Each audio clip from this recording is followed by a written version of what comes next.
Alrighty. Here we go. And Like chat are here alive and well. we go. Well, that's good. We don't want to dead Is that your Joker voice there, sick right? cat. I wasn't gonna draw No, attention. no. That was not. That was Okay, definitely hope- not my okay. Joker voice. That was the other quote Okay. famously said by that other Yeah, character. I'm sure someone else said "Here we go" in some other movie, but it's just the way that you said it. It sounded like you were trying to emulate the Joker. You know, you could No, settle I was just settle Fringy's what? nerves And by it would just make- telling him which thing you were referencing there. That wasn't obviously the Oh, Joker. that would no. I think that's the thing. I was just saying the phrase, and here we go. That it's just the phrase. It really wasn't. Mm. Really wasn't a reference to anything. It's just the Here words and their we meaning. go. Mm-hmm. Because just, we're about to start the stream, so I'm like, and here It we was go. just the way Yeah. that you enunciated it is all. It's okay. Yeah. I believe you. It's a crazy No, I gotcha, coincidence yeah. is what it is. I was just like looking at something, and so I was focusing on it, and I wasn't even thinking about what my comments would do to the legacy of the Joker. Yeah. A lot of people don't. Yeah, you didn't think about how Melvin would feel with you Oh. mocking Joker. The Joker time forgot. But Well, we that's didn't. all appropriate because it's Batman Day, right? Hell yeah. Why is today Batman Day? Is this like the day that the first appearance like it was? I have not checked. I'm just willing to accept any day as Batman Day. Man Bat Yeah, Day? but- No, he's a different I guy. mean that's fine, but no, his first appearance was in March, so I guess not. There must be some other reason. Someone must Day know. that ends with a Y, so it's Someone- Batman Day. Yeah. Oh, we should say as well, for everyone listening, I know this isn't even intelligent for a show that's like, hey, you know, come one, come all, but go watch this movie first, okay? Oh Go yeah, absolutely. Watch the movie first. You could watch the movie, and then when you're done watching the movie, you could come and just listen to us talk about the movie. Yeah, put it on Yeah, we'll still be 1.5 here. speed, and you'll probably get back up to live. Yeah, you might be able to wrap up on time with everyone else. There's a reason why everyone says this movie is really, really good, and no one dislikes it. Not a single person on planet Earth. Nobody. None. Not James one. Gunn probably doesn't like Okay, it. James Gunn, yeah, that's one. But accept him. Exceptions prove the rule, at least that's what I hear. At this point, I'm willing to just buy it. That should be our go-to for when it's like, oh, no one would like this. We could always say, well, James Gunn doesn't like it. Oof. He likes his own movies.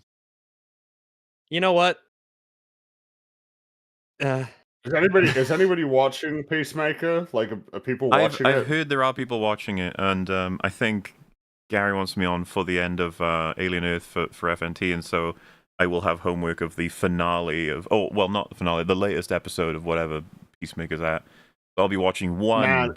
and that's the deal I've made. I'm not watching any more than one episode, and it'll be the one that's out as of that day. Okay, you just reminded me. Like, I've not started watching Alien Earth, which means now I'm gonna have to watch it all like condensed. Hell I'm gonna have to yeah. like pack it in. Really. Oh, that's the best way to watch it. You're all good is just 'cause- one after the other. There's a lot of empty calories in that show. There's just nothing Oh, for a yeah. lot of scenes, so it'll feel alright. okay. 8 episodes will go by like a movie, a really bad movie, a really bad long I was a- movie. When he said empty calories, I was about to say, yeah, it's like drinking water, but water is like refreshing and pleasant and nice, but that would no. I mean, it's the breakdown of the comparison. All You right. seen Alien Earth there, John? Chance? Oh, I good saw move. one clip of like a mutated cat or something, and it didn't look good. I was just like, is it gonna be this like bad VFX and shit? all the way Listen, through? first off, that's the best character. So how dare you? Pretty much, yes. Yes, I agree. Unironically, it's the only thing I'm interested in. Oh, and yeah, worth saying. So, Platoon he's traveling back home, and he's been delayed. So he may pop up literally right now, or in an hour from now, or not at all. We're kind of hoping for the former, but ultimately, if fate prevents him from being able to talk about the Iron Giant, which would be very unfortunate, like of all episodes for him to miss. You know, I'm sure he'll be here for Alien Earth, which, but you know what I mean? Poor guy. Anyway, I guess, you know, like I said, I've given the warnings. you got to go see this movie, The Iron Giant. But if you're soldiering on, regardless, or that you have seen it, I suppose we can continue with what we're up to today. It's gonna be a fun one. Yeah, I think so. There's a lot of neat stuff in this movie. There's a lot of cool details and things to point out about it. I figured that the best way to start would be to provide, like the story of this film feels like it's a story that you can't really just talk about like the film itself. You kind of got to talk about like its release and what happened with its release and like the legacy that sort of emerged with it. And of course the story there like kind of begins before we even, talk about like the movie itself. It's worth it's worth remembering that there was like a real possibility at some point that like Disney was just going to stop making animated films. I think like it's very easy to sort of look at the like landscape of animated films now and just like take it like, oh yeah, there's just always going to be animated films and there's always going to be studios that are making animated films. But like by the 1970s and the 1980s, like there was a real possibility that Disney was just going to stop making animated films because like they weren't doing very well. They're sort of the animated films now, it feels like it's more sort of iffy of like whether or not they're actually going to succeed. But, like 10, 15 years ago, they were basically guaranteed to have succeeded. But, by the time that they were getting to the 80s, they were like not really making money anymore. And some of them were like actually like really not doing very well. The Black Cauldron. Oh, the Black Cauldron is infamous. Well, just cost a lot of money, didn't make a lot of money. Got a lot of re-edits and recuts. It just, it wasn't great. And the reality is, most people would say it was Little Mermaid, and it's true that Little Mermaid was like substantial. But The Great Mouse Detective as well was also like pretty important. That was like a film that essentially ensured that the studio would continue to exist. But it was with that we then entered into the era known as the Disney Renaissance, where Disney films made a lot of money and were beloved, basically, like reliably and consistently with each new release. Little Mermaid, Beauty and the Beast, Aladdin, The Lion King. And it continued with the films that came afterward, like Pocahontas and Hunchback and Hercules were successful. They weren't as successful as the films that came before, but they were still successful. And of course, anytime that Hollywood notices, there are like these things that are making a lot of money, we should do that. And that's basically like what happened in the 90s. A lot more new studios emerged that wanted to challenge Disney and make a lot of money. You're all familiar with a lot of these characters. Pixar, I know Pixar is Disney, and the films were released by Disney at the time, but Pixar was independent. And they were new, and 3D animated films, like theatrical films, emerged in the 90s. And with the release of Toy Story in 1995, made a lot of money, critically acclaimed, and kicked off what I assume all of us probably agree is like actually like one of the greatest runs of any studio in the history of cinema. Like the golden age of Pixar, 13 years of just masterpieces. I mean, it really was. Yeah, I mean, it's pretty glorious, comparable to the Disney's golden age. It's kind of wild. Well, it was a unique experience of like they've made a new one. It will be great. Not even good. Just it will be great. It will be great. That was the time when Up came out. Up was like that's like the standard was so high that one was controversial in terms of how good it was. Well, it wasn't. The consent. It was the first Disney. It was the first. It was the second animated film. The first 3 animated films have been nominated for the Academy Award for Best Picture. It's very uncommon that they're nominated for that category, which I think is bullshit, and it's reflective of the bias of the Academy against animated films and comedies and all manner of different things. The first was Beauty and the Beast, which, like fair enough, right, as one. But I mean, of course, it's a little bit like no Lion King, no Toy Story, no, no Finding Nemo, no Wall-E, no Shrek. Lion King not getting one is particularly crazy. But and then number 2 was Up, Up was the second one that got nominated. So again, remember, Up means literally every other film that came out before it, all of which I consider to be better than Up. Literally every single film that came before it. I think Cars is probably better than Up. I think Cars is more consistent. Though I haven't watched it in a long time. I'd have to watch and it. then number well. 3 was Toy Story 3 the next year. So it's like, man, I don't know about that, lads. You know, like, the two like see the cracks starting to form. Because you know, we've talked about it before, but the end of the golden age, from the EFAP perspective, is Wall-E. Wall-E is the end, and it's a fitting end. The jewel in the crown. It's their best film. Yeah. It's their best film, and it's one of the best films of all time. Like, it's in my top 5. I adore that film. But I mean, nevertheless, that was Pixar. Emerged in the 90s, were immediately successful and acclaimed. Another character that emerged, another studio, was Fox Animation Studios, which was founded by Don Bluth and a couple other lads. And they released Anastasia in 1997, which was critically acclaimed and successful. I think it was their only successful film. It's a great movie, but I'm pretty sure that was the only one that they made that was successful. Boo. Yeah. But you know, there was them. And then of course there was DreamWorks, which was founded in this era as well. And they released their first 2 films in 1998. There was Ants. Do any of us remember Ants? I remember Ants because of the competition. You know, Ants with a Z. It's actually kind of funny that you bring up Ants with a Z, because there is a voice actor who did a role in Ants who also did a role in Iron Giant. I don't remember Ants at all, man. I haven't seen it in so long. I just remember the look of the ants. That's it. That's all I got in my brain. Remember the way they looked. I can't remember the story at all. I just remember it just being like, it's weird that Ants and Bugs Life came out similar times. Came out at the same time. Yeah, and of course, one gets overshadowed by the other.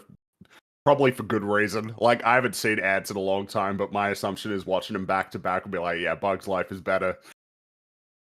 Man, I do not remember Ants at all. I remember there was a Game Boy Advance, like, Ants racing game. I feel like I remember that as being like a game that I played. I believe that. Yeah, I believe that being a thing. Yeah. And of course, the other film movie had a Game Boy Advance tie-in. That's right, and it was a good time. No, it was a good time. Those were the time. Yeah, the Game Boy Advance was an amazing system. Some of those games were just really awesome. Occasionally, you know, I mean, GoldenEye, right? Like, GoldenEye was, you know, and that's like one of the most. I'm sure that new 007 game is going to be great. Ooh, boy, everyone's going to love it for a day. That's right. The other film that DreamWorks released in 1998 was The Prince of Egypt, which I'm sure you're all aware, we're quite big fans of that film. It's great. That's such a good movie. That's like crazy that was like essentially their first movie tied with Ants. Yeah. But I mean, it's great. And it was, at the time, notably, it was the most successful non-Disney animated film at the box office. I did not know that. Interesting. Yeah, did quite well. That was the only DreamWorks 2D animated film that did particularly well. You might be noticing a trend in these stories with a lot of these studios. It's like, oh yeah, they made like their first movie and it was really good and it did pretty well at the box office. And then you know, but there is an anomaly in that, because there's one other studio, Warner Brothers Feature Animation, which is the relevant studio to today's episode. Now their first film was Quest for Camelot. Have we all seen Quest for Camelot? Yes, I have seen Quest for Camelot. What a movie! We watched that a decent. We watched that a decent amount. Yeah, growing up. So I'm sure there's a few of you who are big fans of that film, and that's okay. If you like it, that's fine. Like, it really doesn't bother me at all. But like, no, it doesn't. I'm being dead serious. Like, I don't. No, it's fine. I get it. Yeah. I mean, I only saw this film like 2 days ago. I had never seen it. What did you think? Yeah. there's no denying, and I think there's no way that anybody can deny, like, it feels like they're really trying to emulate like Disney with this one. But did they succeed? According to the audience, the answer is no. The film failed, didn't do well at all. Really, like, it bombed. I'd say it's like a bad attempt at trying to do what Disney at their highest sort of managed to pull off, but at the same time, you almost want to pat it on the back for giving its attempt. You're like, I see what you're doing, and there's places where there's plenty of effort. It's just there's also places where it's like, oh wow, that's pretty awful. The thing that stands out to me the most would be the 3D animation on the troll or whatever it was. Man, that's horrible. Insane. One of the most hideous things I've ever seen. I imagine it's one of those projects where it just pulls in a bunch of surface elements from other popular movies, but has none of the theme or the heart that made those other ones successful. I guess you know you give it points for like it does have something in there. It's got stuff. It's got all the hallmarks of storytelling, like an arc for the main character or some kind of journey that everyone's trying to go on that binds them together in a sense. But it's all very, I guess I would say, generic. Is the word you're gonna very generic? hit. Yeah, very generic. Like it's good to be truthful. It's good to be strong. It's good to be courageous. It's like sure. Well, and also like the formula as well. The fact that it is a musical, it's like, was this an arbitrary decision, or were we really like motivated to like make it a musical? Because of course that was what Disney was doing at the time and finding tremendous success in. There's also like the nature of the cat, you know, like the dragons. It's like, yes, of course, because we always need like the sort of comic relief. Like that is the formula. You know, it's a formula that's present in a lot of the Disney films at the time. Is you've got your protagonists, you know, and they're generally going to be pretty like serious and straightforward with occasional jokes, but then you got to have your comic relief characters to make sure that everybody's having a good time and laughing every now and then. And it's like, was there anything wrong with that? It's like, no, it's a formula that works for a reason, but like all of these decisions just sort of come across as, well, yeah, this is what you're supposed to do. Like this is how you're meant to do it. You're not really carving out a unique identity, which, you know, it's kind of the reason why I think the comparison for the landscape of animation in the 90s is, you know, kind of relevant to bring up before we talk about the Iron Giant, is when you look at the other studios, they were carving out identities of their own with the films that they were making. Toy Story is very unlike, you know, your typical Disney animated film up to that point, you know? At least I think that's fairly self-evident. And it's, you know, Anastasia is you know, that's a musical. You could say that there's more parallels there, but even like that film is still carving out an identity of its own that's unique. Well, I mean, that's probably still really unique. Good actual citation, because the difference is, you know, Anastasia, almost all the songs are competing to be like, which is the best, and ranking them as fun as fuck. They're all really catchy. They're all really great for character and stuff. Quest for Camelot, lots of variety. Yeah. There's maybe 2-3 songs that are like, oh, that was good. The rest of them. What was your favorite Quest for Camelot song? What is your favorite? It's probably the Dragons song. What I'd Do If I Didn't Have You. Yeah, it's fun. Yeah, it's fun. And I think it stands out in the film too, because the animation effort in that scene is better than almost the rest of the movie. The crazy amount of different styles they engage in and taking them to all different kinds of like locations, and then I think the voice work from Eric Idle and I don't know if the Don, what is his name? I always forget it. Don something. It's not Bluth, the other guy. Rickles? Don Rickles, that's it, yeah. Don Rickles. Oh, yeah. Presumably he sang Eric as well. I don't know, but like they know what they're doing, you know, for voice acting. Oh yeah. But even then, right? Like even that song being praised, it's like, well, this is another one in the formula. This is their, you know, Friend Like Me, Hakuna Matata. This is the of course. It's against giants, and it's not gonna match up too well. Because like there's some other songs, particularly. You know, I'll put a compliment first. Gary Oldman's performance is very wonderful, because you could tell he's putting everything in as the villain, just making him as cartoonish in a good way as possible. Like, you know, I don't like that everything is nice. I want it to be. It's particularly. He says peace is boring. We used to have fun, damn it. Yeah, we used to go out. It's killing. Like, there was some things that was striking me about like his villain song. The way they try to rhyme some words is just awful. They don't have much to work with. The song is just "I am evil," basically. I don't really know what else Look, to he's say. a pillager. He's not a poet. All right. Exactly. So, you He should know, have turned one of his minions into a piano. still, I think a movie like this, it's in an era compared with just fucking, like I said, giants, Mulan leviathans. came out the same year. Yeah, you know? Mulan slaughters came this out film. in It's 1998. not even fair. Yeah. Mulan's That's the fucking thing. great, by the way. Watch the EFAP movies on that. Well, yes, it's it was a really good time for Disney animated films. You know, the Disney Renaissance. It's got that name for a reason. It was like a, you know, I would say it wasn't as consistent and as like it wasn't as consistent as the golden age of Pixar, but there's like a reason why it has, you know, a name that's like actually sort of seeped through into the consciousness of like the movie watching audience. It was a really remarkable run of great films that were also successful, though it was about to come to an end like pretty soon as well. Not in terms of quality. The quality still was there, but in terms of making money, it was about to come to an end.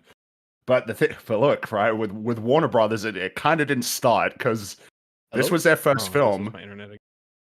Oh, what? Mm-hmm. This is if I pop in and out, it's just like my internet will cut out for like a second, and it's been doing that the last couple days. So just carry on if it does. I'm just like I'm in and out, but it might happen. Okay. So, but carry on. This was their first attempt, and it failed. It didn't do well at all. But they did have a film that was coming out the following year. That's the film we're going to be talking about today. But before we jump straight into it, we got to talk about the man who made the film, because there's we have to talk about him because like when you really think about it, it's like dude, this guy made like 3 masterpieces in a row. Like it's actually kind of insane to think about like the 3 films that this gentleman made like back to back to back. It's kind of insane. And that's Brad Bird. So by the way, a lot of this context that you're going to get is from The Giant's Dream, which is like the behind the scenes making of the Iron Giant. If you like that film, like if you really like the Iron Giant, like that's just worth watching. There's like a lot of interesting behind the scenes about how that film came to be, like a lot of the how the ideas like arose and the like how the animation all came together and all of the challenges that were involved in making the film. It's super interesting. I think you could make a movie out of that documentary because it feels like a very archetypal sort of, you know, you have a successful organization that then just sinks and decays, and then you have new blood coming in, and they interact with the old blood and butt heads, and then it transforms into something new and beautiful. It's like, yeah, it's got all that in it. It's quite a story. Yeah, it really is. So if you're a big fan of the film, I just highly recommend it. And I assume that all of you are fans of the film if you've seen it, because as Muller said, nobody who's seen the Iron Giant doesn't like it. So in the late 1960s, Brad Bird was afforded the opportunity to visit the Disney lot in Burbank, and he met the 9 old men. Now, the 9 old men, these are the OGs of Disney. Like, these are the guys who were responsible for the creation of like all of the classics in some way, shape, or form. You know, the people behind Snow White, Pinocchio, Cinderella, The Jungle Book, like all of these films, you know, the 9 old men. These are the creative heads that were responsible for all of those films. And he met them. Interesting, actually, that it's interesting you mentioned that, because when we were talking about Lilo and Stitch, when they were making that movie together, particularly with the background work, because the backgrounds are all watercolor for Lilo and Stitch, they went to one of the old animators for Snow White, specifically, who was still alive at the time, and they were able to get like hands-on training and advice from that person because he was still around. So hearing that from, I guess, the Iron Giant story, I suppose it's neat, not surprising, but if you have access to these people, like, yeah, you go to them. Well, this was when he was a kid, because he was interested in animation and had demonstrated an interest in animation, and there was connections that allowed that to happen. And he said that he would, you know, work there one day And they all kind of found that funny, like, yeah, sure. But once you find out how difficult animation is, like, no, you won't. But he did go there eventually. After he finished high school, he went to Cal Arts, got a scholarship, and then he got hired by Disney. But he's only there for a couple of years because, as mentioned before, it wasn't a great time for Disney animation. 70s, 80s wasn't a great time. And he very openly criticized the studio for its unwillingness to take creative risks, which, so he didn't stay there very long. It was, which is kind of like one of those things of, man, you wonder what, like, the alternate history would look like. Because, yeah, he eventually did go to Disney, but what would it have looked like if he had stayed there for a long time? Because a lot of the things that he worked on afterward, like, it's hard to say, like, whether or not, well, the reality is those things probably wouldn't have happened. And one of those things was that he eventually would serve as an executive consultant on The Simpsons for about 8 years during its golden age. Wow. So there you go. You got a Simpsons reference that is entirely, completely relevant to the story here. Which means it doesn't count. It doesn't count as a reference. No, that's true. No, but he was there from 1989 to 1997, and he directed 2 episodes. Krusty Gets Busted, which was the first appearance of Sideshow Bob, who he's partially responsible for creating, and Like Father, Like Clown. So these are 2 early episodes in The Simpsons. But he was there basically right up until the end of the Golden Age, which is like, man. Coincidence? So, like, I think not. I don't think so. I think it makes a lot of sense. And he also contributed to the first season of King of the Hill and The Critic. For those of you who don't know what The Critic was, that was I think that was Al Jean was the one who did that. If you guys remember the Simpsons episode, the film festival episode, like, let's just say it moved me to a bigger house. That episode, that was a Critic crossover. Which is kind of funny because if you didn't know what The Critic was, you would just, like, treat it like it was just a normal episode of The Simpsons. You'd just be like, oh yeah, Jay Sherman. That was the name of the Critic, wasn't it? Yeah, I think. Yeah. John Lovitz played him, like, right? Oh yeah. Yeah. I think so. But you just be like, oh yeah, I guess this is just like a character who's going to show up for this episode. But that was a crossover. But such was the quality of The Simpsons at the time that what might have actually been an obligatory network crossover episode, because I think The Critic was airing on Fox as well. What might have been an obligatory episode actually, like, comes across as just like another great episode in an amazing era. It's a hell of a thing to put on your resume, all that time on shows like, or Simpsons in particular, just overseeing that entire process, given the volume of episodes being pumped out and the quality of the writing and stuff, and just being immersed in that, and tight deadlines and getting things done on time and efficiently. You can carry there's that as well. Because whatever you do next. Television animation obviously is a very different sort of a very different beast compared to feature animation. Like, not only at the time, but still today. And also, fun fact, the staff of The Simpsons actually wanted Brad Bird to direct the Simpsons movie, but because he was working on Ratatouille, he couldn't do it. Well, damn. Well, I like the Simpsons movie a lot. Yeah, it's good. And I also don't, that's kind of a funny one. I'm thinking, it's like, would I be okay with Ratatouille not being a film that he made or got to make, which means that maybe someone else made Ratatouille, or it doesn't exist at all, so that he would be directing the Simpsons movie? It's like, nah, that's okay. Yeah. I'll Yeah, I don't want to take that gamble. It's like, I would take Ratatouille easily. Yeah, I love that movie. I really like the Simpsons movie, but there's something to be said for the Simpsons movie being more so an amount, because that film has like 10 writing credits on it. It's like one of the few films that you could point to that has like more than 2 writing credits that's actually good. Lots of different writers across Simpsons contributed to that film.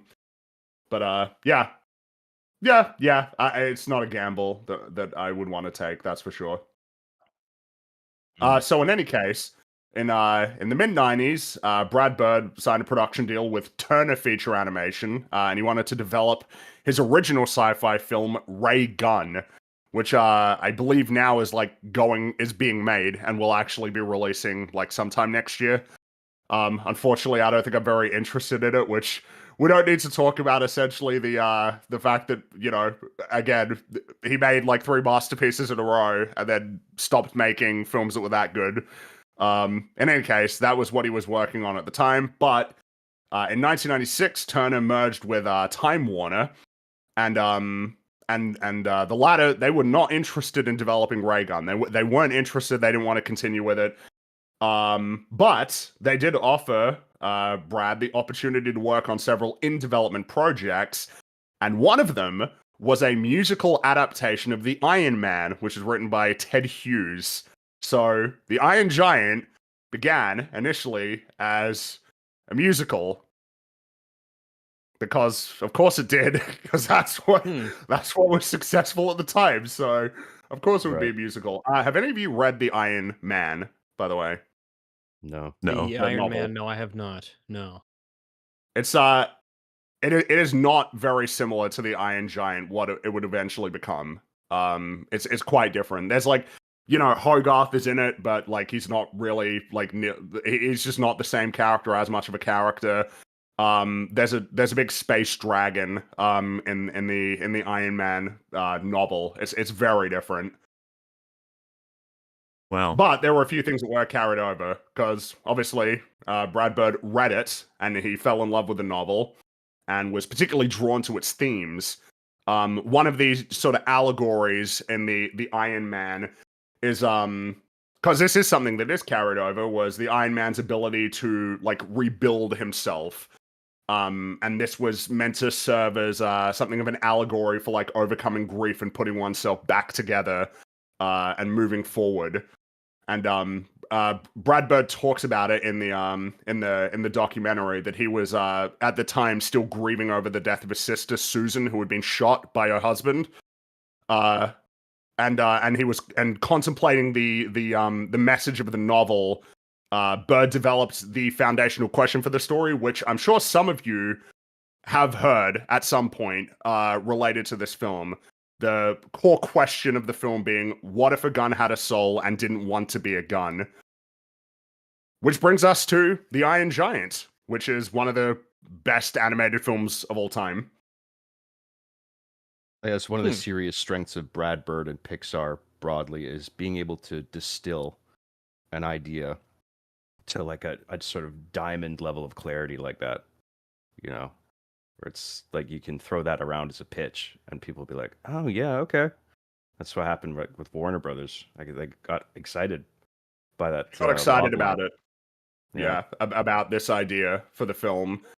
We've talked a bit before about how like a lot of conventional writing advice can be like not super useful. But one that I do think is pretty good is if you can distill an idea down to like a sentence.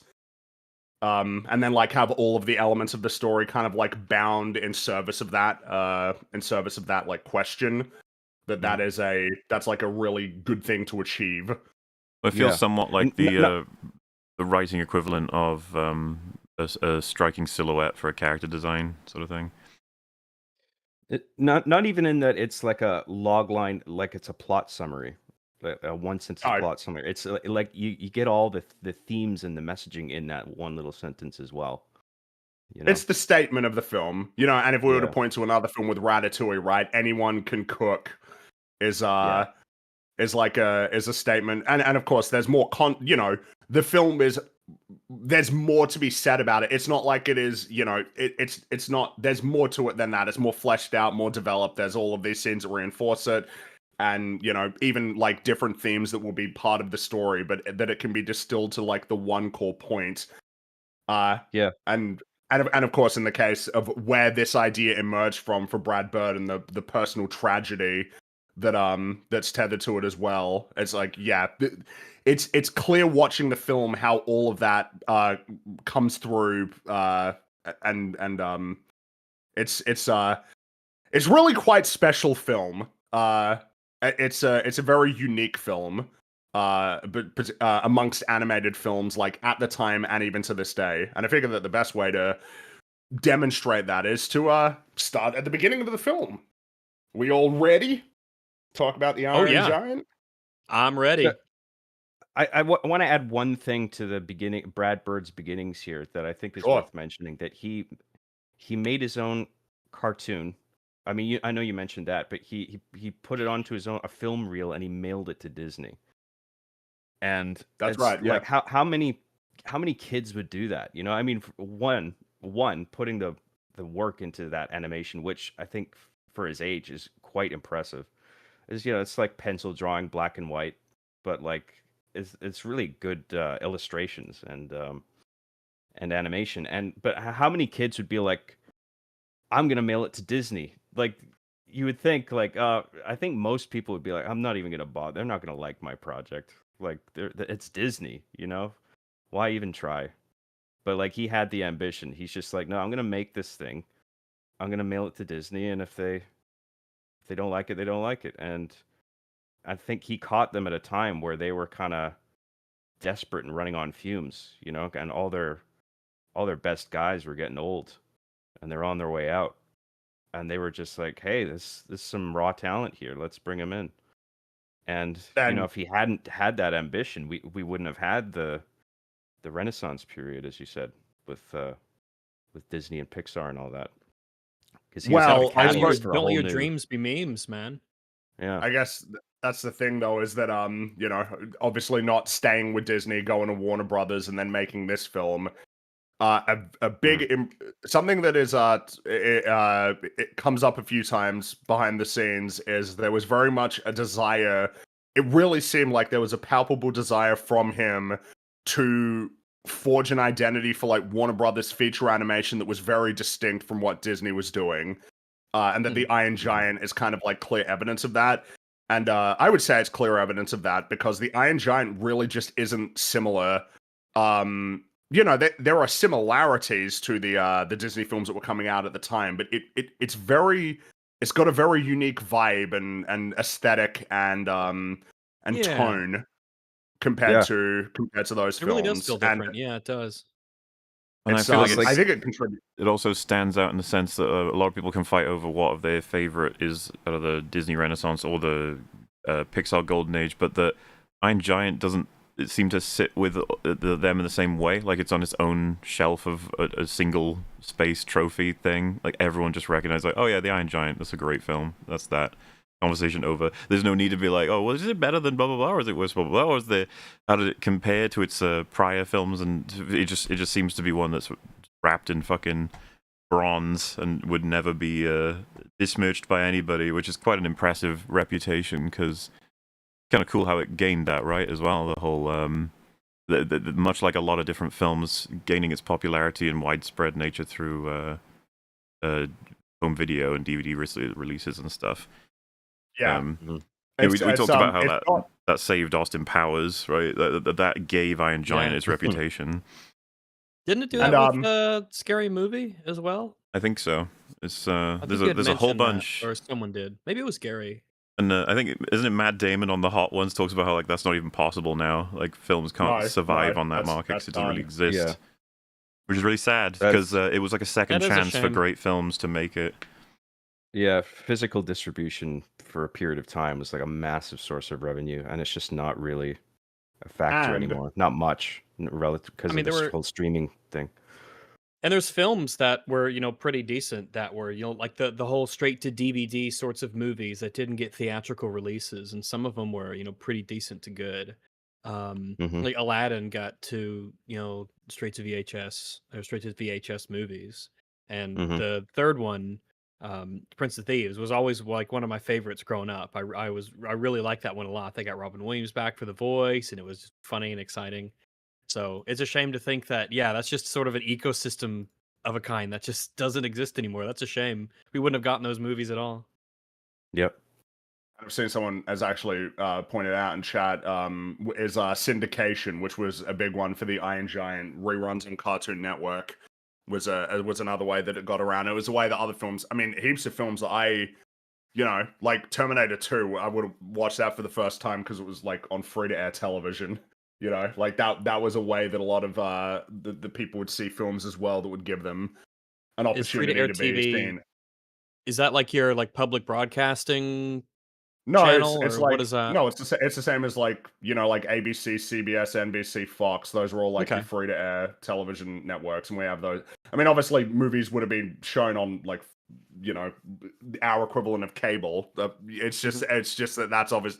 Personally, that was how I had ended up seeing a lot of films. I mean, For the first time was just because they were being shown on TV. Feel a bit like a dinosaur right now, but like it was really fun, especially like sort of holiday times to just you look at the listings and be like, okay, so that day we'll be doing this, and then we'll settle in for they're playing this on TV.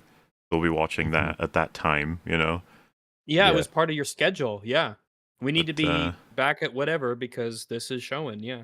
Nowadays, it's like, well, you can watch anything you want whenever you want, and you're like, yeah, okay, maybe I'll get around to it then. The talk about the film, because we can definitely spend a bit of time talking about its aftermath, like the aftermath of the Iron Giant when we get to the end. There are comparisons to be made between something like this and Blade Runner and The Thing. I suppose the only difference would be that the Iron Giant, there was never any misunderstanding about like the Iron Giant. No. There was never any popular consensus of like, it's actually not a very good movie. It came out and was immediately critically acclaimed. That would be like the notable difference between it and those films in terms of, it's like, man, how is it possible that a film this good couldn't succeed? Yeah, how'd they get it wrong? Well, we'll talk about it. So, it feels like a crime to read about, like just this terrible injustice. Like, oh my god. Yeah. Many such cases. Yeah. Mm-hmm. So, the film opens and we see Sputnik circling the globe, and an object from outer space soars into an enormous storm off the coast of Maine and crash lands into the rough seas. We see Earl, a sailor who's caught in the storm, and he's relieved to see what appears to be a lighthouse near the town of Rockwell. But the singular beam of light gives way to a pair of glowing eyes, which, I mean... It's great... Well, you probably know there's a lot of visuals that you need to be showing. Obviously, this is one of them. Yeah. Though I'd say that even before we get to Earth, there is, like, particularly gorgeous effects when the fire's coming off of the mysterious meteorite, when it zooms down into the storm, and you have all the layers of clouds that's going by. Yeah. You have the water, because it's like a big storm's going. I think the water's 3D. It looks really, really good. And they incorporate that through the movie because this was the age of how they do the 2D and the 3D stuff, and they put it together. And they do it really well. But right off the beginning, like the film looks really, really good in terms of its animation. Wait, going through the eye of the storm looks fucking awesome. Yeah, that's great. I think one thing that immediately caught my eye was the rain and how it's like silhouetted by his eyes, and you all of a sudden just get this tremendous sense of scale, like how high up this thing is, and yeah, it's really well done. I also think it's a good choice to have this sort of intro for him as borderline horror, obviously the kind of horror you get in the in a kid's film, but I appreciate it, especially because it's like kind of foreshadowy of his actual function, and it's going to make you feel a little unsteady until the relationship with Hogarth can begin. But like, this is kind of what he is for. He's supposed to be an imposing figure. We can't see him clearly. It's only giving us impressions, because we're not really gonna get to see him clearly for a good while. Which feels like the right way to start. Mm-hmm. So he sees him, and he can't make sense of it. Before he can make sense of it, he's swept off his boat and onto the jagged coastline beneath the actual lighthouse. Which again, I do like that. That's the reveal. Is like, oh, it's a lighthouse. I'm saved, and then the reveal of the two eyes. It's like from relief to, oh shit, that's a bit disconcerting. It is reveal. It's cool.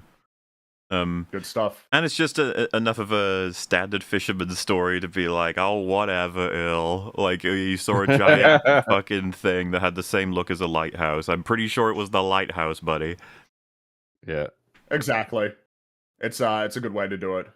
But then it brings us to the next day. We see Hogarth riding his bike to the diner in Rockwell, where his mother Annie works as a waitress. And he's really eager to introduce her to another one of his new friends. This time it's a squirrel in a shoebox. He's got no friends, is the point. And it's established pretty quickly, pretty expeditiously, I would say. Which is something that will sort of become apparent as we're watching the film. Is like, oh yeah, this is like a lean movie. This film is short. This film is like hour and a half. In terms of Once you its trim the total credits amount of off. story. We used to, It's they, like they used 80 to minutes. fucking 80 make minutes, movies yeah. that were shorter and fatter and denser in a good way. You know what I mean? Like, oh boy, how I miss those times. Watching a fucking 3-hour movie these days has nothing in it. Particularly with animation, with the fact that everything has to be drawn frame by frame, it kind of like demands that the story needs to be lean, because like to have something that's superfluous is to have an animator spend a considerable amount of their life, making that Why scene. am I doing this? Yeah. It's lean. It's lean while not feeling like it's rushing things along. Like it feels like all the scenes have enough room to breathe, and it all flows really nicely. Yeah, it feels really well paced. And he's pretty unimpressed with this new pet. She points out that an unruly animal will make renting out the spare room much more difficult. Again, not to point out stuff that might be like, well, come on, this is obvious. It's like, well, again, we're moving pretty quick. It's like, okay, Hogarth, super, eager to make friends, has no friends. Annie, struggling financially. They need to rent out a spare room in their house. And it's like, and of course, because the reason why you're going to figure that out is because she's a single mother. Hogarth's dad, who is, I don't believe, ever explicitly referenced. Not explicit. But there are some references to him, which we can talk about sort of as they arise. But it's and Hogarth pesters her a little bit more about the pet, and but while they were talking, the squirrel has escaped. It's somewhere in the diner, and Hogarth starts searching, and he bumps into Dean. We all like Dean here, I assume. We do all like Dean. Dean McCoppin. Yeah, of internet GIF fame. Yeah, he's got a lot of funny reaction faces. I'm just thinking of, look, I'm sorry, all right, we gotta, and it's even more relevant because Brad Bird worked on The Simpsons, but Flanders' parents were beatniks as well. Oh yeah, they were, and I think wasn't Flanders' dad? It was his mum was wearing the turtleneck sweater, right? I think so, yeah. He was wearing wasn't he wearing a beret or like some kind of... Yeah. We tried nothing and we're all out of ideas. Sorry. But yes, Dean is a beatnik. I think this is one of the characters... Sorry, it was one of the characters Brad added in contrast with the original material. And you gotta be careful with that. Because you don't want to add characters unnecessarily, but you can totally see throughout the course of the movie why he's put in. Oh yeah, he's got the junk reasons to be relevant. Plot reasons. Yeah. Why is he in there, and why did he choose to have him as a beatnik? Yeah. And of course, like, why did we choose to set this film in the 1950s in the first place? Right? Like, these are all very deliberate choices that are going to be reinforcing core theme. Which there'll be more opportunities. By the way, feel free to interrupt me whenever you want. Like, it's absolutely fine. Okay, cool. I welcome the interruptions for anything that we want to phone in on.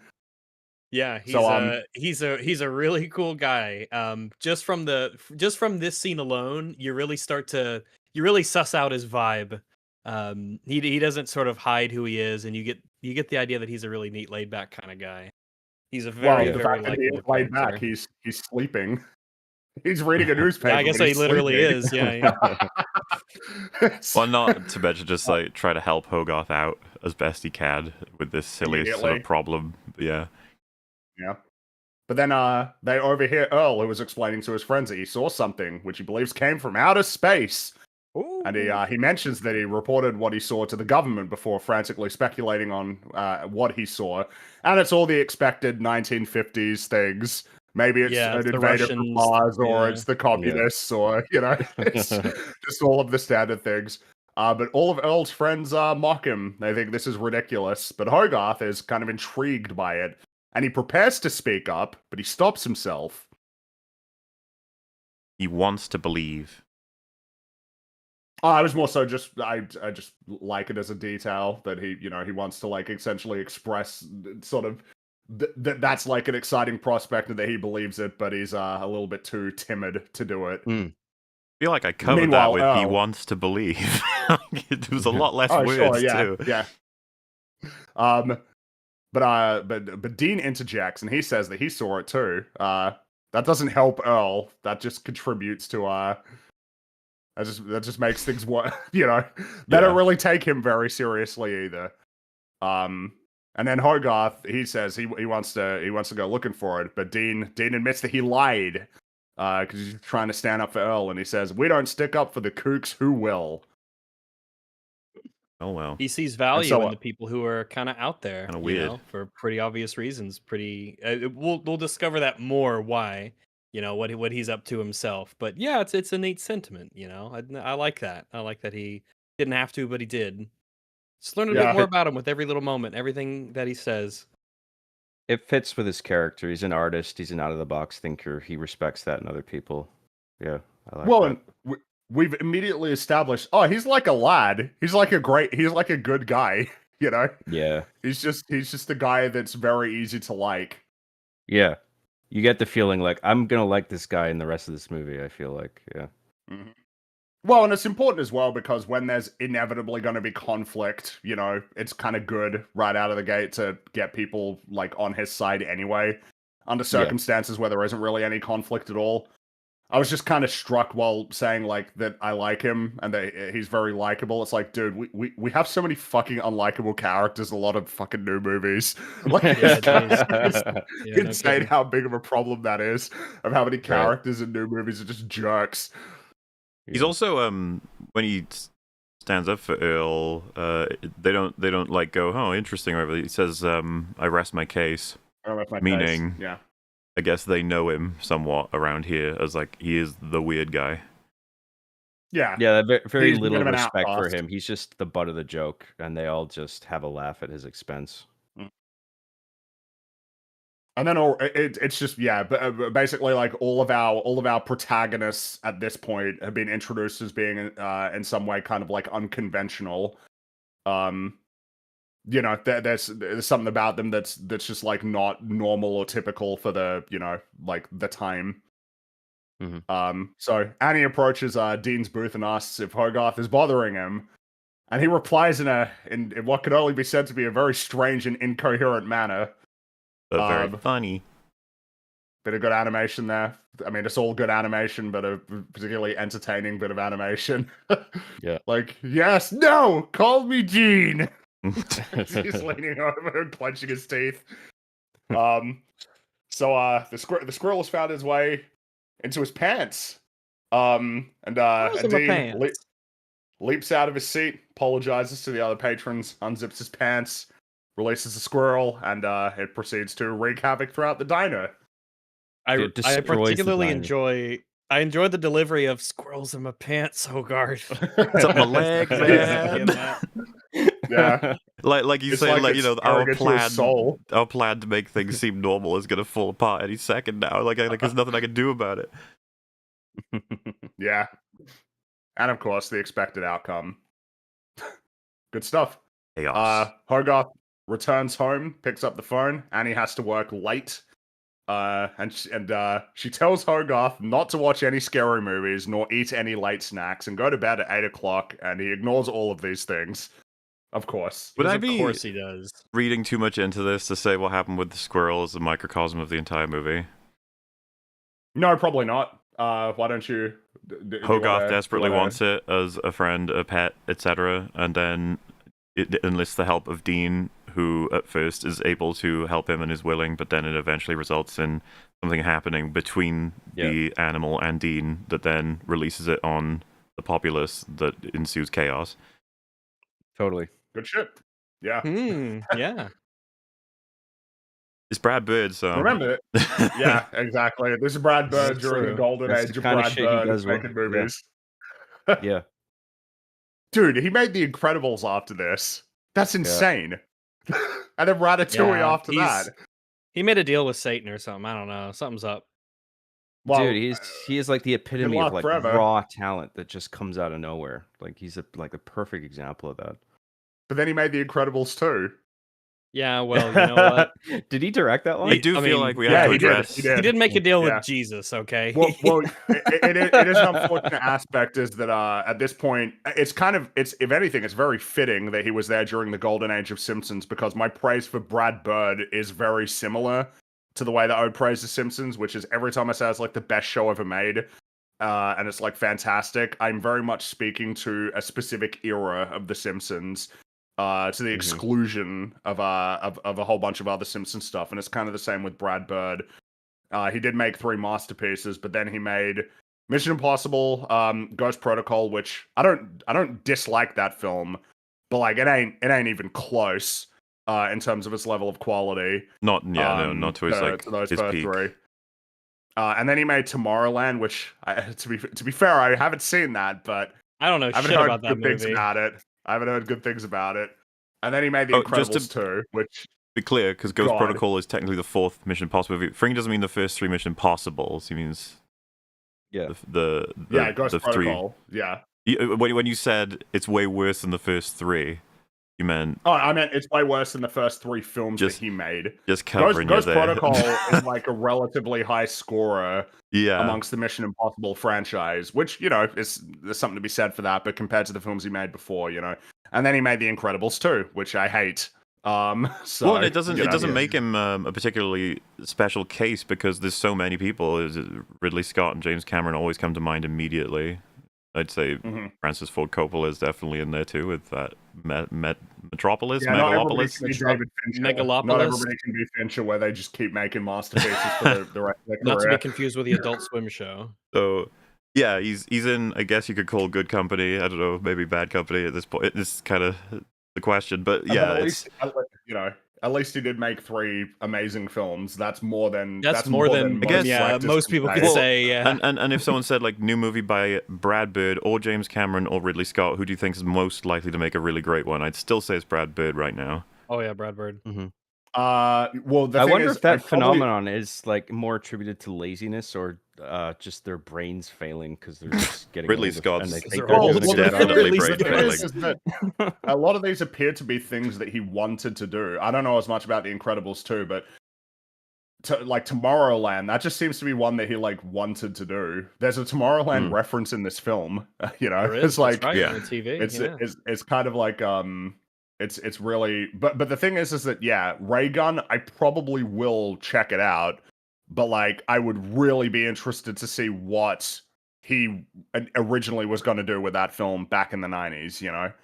Like that. Yeah. That's like a really interesting thing. The thing is, we wouldn't have the Iron Giant if he got to make that. So like it's not, again, it's not like a trade that I would be willing to make like right now. But I would be really curious to have seen what that film was going to be. Yeah. Well, I think with Ridley Scott, I'm not sure if he wants to really... I don't know if he's passionate about the things he's been making lately.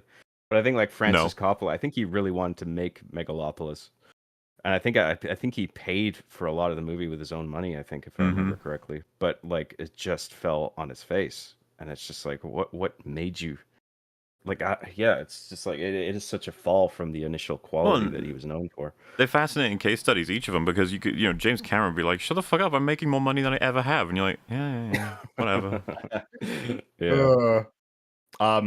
The film, I very much enjoy how stilted the movie is that Hogarth's watching. Like, I left the keys in the office.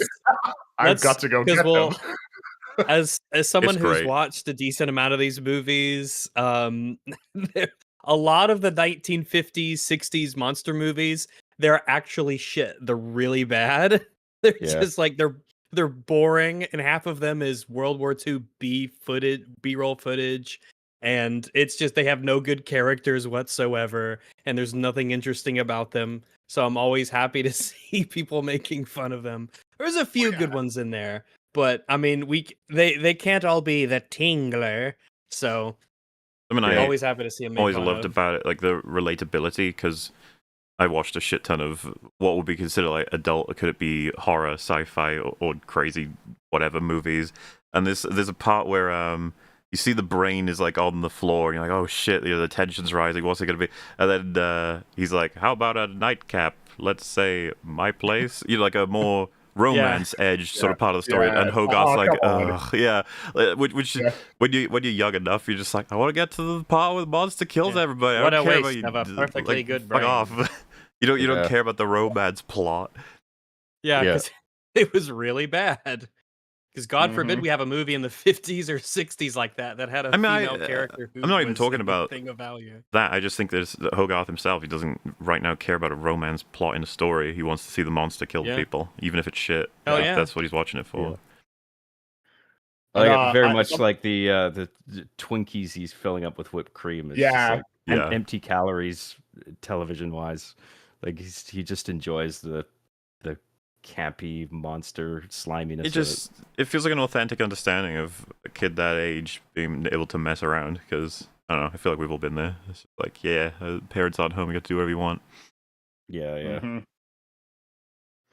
And it's all like mundane rebellion, like it's not like, who cares, it's not really a big deal, but like he doesn't hate his mom or anything. They don't have like a bad relationship. He's just being a kid. He's just a normal kid. And but as he's watching it, there's a strange sound that emanates from the roof, and so he decides to head upstairs to investigate it. But he pauses because he starts hearing that something crazy's happening in the movie, and he's missing it. He's missing the guy getting eaten by the giant brain, which does look pretty interesting. Honestly, I'd check it out just for that scene. I would watch it. Yeah, I want to see the brain monster on that guy. The brain suddenly grows. It's got tentacles and like big tentacles all of a sudden. And the way that he's sort of just like shuffling around, like, it's on his head, just kind of slowly waving his arms around. But then but the signal is suddenly lost. And so Hogarth climbs onto the roof and discovers that the antenna is broken, along with some of the fencing. And he thinks it's invaders from Mars. And so he runs into his room and attaches a torch to his pellet gun, and he gets an aviator helmet, which it's probably worth noting now, this probably belonged to his dad. Because you see a picture later in the film of a man getting into a jet, like holding the same aviator's helmet. So pilot. I think this is, I mean, obviously, I think basically every aspect of the film is worth complimenting, but like, the film doesn't feel like it needs to explain any of this to you. Like, things have been so hard for us since your father died, like 3 years ago or something. It's like, there's no need for that. It's just like, you pick it up. Obviously, he has a dad. The dad's not here anymore. I suppose there's any number of reasons why you could have an aviator helmet, but like a pretty easy to understand reason would be that it was something that belonged to his dad.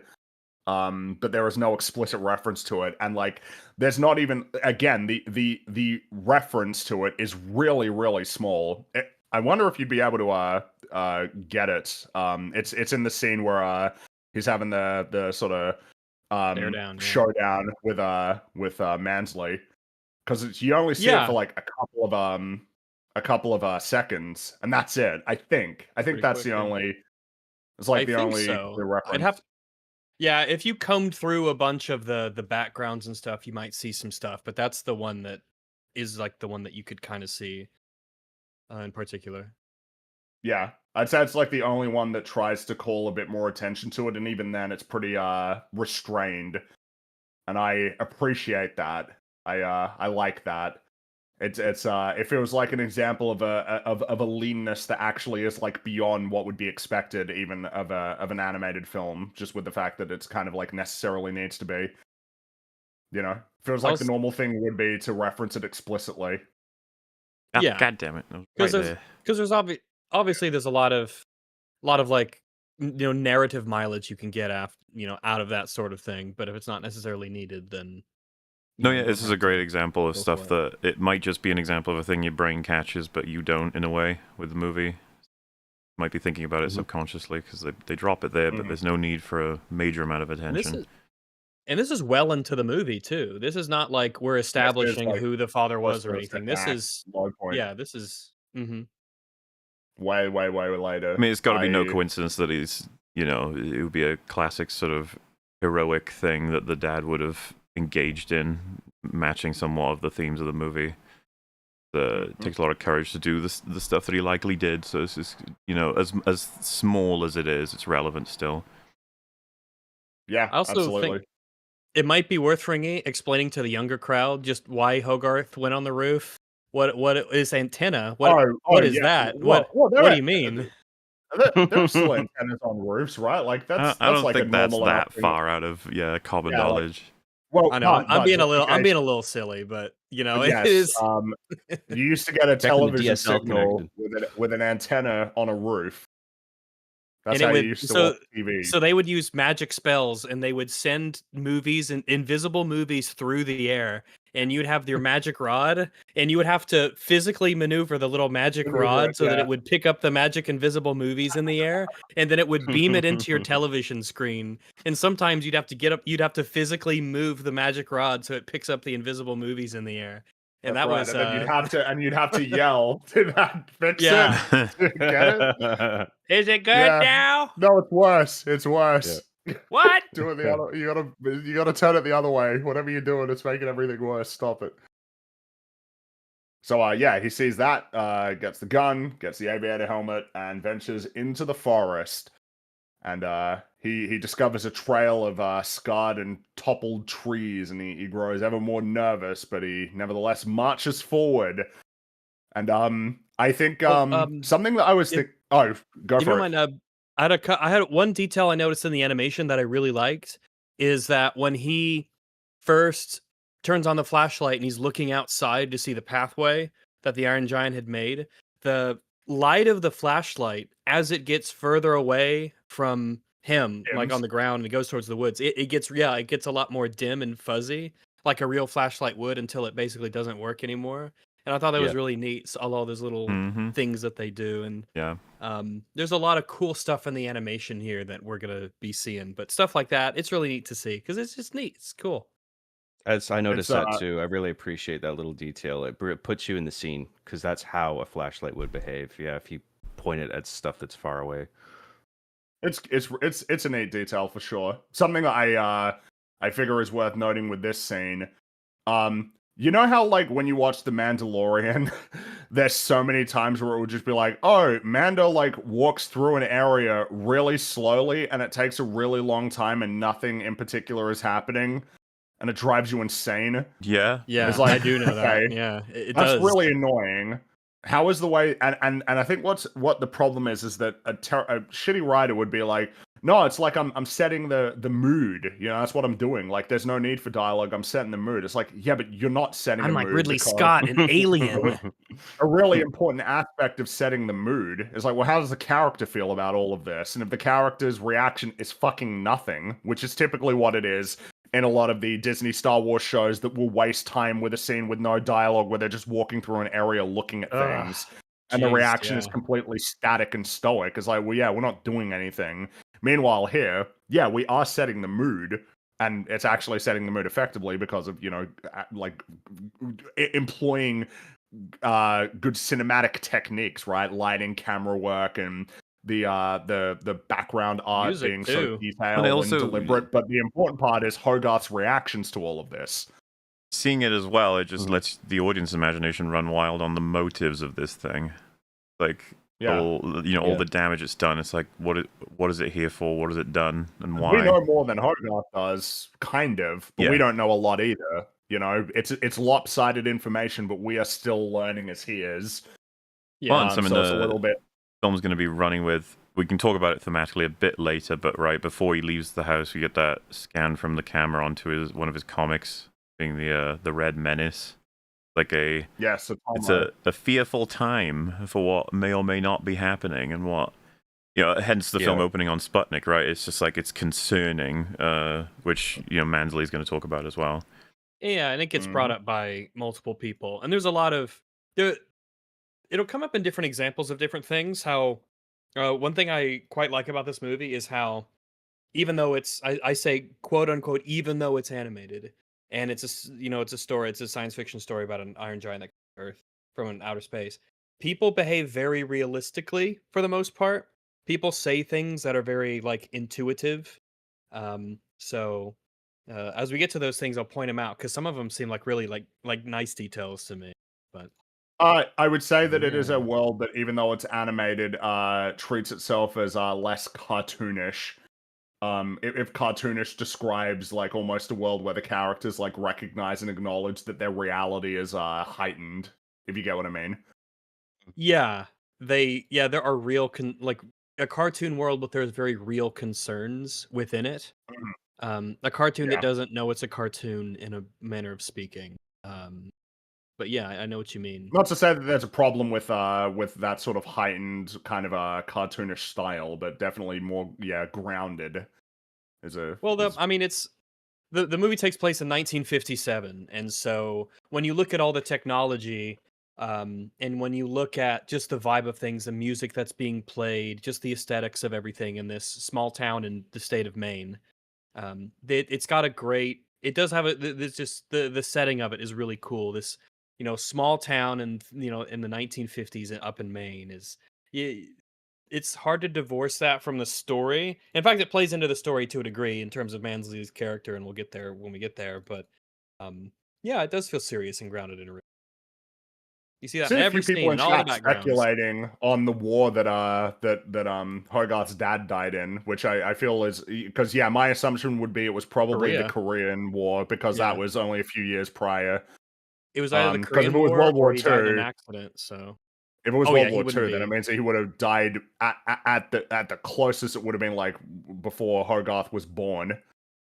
Yeah. Because Hogarth's Right. like what 10, 11, 12, something like that. So Yeah, but I it's would. probably I Korea. assume it's yeah, and by the looks of the plane that he is getting into in the photo, I think it's got It a looks similar to it. the planes that we see at the end of the film. It's that kind Yes, of like and 1950s sort of jet.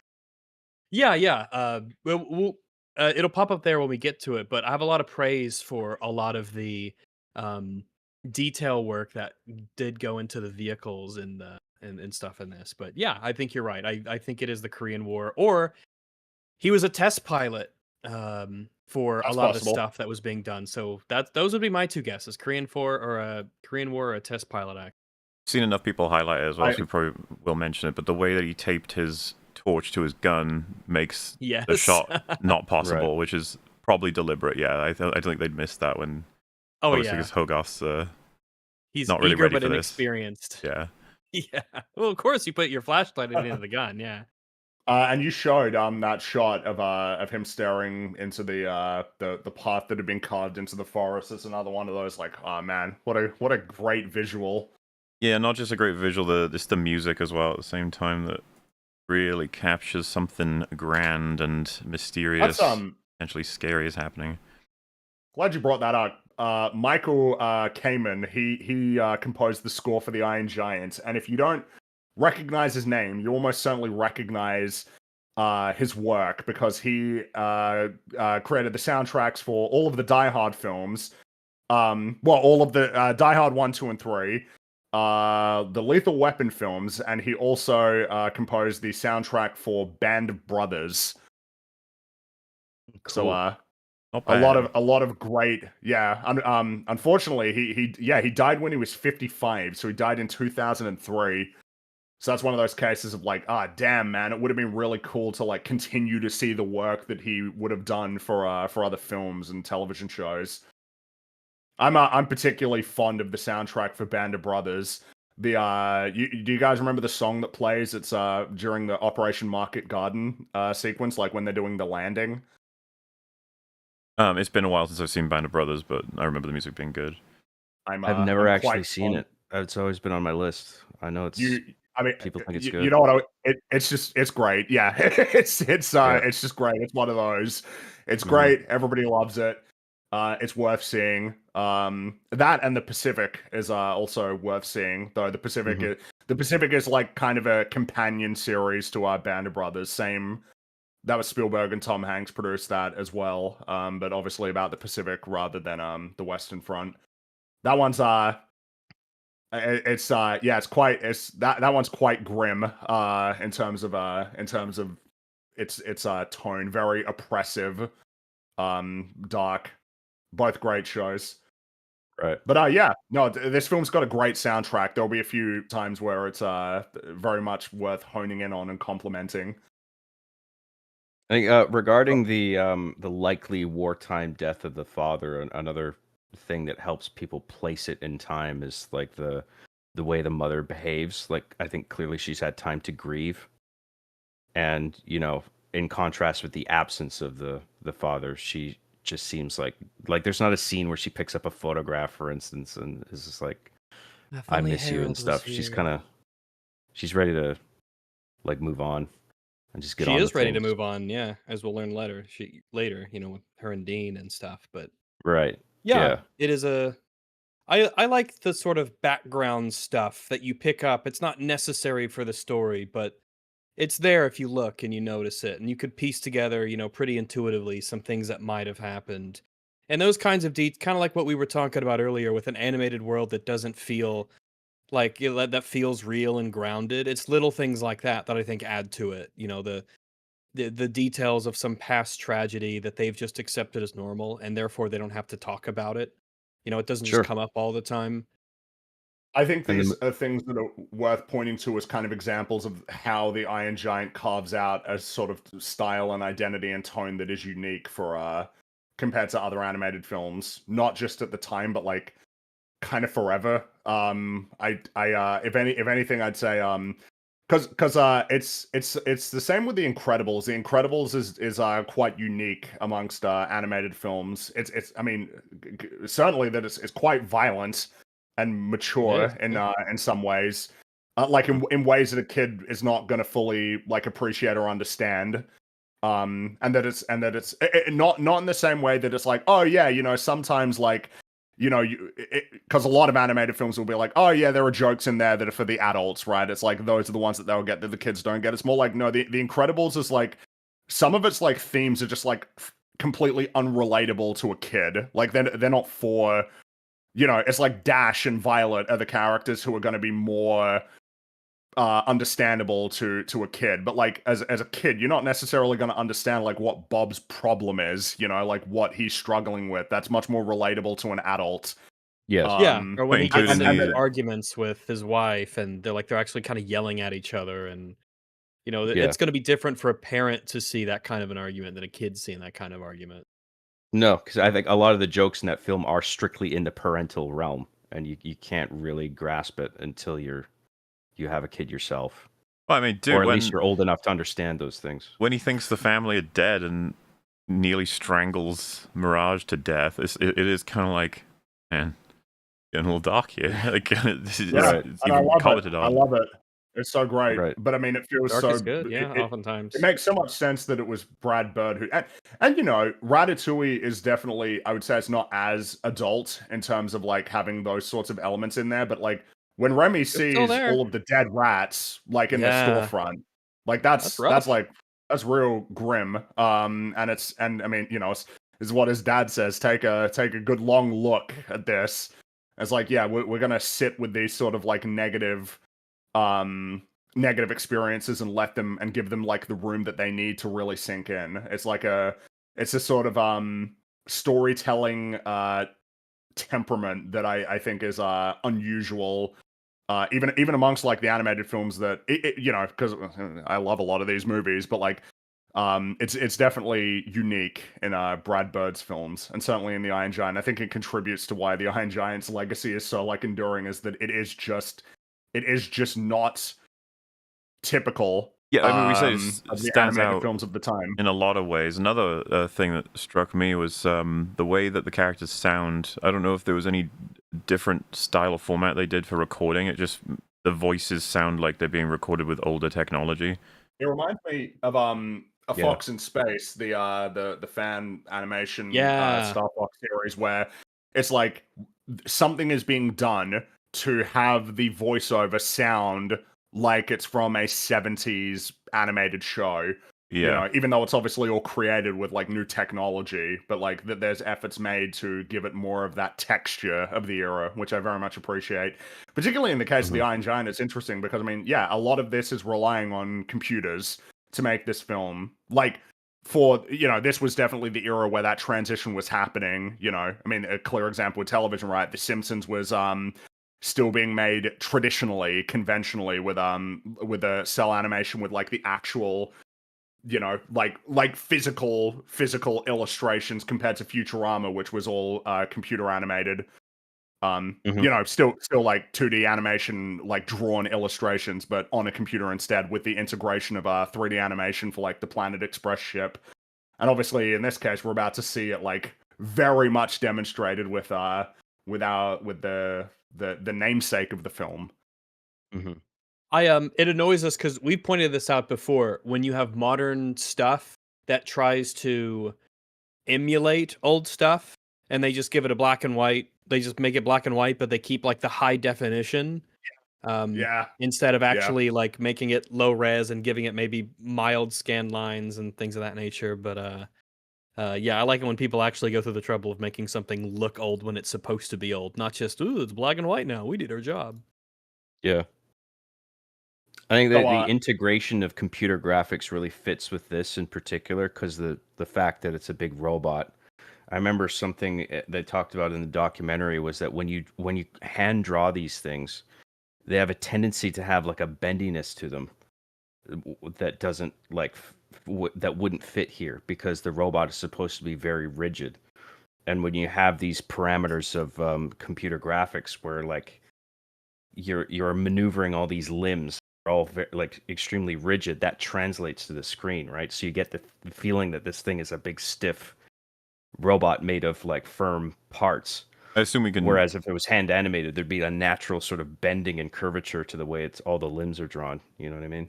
Before we get more into that, once we get it stays very the Iron Giant, as in like which we're about to see, but it will come up plenty of opportunities to talk about the choice, because I mean what you're saying, John, is like absolutely totally true. Like that is. It makes a lot of sense, and it's a pretty logical choice. It was a good choice from a production standpoint, and it's like works creatively. There's a creative justification for it as well. So Hogarth sees sort of a strange flash emanating in the distance, and he approaches. He takes cover, steadies his breathing, and then takes aim. But he's stunned when he sees only a substation.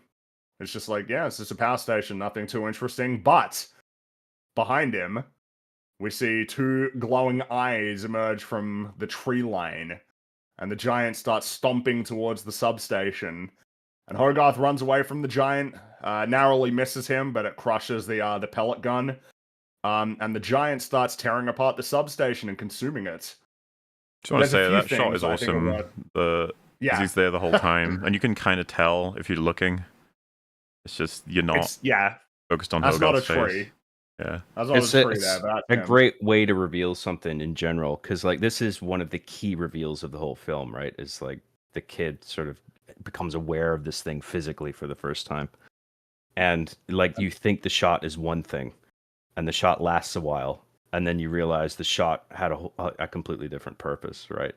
And you see the thing in the background. Something that is worth complimenting, I think The Iron Giant is a great film to point to, of like, guys, like the way that you construct the plot like matters a lot, and don't let people convince you that it doesn't matter, because it absolutely does, and it exists in all of the films that you like. When Hogarth is running away from the giant, he jumps and misses him, but it crushes the gun. The easy first read that you would have for why that happens is, well, this is just to demonstrate its power. This is like a really easy way to demonstrate the power and the danger that Hogarth is in. It's like, look at that gun. It got crushed. It's been destroyed. Holy shit. But like, this is super plot relevant. Like, the gun is the way that that Mansley is going to essentially realize that Hogarth knows about the giant, like that he is his source of information. But like, when you're watching this scene, you don't think like, oh yes, I see. The reason why like the gun got destroyed was so that it would be like a piece of relevant information for another character later. You know how like when you watch some movies, there will be like a weird amount of emphasis that is put on an object by the camera. Where you're like, oh, that'll be important. Set it down or something. Yeah, I know what you mean. That's not just bad. Unless it doesn't mean anything ever. In which case, you're that would fucking with make me. it bad. It's Like, okay to do that, but like it kind of gives the game away. It's like, oh, that's important. Like, and now I know that that's important. A worse problem would be not to think about these things at all and just have it be like some stupid explanation. But like, this is really expeditious writing. And you might think it's like, I feel like you're putting a little bit too much importance on it. It's like, yeah, but spread this out like repeatedly across the movie. Oh And yeah. you've got something where it's like, okay, we're achieving plot, character at the same time. Like we're achieving more than one thing at the same time in a way that like you as a viewer are not going to notice the first time around that you're watching it how important that is. This is like quite but when important it for gets the brought up, structure of you the will have film. remembered it. Yeah, And then you'll remember it, but you don't have to like this is important, middle of the frame kind of stuff. But you remember it. And someone in chat mentions like Chekhov's gun, but I would say this is different from that in the fact that it's like it feels like it feels similar but different, if that makes sense. I mean, when we're talking about things getting like false emphasis, that's almost like where the meta's creeping in of the filmmaking and the shot composition to try and purposefully get you to look at something in a way that's almost like dishonest, quote unquote. Whereas a good, I mean, what would a Wait, you I think mean, Chekhov's gun's like when it's too obvious? No. I mean to say it's I'm not saying a Chekhov's gun is too obvious. I'm saying that when we were talking about how sometimes things will be given emphasis when they're actually not important at all and they're just kind of like fucking with you, or the shot is set up in a really odd way that just kind of it's like a misdirect but in like the negative sense, instead of like, oh, if you're paying attention or if you're listening to the dialogue, they are setting something up and it will come in hand later, like the difference between the two. I'm not sure I understand, because I would say this is a quintessential Chekhov's gun. Yeah. I'm comparing it with what we were talking about earlier about the bad thing, but this is the one that's done. I say I've done well, where you will remember it when it pops up again, and you will know that it doesn't come out of nowhere, but it's not given so much emphasis that you couldn't have possibly forgotten it, and you're thinking about it the entire time. I mean, they're complicated because like there's some that are very explicit and then become very useful. Like Shaun of the Dead's probably should be the fucking poster child for Chekhov's gun at this point. The amount of times the Winchester is referenced and they keep saying the bar has the gun, and then that gun becomes extremely important. It's like, you know what I mean? Like this one almost sneaks by as something that you may not have in your brain, while that one should probably be sitting in your brain the whole time. But both of them would be, considered. You've shown something that's going to be relevant later. That's well, because also Chekhov's gun just refers to gun. don't show shit that won't matter. Like and running with that principle, everything you see, you should probably expect you're going to see it either serve a purpose like now or later, and once it does, it's complete. And a gun is just a good example. Mm-hmm. No, I totally agree, and I totally get what you were saying, Fringy. This movie, every beat of it feels very carefully handled, and the significance of something, you realize the true significance of it when you're supposed to in the movie, as opposed to seeing it early on and then being like, oh well, that's gonna come in handy later, and then it happens and you're just like, yep, like there's just a natural, there's an organic feeling to it where it's just like, oh yeah, he found the broken gun. It's like, oh yes, of course there was the gun and we saw it get broken, compared to in a ship movie where it'd be like, oh, that just like wasn't there. Like the thing that you're saying is like relevant information, like never existed. Yeah, you we made couldn't it have up possibly now. as an audience have kind of been given that piece of information when it happened, or when the instigating incident for the item, as far as the story is relevant, occurred. Yeah. And it's not just a writing thing, it's an editing thing too, because you have to be really careful how long you hang on a particular shot with something like that, right? Because if you hang on like a second too long, you're going to make the audience think, oh, I have to pay attention to this thing. I have to remember this. If there are like 10 items on a table that a character's packing into their pockets, and then they show a close-up of one of those 10, you're like, oh, so that one's going to be relevant later. It's almost like... I guess that's important, yeah. Yeah. So, the giant stomps towards the substation and starts tearing it apart and eating it. He's munching on that metal. But then he tries to grab... like another part of the substation, where he gets thrown back by an electric blast and he becomes entangled in the power lines. he starts screaming in pain. It's like immediately, it's like, huh, But yeah, compared to there's like things the about the very first nature of the introduction. robot, like the fact he's eating things and feels pain and stuff like that. Well, It's and up to like, that These how point, very exactly does the organic. thing These are work? very organic qualities. and Yeah. up to that point, he's way more standard, like default robotic. Even the way that he's eating looks very, factory level, like Yeah. open mouth, closed mouth, eyes not moving, and it's just so he's like an unfeeling automaton. But then, yeah, it's definitely, it's not even just like the sounds, the expressions he makes are just so like, wait a minute, man, Yeah. looks Yeah, rough. hold on. That looks like it hurts. Which already is like, oh, that's, like I feel like that's that's not what you would expect. It's a clear juxtaposition. I agree with what you're getting at there. It's like very robotic, and then like, that seems a bit more like relatable. I don't know about that. And so the power starts to get knocked out all across Rockwell as Annie is returned home and is it's like, oh yeah, Hogarth, he ignored like every single thing that she told him to do.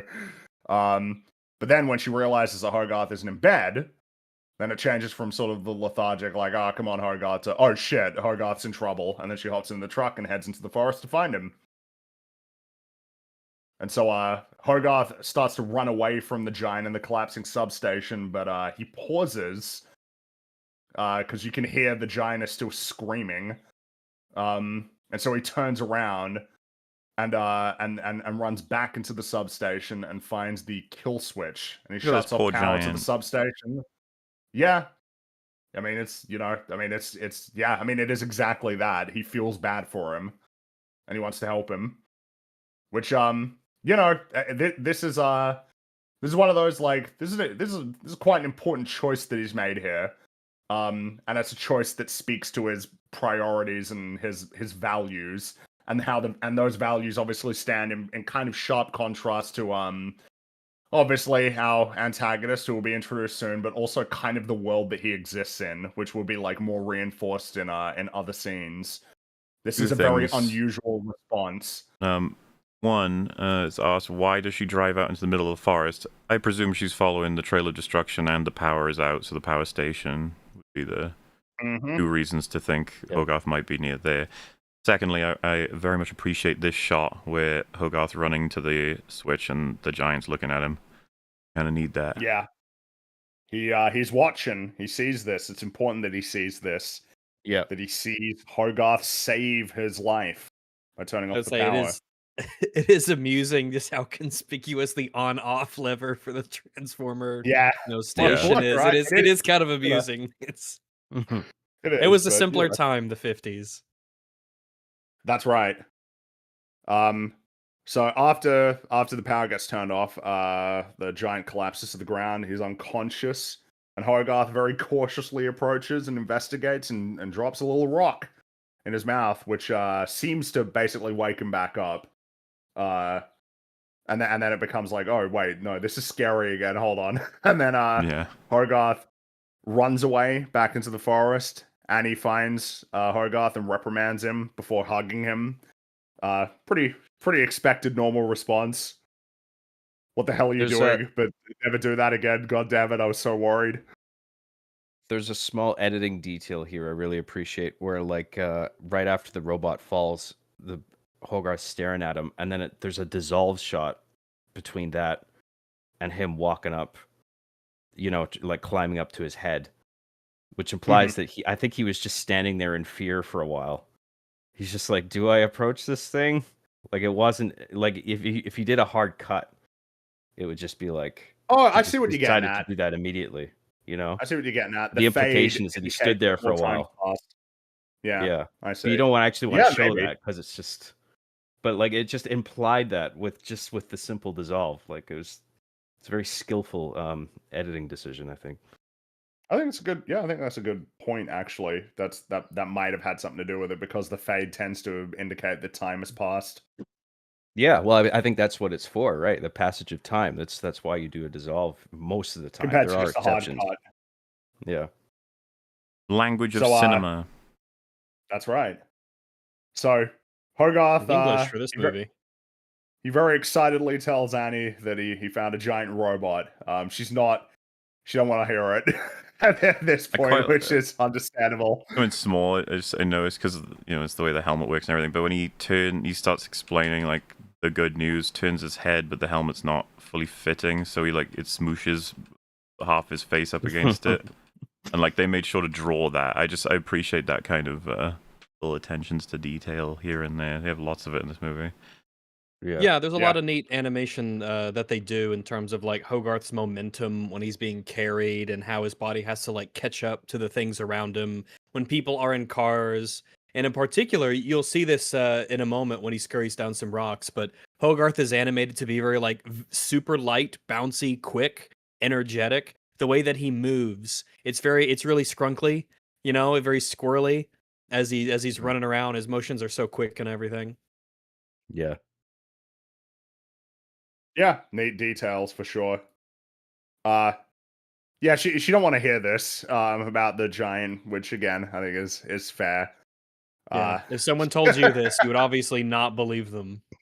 Yeah. Well, and I think it's just you get very much she's trying her best, but like the circumstances are quite difficult, and this is like not something that she's essentially like she can't be dealing with this right now. It's it's all a little bit too stressful. She's got bigger problems to worry about. And she was terrified about him, earlier. So yeah. And so as they're driving away, Hogarth looks back through the window, sees the giant, head slightly tilted, staring at him. And it's like, that's another one. I mean, it's pretty clear cue. It's like, right. So this giant is like curious. Oh, he's having a thing. We're pretty quickly establishing like, I feel like this giant is not behaving in the way that the giant you would expect him to be behaving, Very quickly, it's like every impression that you get of the giant, like in terms of things that are I guess scary up to this point, is really just sort of from like a position of there is just like no context for what's happening, but like the second that context is like given, whether it's the fact that it's like, oh, he's being like hurt, versus, oh, well, I now know what's happened, and like as I'm looking back and I know that he knows that I exist, he's like looking at me with curiosity. All of this is what people do. This is like what a living thing does. Yeah, very anthropomorphized already. Absolutely. Even if I forgot if it was mentioned before, but even when he powers down after being hit by the electricity, when he like the light goes out of his eyes, the sound effect that he makes is like an exhaling breath. So you get these just layers and layers of, oh, this is like a thing. It's got these organic qualities to it. I really like this shot in the car, because before it tracks or pans or however you want to think of it, like if you're looking at the faces of the mother and the kid, there's a lot going on both their faces, and I think it takes like multiple viewings of this shot to fully register what they're both thinking. I don't think you can absorb it all in one go because you're constantly flicking your eyes left and right. Really, you look at the mother's face and she's just sort of disappointed and frustrated, but then she sort of feels like bad for the kid. There's a bit of like empathy there as well, and then you go to the kid and he's just feeling sad because like he didn't do what he was told, and he feels like he disappointed his mother, but then he's like also like this thing just happened, this crazy thing in the woods. You definitely understand both of their perspectives very easily, and that's something that it's something I like about the movie a lot. Where a lot of the characters, they just like, yeah, it's probably what I'd do in that scenario, or yeah, what you think, that makes sense how you'd react to all this. Yeah. And then you pan and then you do the robot reveal there, and it's just great, and it's all one shot. It's so good. I like his drawing. It's the giant looks kind of sad in the drawing though. He's got little. He tilts his head a little bit, yeah, and then that in the match cut, he draws that tilt. Yeah, I think is Well, interesting. drawing him bet it was, sad, like, right? Is like a eyes there's look kinda something sad, behind Yes. that yeah. as a choice. Right, he's got a frowny face, yeah. Which I mean, that's a whole other impressive thing with the way this essentially 3D animated object expresses emotion, right? Because it's got a fixed jaw, and it's like, how do you exactly make this thing look like it's happy or sad? But it actually manages to do it in a way that I can't Yeah. quite put my finger on. It We'll, just like pulls the jaw back at a certain angle or something. It doesn't actually bend it, I don't think, into like We- into a smile or a frown. But you do get the sense like, oh, this thing's happy, this thing's sad now.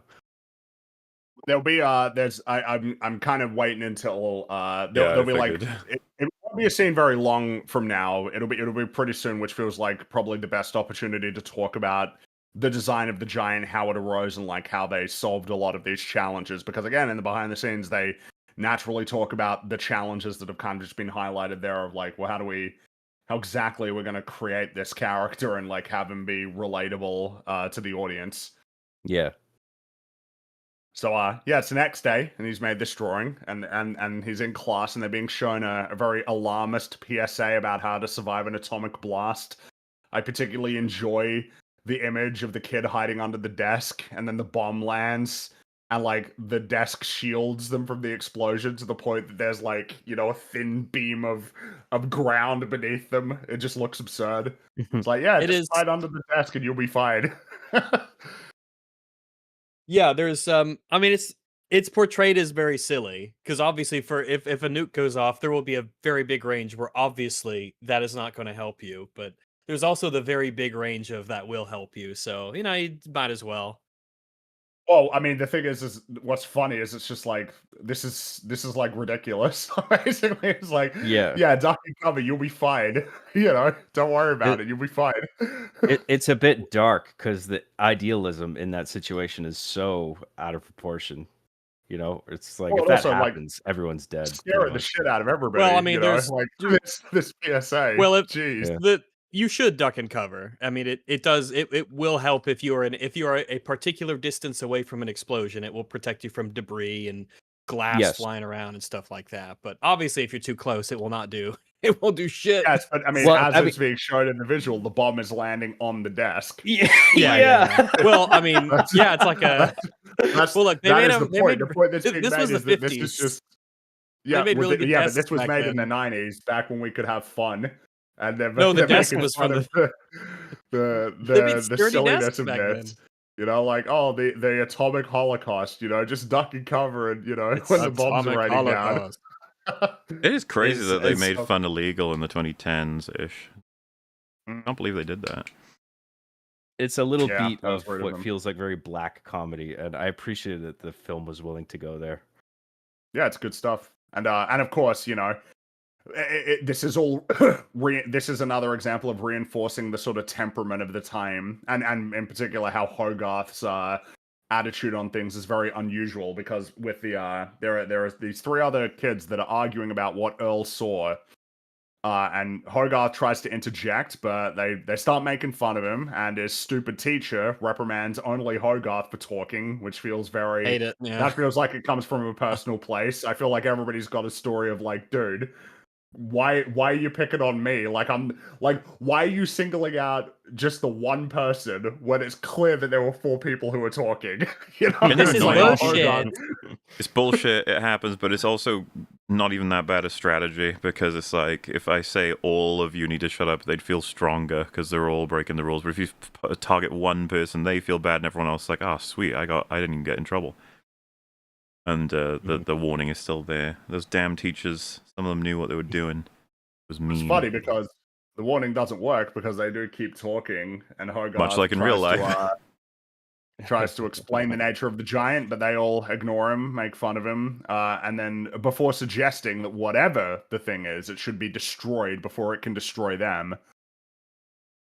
Yep. Oh, by the way, there's a neat detail here before we get too far ahead, but so originally Hogarth, he tells his mother when he's all frantic and excited in the woods that it was 100 feet tall, right? He specifically says this because it just happened. Obviously his blood's racing, he's excited, But later at school, which we presume is the next day, or at least later on, he says it's 50 to 60 feet tall, which to me indicates that he's been thinking about it quite a bit, and he's not a dumb kid. He's thought like, oh, okay, now that I've calmed down and I've thought about it, well, how tall is he actually? And he sort of estimates that it's 50 to 60, so it changes between what he tells his mom and what he tells the kids afterwards. Yeah. It's like all that he's been thinking about really is Yeah. meeting that robot. Yeah. So in the diner, Dean and Annie are having a bit of banter. It's a bit of awkward banter. The point Yes, is it that is. Dean likes Annie, all right, and she likes him too. Clearly, she's nice and she's hot. Got the Disney princess phenotype. There's a lot of them exist. I mean, kind of. I mean, even at the beginning when we first saw her, she kind of like she kind of relented and was like, "Show me your pet critter. You know, show me this one. You know, let me see it." You know, she's like, "Well, it is. Show me the animal." Right. And so Annie laments that Hogarth is lonely, which prompts Dean to just say he's a good kid, which is like, yeah, Dean's a nice guy. It's just like, I mean, you know, what should be said in this situation? It's just like, yeah, he's good. You know, don't worry about it. He's a good kid. Don't get too stressed out about it. You know, like he should have friends. He didn't need to say that, but he did because he's a nice guy. He's a cool dude. He is a cool dude. Yeah. And I like what it does for the mother, because since like him running out in the middle of the night, Hogarth, like she's probably still a little like frustrated with him at that point. And then it's just good like, to get to have a stranger come up and say like he's a good kid, like it's just a good. I did a good job as a mother, and he is a good kid. If he has this some external verification that your child is all right. Yeah. Well, and that it's like not your fault that this is like a problem, you know, that he's having, particularly when, you know, you're having to work like basically a full-time job. It's just like, I mean, you know, it's kind of what was shown earlier. It's like, yeah, it's something of an occurrence that she's like not at home and he has to be at home on his own because she has to keep working, which is almost certainly not like helping in terms of solving that problem. Right. So Earl approaches Dean. His buddy is selling him a tractor that's got a massive bite out of it. It's very, very much a bite. Like, it's kind of like, there's no question about it. It's just like a giant chunk bitten out of the side of the tractor. Early on, I'd mentioned one thing that I like about this movie is the way that people react to things is very real and intuitive. And here, because I think we see like 4 different times in the movie, you got Dean here, the farmer who's with them, Mansley, and I think Hogarth. All of them can see the bite marks out of these like solid metal objects, tractors, cars, etc., and they call them bites, even though it's obviously ridiculous if something bit them, but they look like bites and people call them bites, which is like, yeah, I appreciate that they just kind of call it as they see it in a way that makes sense. Right. Well, and I just like the authenticity of the dialogue too, right? Like, I can't pay you more. It's got a bite out of it. And then he's like, that's why I'm selling it.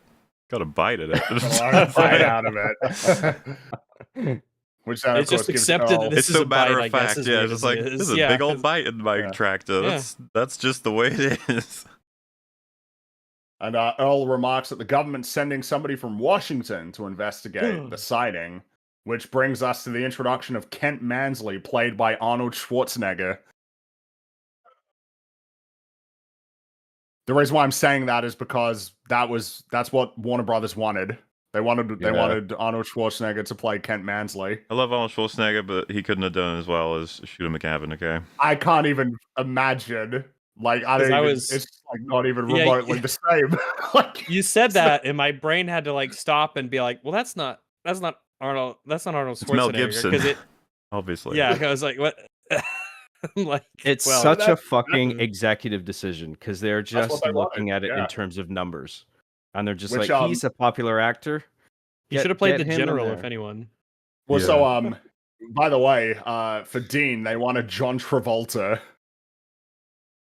That's who the studio wanted. I mean, I for can buy Dean. them wanting That that. could, yeah. I mean, that I could buy them I think wanting he that, could. but again, it's a case of but when you see who Dean actually is, who they wanted the character to be, it's like no, nah, come on, it's like Yeah. these are not not the mean, correct choices.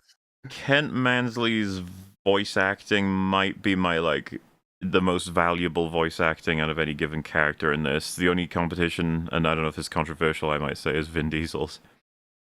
Yeah, he's. I mean, Yeah. I don't think that's. Is that? Do you think that would be controversial to say? Yeah, I think a lot of people would be like, he's not doing much, and I just be like, he is though. You just gotta listen for it.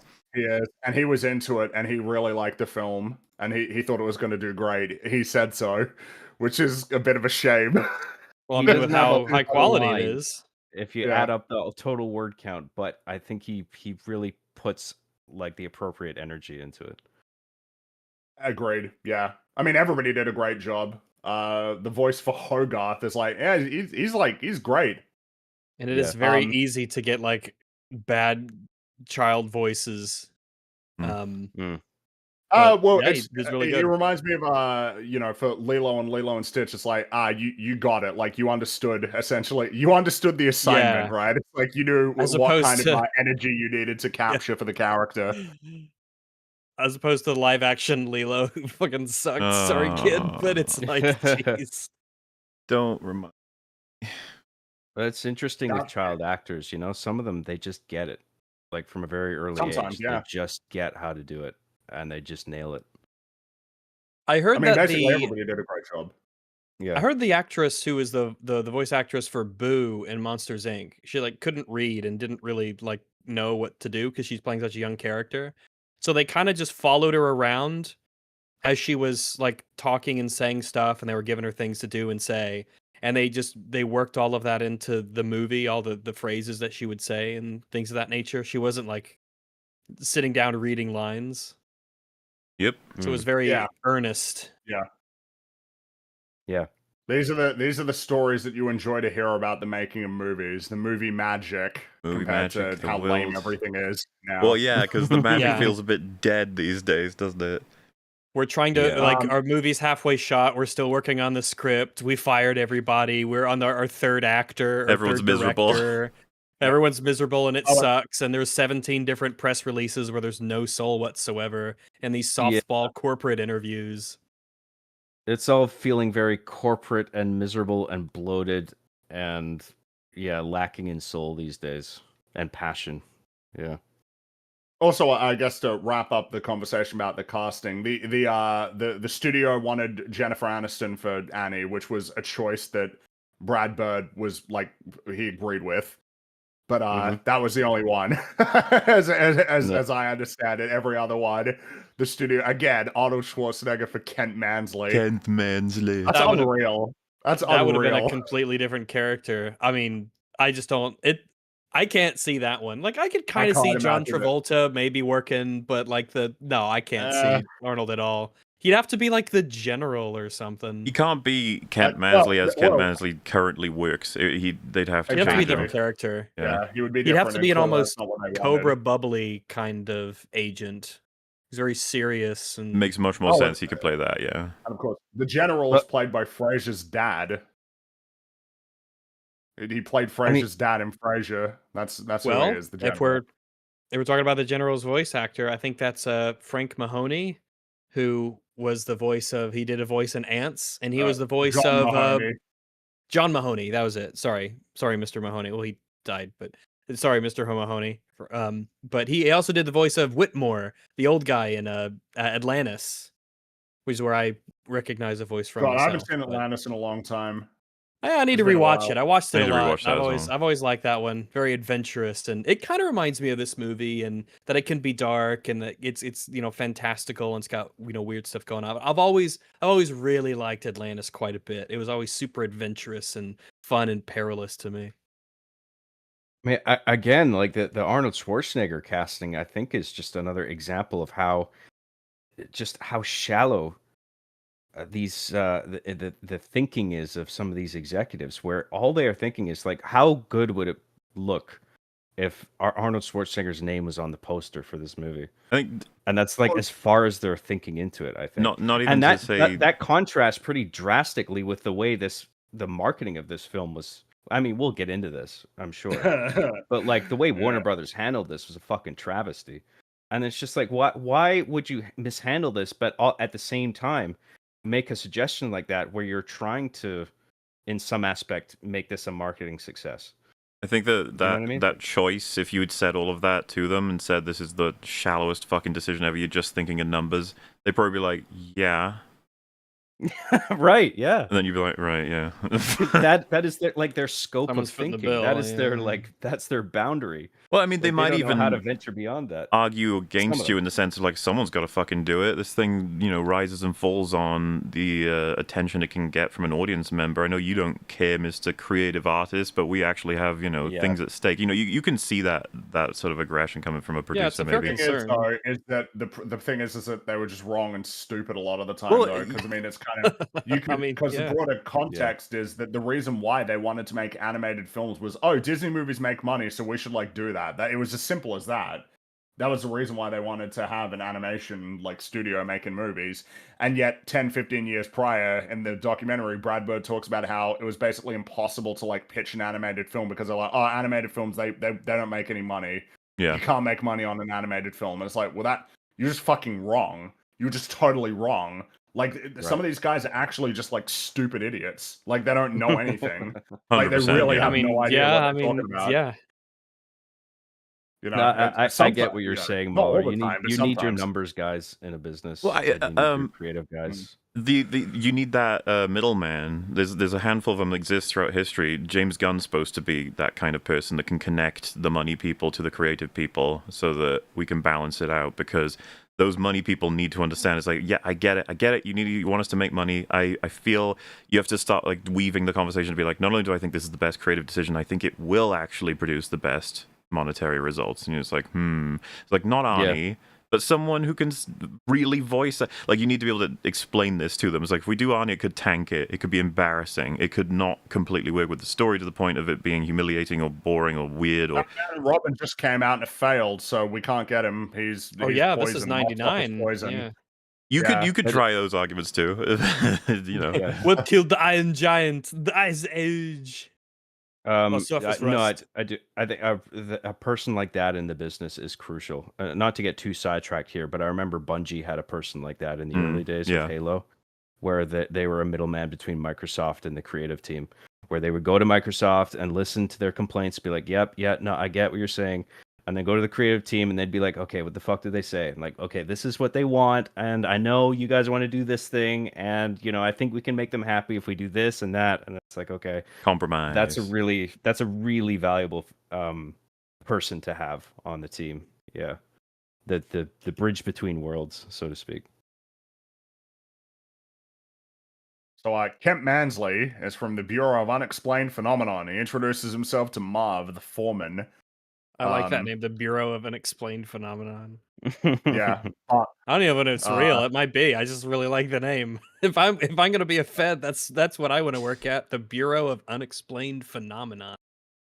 And I like the way with which he presents all of it as though he's so fucking important and cool and the guy who's going to solve the problems, but he's talking to someone who just is like, okay, so we've got some problems we're trying to solve, right? Yeah. He's just the most normal town guy ever, and he's just like, I don't care that you think yourself so fucking important. Like, not that he's thinking that directly, it's just that's the contrast. In a negative way, it's just he doesn't even notice. Yeah, he's like, okay. No, the substation, it's like it was attacked by an enormous beast. And Kent's just taking every opportunity he can to be like, I know what's going on here, and you need to, facilitate me so that I can save this country. I know what's going on and nothing's going on because who gives a shit about what's going on here in this place? I don't want to be here.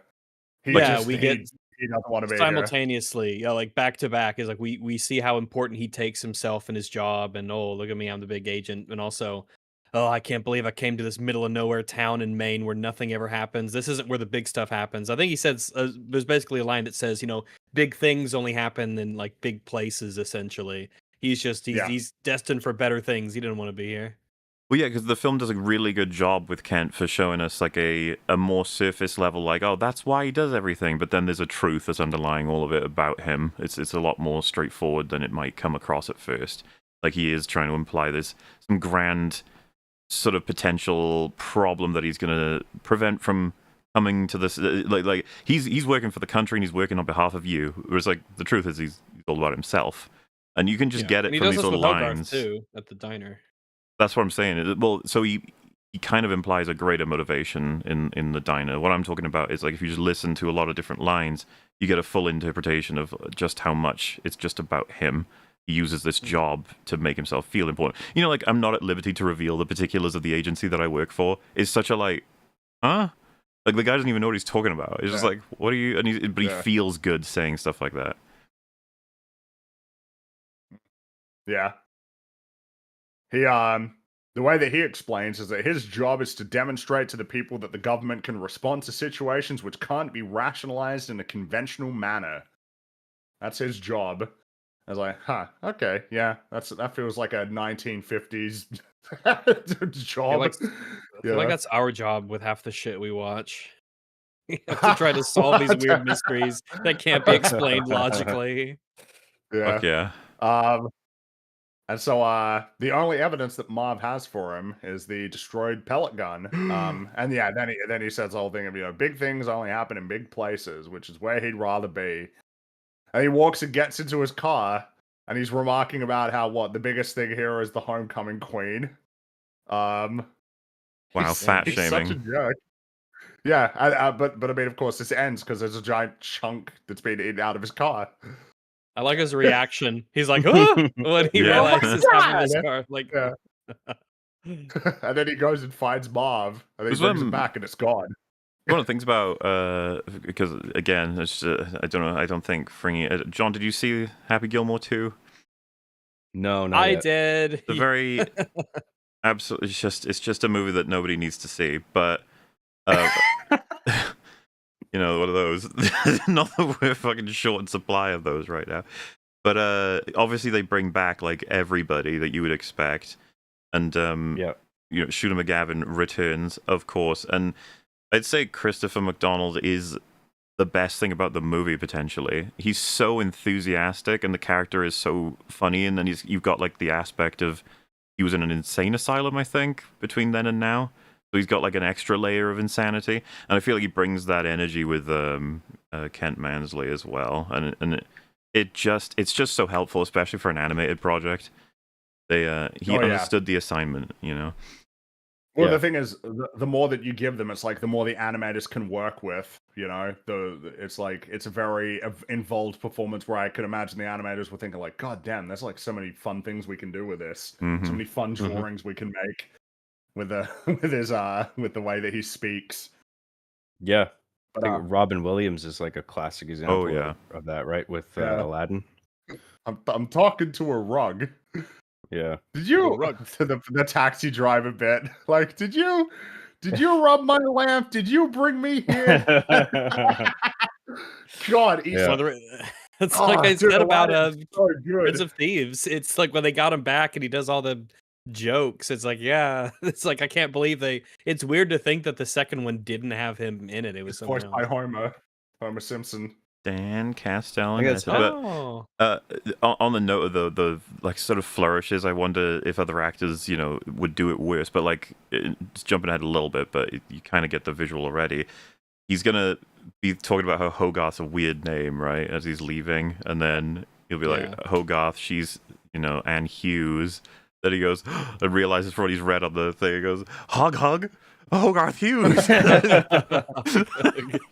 Hog. It's so funny. It's you're Hog.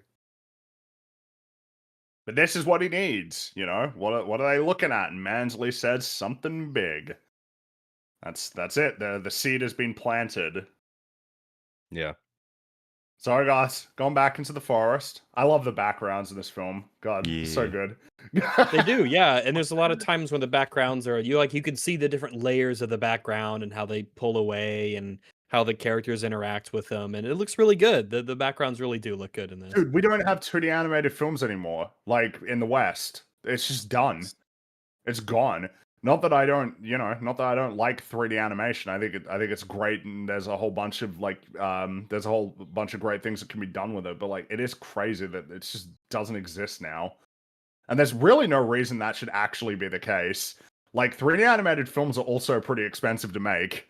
Like, but I don't know. The world just decided that they weren't interested in these anymore.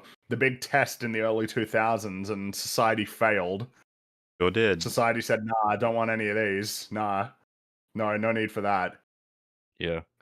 Anyway, Hogarth's gone into the forest, got a camera, a big sheet of metal. He wants the giant to get the metal. But there's no response. He keeps calling out, there's no response, and then he places the sheet against a tree and then hides nearby. He gets bored and he takes a picture of himself, which again, there's another example. It's like, this is a joke. Obviously, the read that you have as a viewer is like, oh, haha, yeah, that's funny. Like, he took a picture of himself and it kind of stunned him because of how bright it was. But this is super important. This enables the third act. But like, you wouldn't know it when you watch. Like, it is that you wouldn't know that's the case when you're watching it, Yes. And it's just like he wouldn't know when he was taking it, how, this would come back to bite him in the butt, taking this picture. Yeah. Nope. Good stuff. It's just, yeah. It's so good. The plot is very well considered. Yeah. To the point that you don't even think about it really at all. It's just like, yep, you're along for the ride. Yeah. Even the thing with the gun as well, like leaving the gun behind. Like, I think in any other circumstance, Hogarth would go back for his gun, even if it was in pieces. But I think he's just so distracted by the fact that he met this giant robot that he really wasn't even thinking about it. And then the gun was there for the agent to find. Like, you understand, it doesn't feel forced. You're not thinking like, oh, why did he leave the gun? It's just like, oh, no, you know what? It makes sense. Yeah. And then the agent finds it. And it has his initials on it. And I think that was a pretty common thing too, is carving your initials in things in that period of time. It all just makes sense and it flows. So Hogarth falls asleep, but when he wakes up, the metal sheet is behind him, and so is the giant. The giant's just there looking at him, presumably having been staring at him for a while. Yeah. He was staring at him since he took the photo, and there was between the photo and going to sleep. The giant's just been sitting there, just looking at him. Didn't even notice. And Hogarth scurries away. The giant gives chase, and Hogarth gets knocked down by a tree branch. And yeah, in all of this, he loses the camera. And the giant just sort of squats down and stares at Hogarth for a while. And then the giant sits down and sort of mimics Hogarth in the way that he's sitting. And now is probably a good time to actually like sort of talk a little bit about the design of the Iron Giant, because it was perhaps like I guess it would be safe to say it's like the single most important design to nail, because like there's so much about the story changes or is influenced by the way that the giant looks and how he animates and how well they're able to essentially get the giant to fit the needs of the story. In the Iron Man, like the Iron Man doesn't really like look like this at all. It's much more like blocky. That's like more so how it's described in like the illustrations in the book. Almost like he's got like a bucket for a head. That's like kind of the shape. So it's more like that. You've still got certain elements that are similar, like the eyes. But it's very different. This one has obviously been adapted to be more fitting like the sort of retro futurism art style, that's sort of quintessential for like 1950s like science fiction. Yeah. And he was designed because it was something they were struggling with for a while, and this design, the final design that they settled on, was designed by Joe Johnston, who, if you don't know who that is, he was the director of The Rocketeer. Interesting. Okay. And Jumanji, like, but The Rocketeer feels like the more apt one to point to as like, yeah, okay, yeah, I can see that. Those movies a lot. That was also designed by a couple other people in the project, Mark Whiting and Steve Markowski. So it was like Joe Johnston kind of laid down like the groundwork, and then they worked from there. but like that was sort of the foundation that yielded this design. Which of course everybody really. Oh, and he also directed the first Captain America. Yeah, he directed that as well. Oh, right. This is a great design, and one of the things that's like really important about the design, and it's like a challenge that I think is one of those, like, you accept him for what he is and the way that he looks, and it's almost like, oh yeah, of course that's what he looks like, right? Which is kind of a sign of successful character design. But you have a challenge that needs to be solved, which is, on the one hand, like, he does need to be kind of scary, under the right circumstances, under the right lighting conditions, and of course when he, transforms into the actual, like, weapon, that needs to be nice and scary. But at the same time, like, he actually needs to be like kind of cuddly. He needs to be like warm and friendly and sort of soft in a way, even though he is like rigid and made of metal. And I feel like it's just like, look at that face. That's like a very, like that's like a, I don't know how to describe it other than like that's like the face of a, like, kind of like a wide-eyed sort of, like, hey, look at me, I'm like the giant, I'm here and sort of in the world, and I find things interesting, like, I just like look around and it's like, oh hey, like, look at all these things in this world that are like really cool, kind of like a dog. Yeah, kind of like a dog. He is like a big dog, yeah, in behavior as well, yeah. And of course it's like, well, how he kind of like, the giant kind of is in a position where he can have something of a perpetual smile just because of the way that his mouth is shaped. Yeah, it's like the fact that the jaw protrudes, I think, lends something to his expression overall. Whatever he's feeling. I think so too. It's the fact that the bottom jaw is very big and the proportions of his head are quite small compared to the body and the width of the shoulders. It's very brutish and strong. It is not an elegant design. It is very masculine, in a manner of speaking. It's very it's easy. It part of the reason why it's easy to translate that into like, oh yeah, he is he's a weapon creature. He's capable of destruction. He has incredible strength and resilience.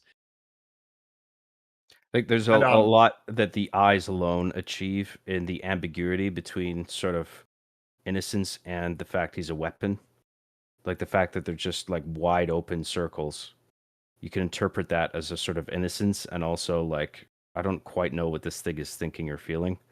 But then when the eyelids come in, there's a neutrality to it almost that shows it could go either way. At a default stage, yeah, but those eyes hyper important for all kinds of expressions as the film goes on, right? For fear, shock, anger, confusion. The longer that the film goes on, the more that you move away from the sort of wide-eyed expression to actual, like, more tangible, direct expressions. I think that's what you were ramping up to, John. Like, yeah, you start to see him be happy, in awe, angry, nervous, sad. Yeah, kind of intangible how his speech improves as well. I think the directionality of the eyelids as well, whether they're coming from the top or the bottom. Like if they're coming from the bottom, you can sort of, in combination with other elements, you can convey like sadness or maybe like being sort of ecstatic about something, perhaps in some context. Yeah, I think that what's happening around him in the scene is also sort of informs to the audience what he's actually feeling in the moment as well. But like in certain sad scenes, if you see the eyelids come up from the bottom, you do get the sense that, okay, immediately, like he's sad. There's not really any question about it. Vulnerability, which is important, right, something like this. But then when they come from the top and they're like furrowed, it's just like, okay, he's angry now. Like, yeah. There's like a simplicity and clarity achieved with the eyes and the eyelids at the same time, and it's a very simple system overall. It seems, and that's something that's worth, because the design is in some sense like very simple, which I think is in its favor. But I mean, the giant is comprised of like 7,000 parts. There's a lot of like little individual components that all had to be like modeled and considered when animating. Like 7,000 parts. That's a lot of components, I think it's particularly noticeable in the scenes where he's like reconnecting himself in the barn, for instance. The piece you see the pieces all joining get together. There's a lot of moving parts that interlock and stuff like that, and that all had to be designed. You might even say he's more complicated than he seems on the outside. Yeah, might no, say More than that, meets the eye. that's fair. yeah. Transformers. Is Yeah, it- Is it safe to say, by the way, that the default position for the creatures like him are not at all in a learning state, but it's because he hit his head and the electrocution that's like reset his I think it's mental safe to state? conclude that because he doesn't have any memories, and Hogarth says maybe it's got to do with the bump. Yeah. And I think we're meant to conclude it's like, yeah, that probably is the case. And I think that's an I think he interesting has the example. bump immediately. I think you see that even before he gets electrocuted. I think he's got the bump right at the start. From the crash. Well, so the I reason wonder if you're meant to think like it could go one way or another, where like he was a dangerous weapon and then he got electrocuted, or he was friendly from the beginning. Like you don't really. the reason why I one would have way or another. included the electrocution is because of just how robotic he is between his arrival and the electrocution. He's almost you'd argue it's just he's just a robot, and then he become like his curiosity and pain come in during and after the electrocution. So I don't know if the film was arguing it's both. Okay. Maybe. Yeah. I mean, in any case, this is who he is. That's the giant right there. Yep. It's such a great design. So good. It is a really good They looking design, nailed it. yeah. And then I think at some that- point, the thing Steven with, Spielberg's like, man, sorry, I really just- want to see him punching stuff. Him tipping over and falling onto his ass is it feels like a very like kid thing to do. Yeah. You know, I think I remember doing that once or twice when I was a kid. It's just like sort of like tipping over like that, and then you fall into some pose. And just starts mimicking Hogarth, which, you know, it's like, yeah, that's the main way that he's going to start like learning some things pretty quickly. That's an important point. Yeah, he is mimicking him. That's true. Yeah. You know, before that, he shows him, he drops the kill switch on the ground. So Hogarth concludes that the giant saw him save his life, which, I mean, as pointed out before, he definitely did.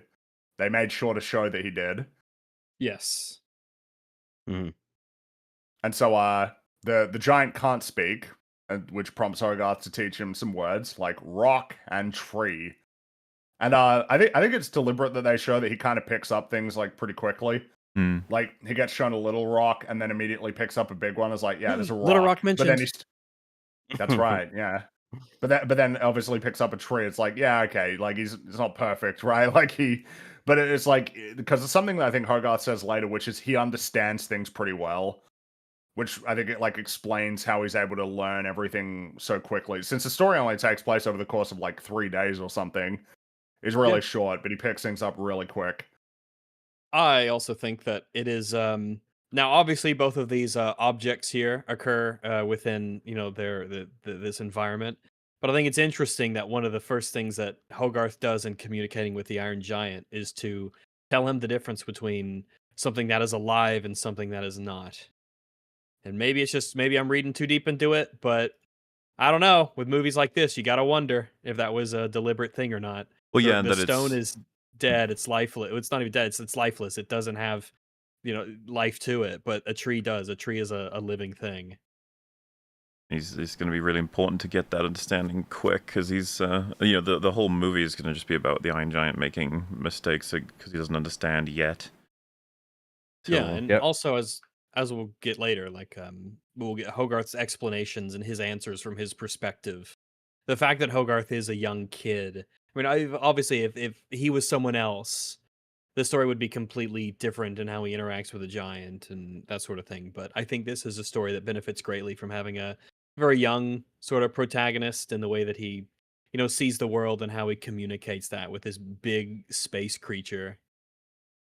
Yep.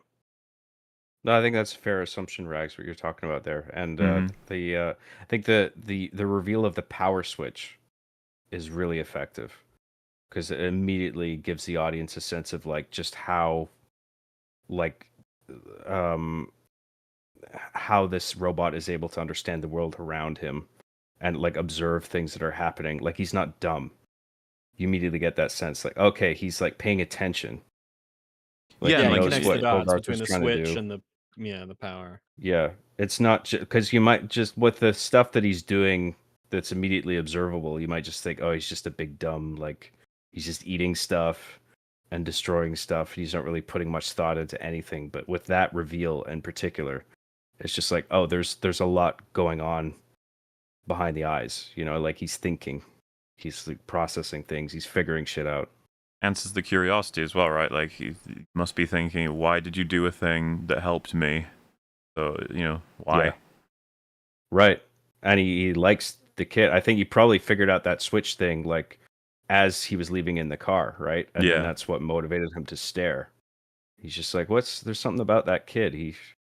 I don't know what he is, but he liked me, and he was trying to help me, and why would he do that? And what am I doing here? And yeah, and then he had time to think, obviously, between then and the next time that the kid found him. So Hogarth is thrilled to have found the giant, and he starts contemplating whether he should tell anybody, but he swiftly concludes that people would freak out if they saw him. Which is I think is accurate. a fair assessment. It's correct. reasonable It's thing just to think. correct, pretty much. And meanwhile, you got Mansley briefing the mayor on the meteor, which he asserts, you know, there's something much more serious. Which is like, yeah, I mean, clearly, I mean, this is the this is the reason why you don't want to say anything, is because you got someone like Mansley. He hasn't met him yet, but you know, people like Mansley exist.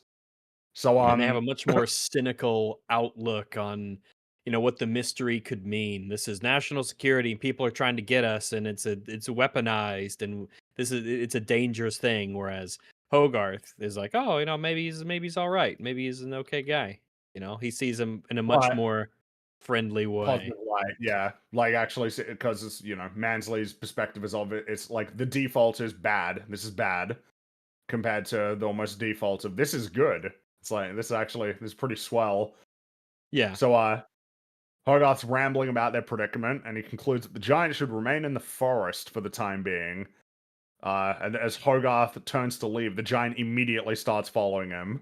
There's a cute sort of transition that Hogarth and Mansley match their body language as well, as they're both explaining their plans, just to show them parallels of like how they're planning against each other without even realizing it.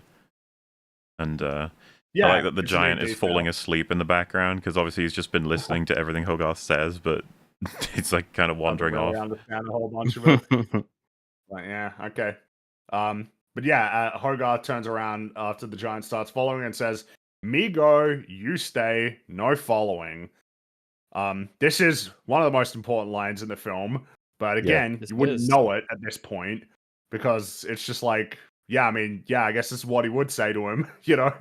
But this is a classic example as well of something that's kind of delivered for borderline comedy, right? Because he's giving him caveman talking essentially, and then the joke is like, he's still following you, which is all, it works perfectly for this. But then the next time we see that quote, it's like heartbreaking. Yeah. Mm-hmm. Which I think the thing that comes to my mind immediately for that is I think it would be God of War, Ragnarok, the jokes they tell until one of them becomes a little too hard hitting when you wouldn't expect it. What gets bigger as you take things away. Yeah, it had to be me. Someone else would mess it up. So yeah, they keep going. They eventually reach some train tracks on a hill overlooking Hogarth's house, and the giant bites it, as he would, because he doesn't know what this is. But then a train suddenly appears, which is very unfortunate timing. But Hogarth frantically orders the giant to fix the train line, and what I enjoy is that like the giant starts to get like pretty meticulous with it. Like, yeah, you know, he fixes it as Hogarth views as close enough, but the giant's like, no, hold on, I've got it. I can actually, and he nails it. Yeah, he's super into it's a little bit too late. He shows a lot of care to really want to do this correctly. He wants to put it together quite well, not do a roughshod job. Kind of what you were referencing with the tree and rock thing, Rags. It's like he just thinks like, oh, food, and it's like, no, this is actually extremely important. He's like, oh shit, okay, like I didn't know, you know, and he's like, okay, let me put it back properly. Like it's all the learning shit. It's just unfortunately he gets a little too invested in fixing it. Well, I think the fact that he does get so invested shows that there's an almost like childlike aspect to him, where he is so engrossed in this task of putting it together and getting it just right, he doesn't notice the massive train barreling towards him. I like Yeah, there's like a naivety in there as well. Yeah. what they do with the eyes, though, to simulate the sort of like fine-tuning. squinting and Good stuff. yeah. Yeah, he Yeah. like leans down and squints like he's trying to level the rails. Yeah. He's like, if I got this right, it's cool. Good stuff. And I It's, think just before that actually- too, there's a cool juxtaposition in the strength of the two characters. Like Hogarth, he tries to like push on the rails and it's just doing nothing. Cause like obviously, yeah, it wouldn't.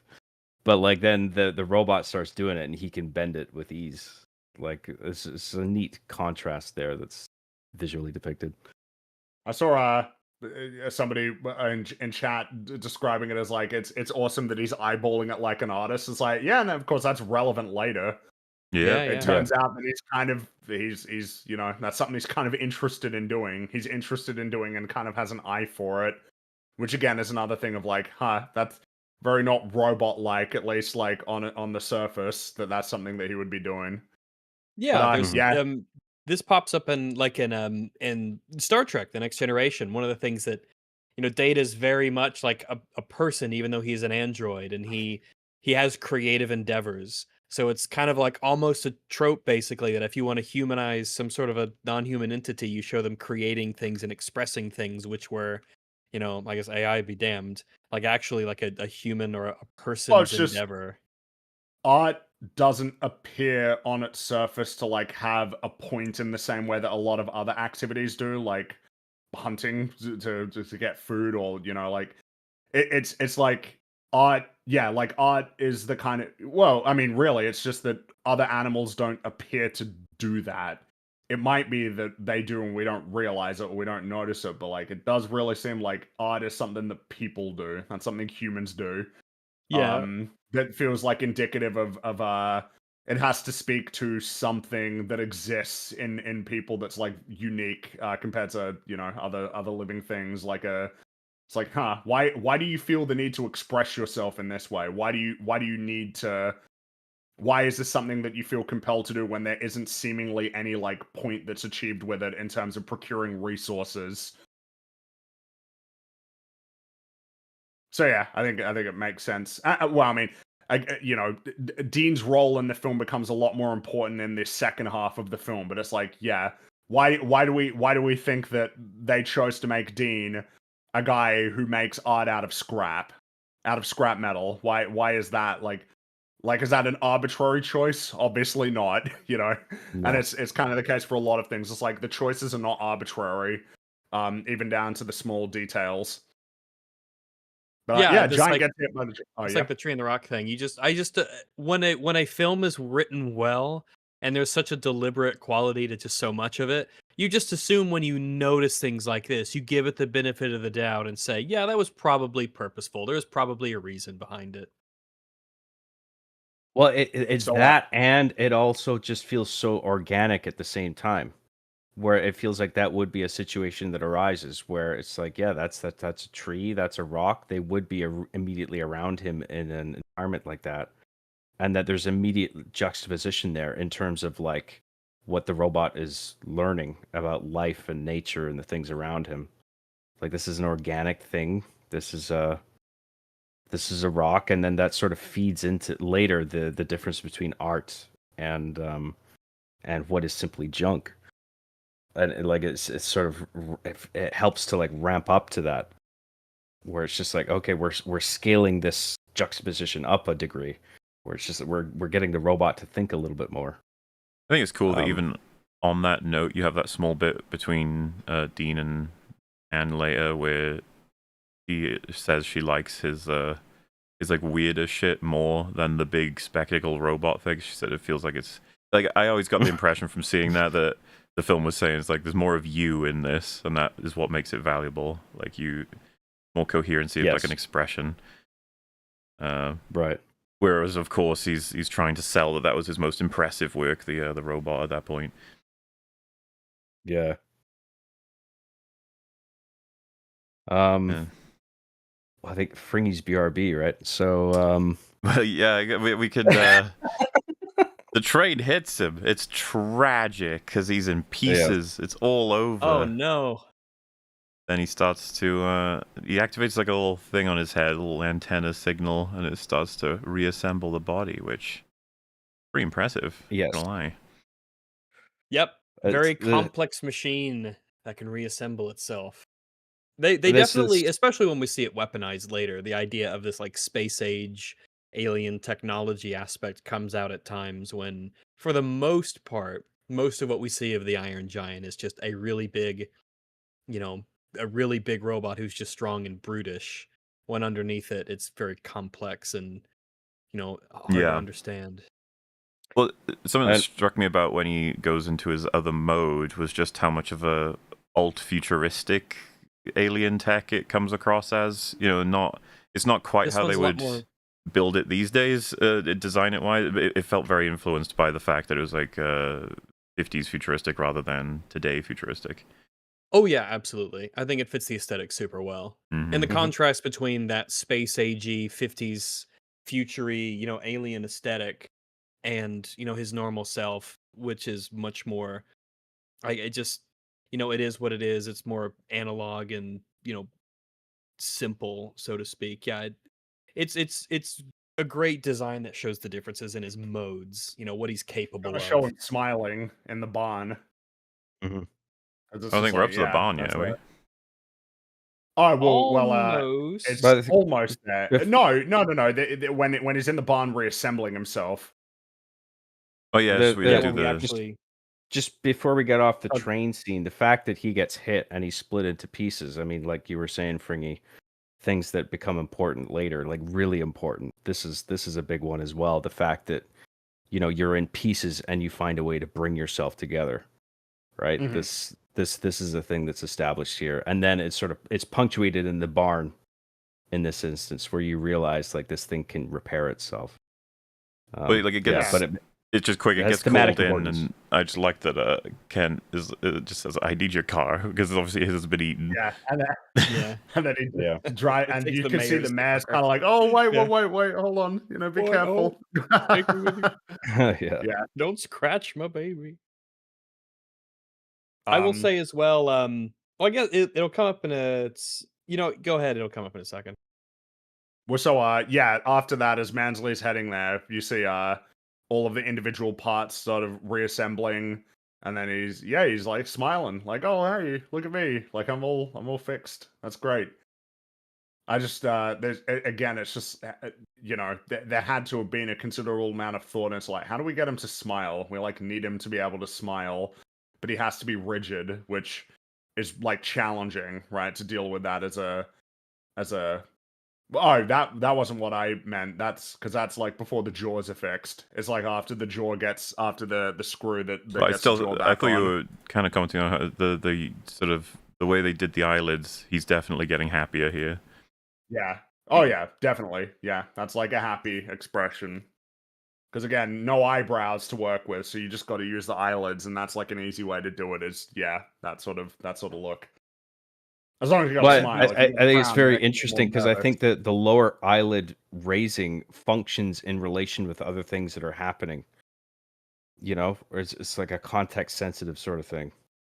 Where like in some situations the lower eyelids come up, and it's like but then like.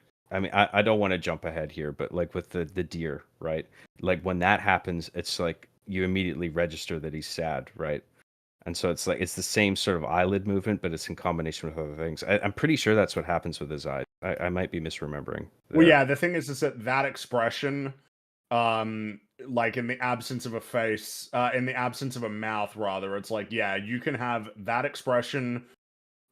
Without a smile or with a frown is like, oh shit, that's like definitely more of a, it's a challenging thing to deal with when you don't have like conventional features to work with, basically. Yeah, it's one of the reasons why Wally's so impressive too. Is like there's definitely between him and the Iron Giant, with the limitations. The thing is, Wally is the GOAT. Wally is the greatest like accomplishment in that regard, like in any movie ever. Like Wally is like profound. That movie, man, is so good. Yeah. Like the Iron Giant with smiles is particularly interesting because one of the things I was getting at earlier is that the jaw doesn't bend across its length. Yeah. but if you just bring if you raise the jaw at the back on the left and right side, then from a certain angle that can be conveyed as a smile to the audience. Yeah. It's Really a cool. really interesting way of doing it, and it was effective too. It worked. I recently rewatched Wall-E, that fucking part where he's trying to get Eve's attention all the time, and the shit ton of trolleys fall down behind him, and he tries to run away from them, but the doors aren't open, so he's trapped, and then they all just crash into him. It's one of the funniest. That whole sequence. One of the things we just concluded is this is actually a top tier romance movie. It's not something you'd expect to say, but yes, it totally is. But it is. With no dialogue. I mean, it's kind of amazing what it accomplished. Yeah. The umbrella and the electrocution, the lightning. When he makes the Eve artwork and she just goes past it, he's like, fuck it out, he kicks the thing and it falls on him.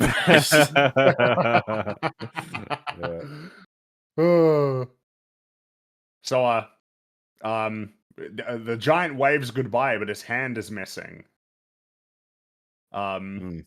Which it's where was that hand? We're about to find out. But outside, Mansley is there, and the train driver says he saw a giant metal man, and so Mansley asks where he can get a telephone, and he's pointed to the Hughes residence just down the hill. And so I would say inside, also, before we go forward, one thing I really like about this movie is the old man voices. The conductors and the fishermen from earlier. They got really good old man voice actors to be like, "Oh, tell him what you saw, Charlie. You won't believe this, but I saw a big giant man." And I just really like the old man voices in this movie.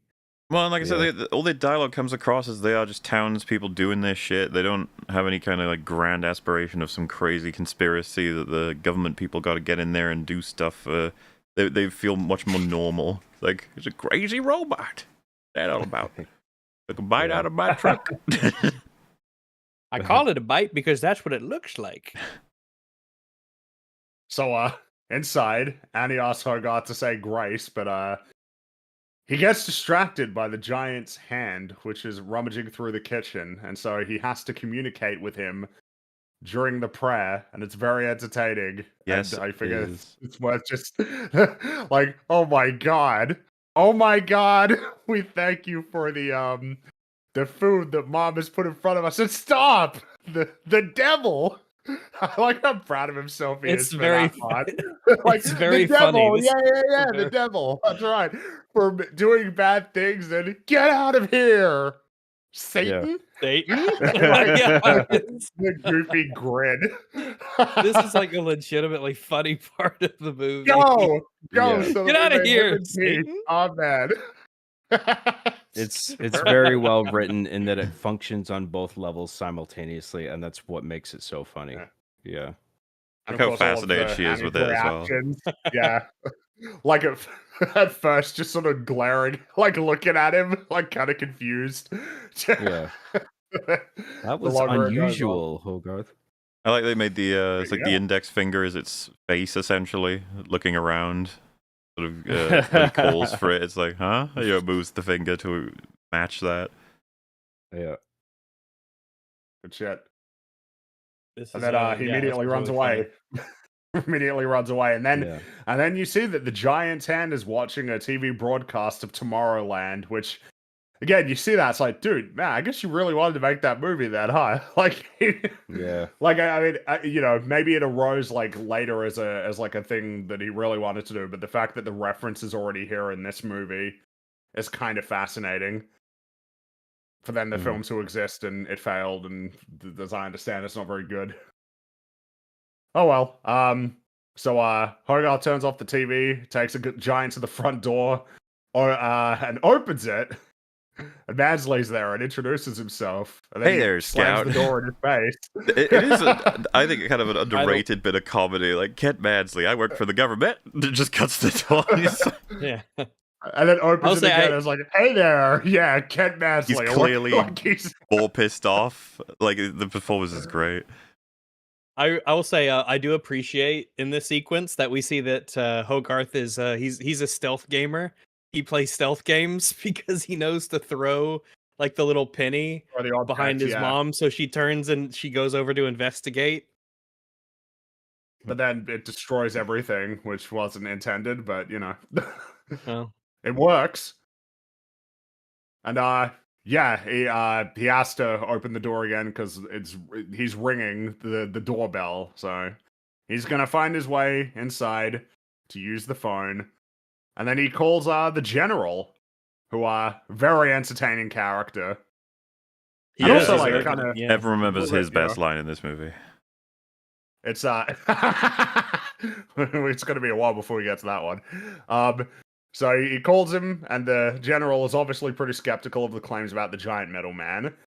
And the general points out that Mansley has no tangible evidence, no reliable witnesses, and that the story is plainly fanciful. Though he does say, like, if you told me you found it, if you'd found, say, a giant footprint, I might send over an expert to make a plastic cast of it. And hell, if you get me a photograph of this thing, I could probably get some troops over there. But you tell me you've got a feeling. It's like, yeah, pretty much.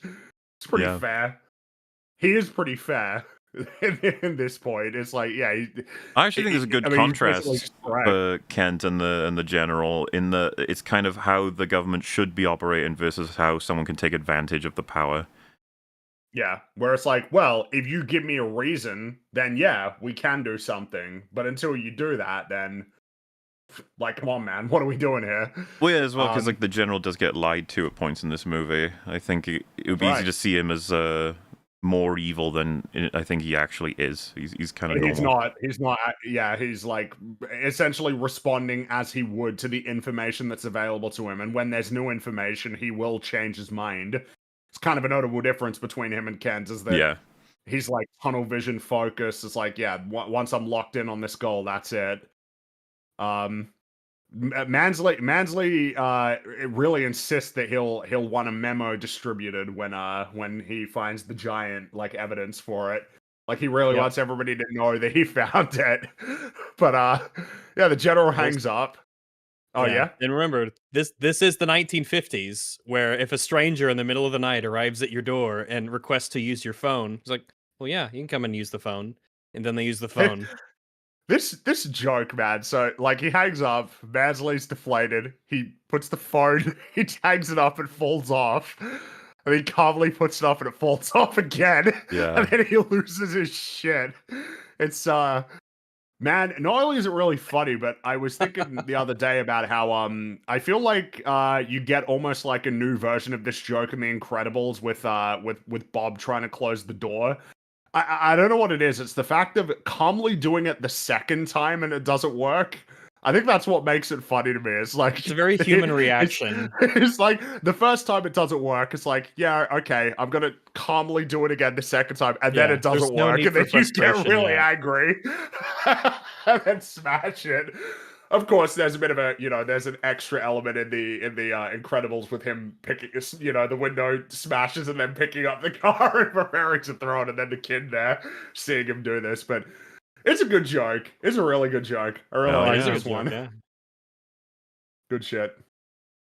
But yeah, he calms himself down. And then as he leaves, Annie introduces herself and Hogarth.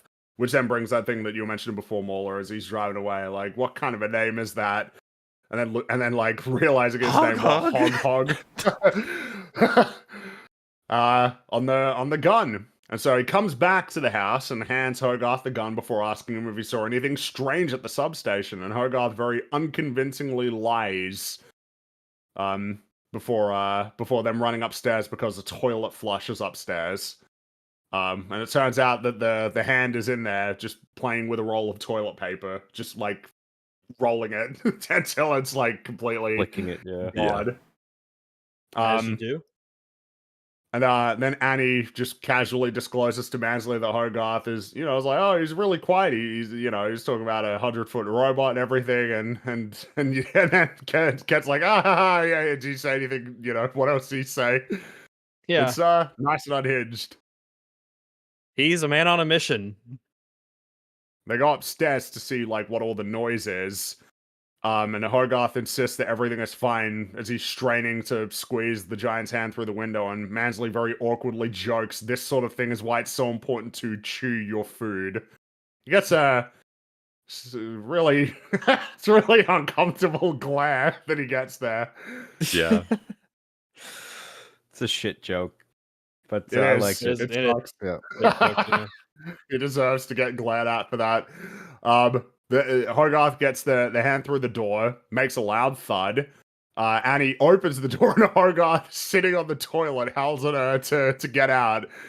And then she slams the door on Mansley's face, and Mauler will show it. Well, I'll normally show it. I was saying when I first, this is like the biggest thing I remember from this movie that's not, major emotional payoffs, because I'm pretty sure this was in the trailer for this film that were on several of my VHSs, and I, without fail, every single time this was shown, would laugh my ass off. It's like one of the funniest fucking things in so many movies. It's not just the visual, which is hilarious. It's the sound, and I guess I'll try and play it a little bit for chat. Hey, but... sorry. Oh, sorry. The crunch and the Hey, sorry. So fucking. Look at these frames.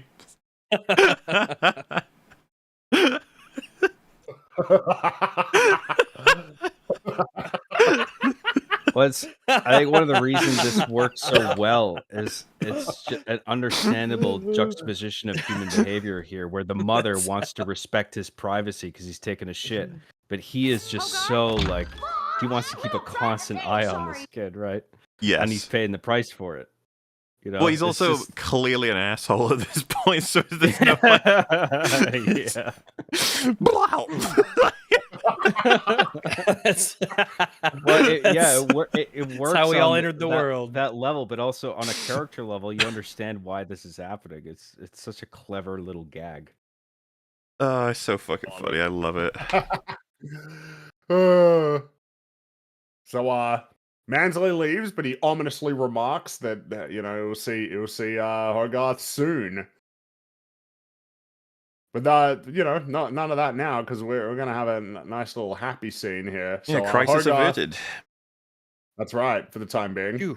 So Hogarth enters the barn holding a bunch of comic books and magazines because he figures that the giant might want a bedtime story.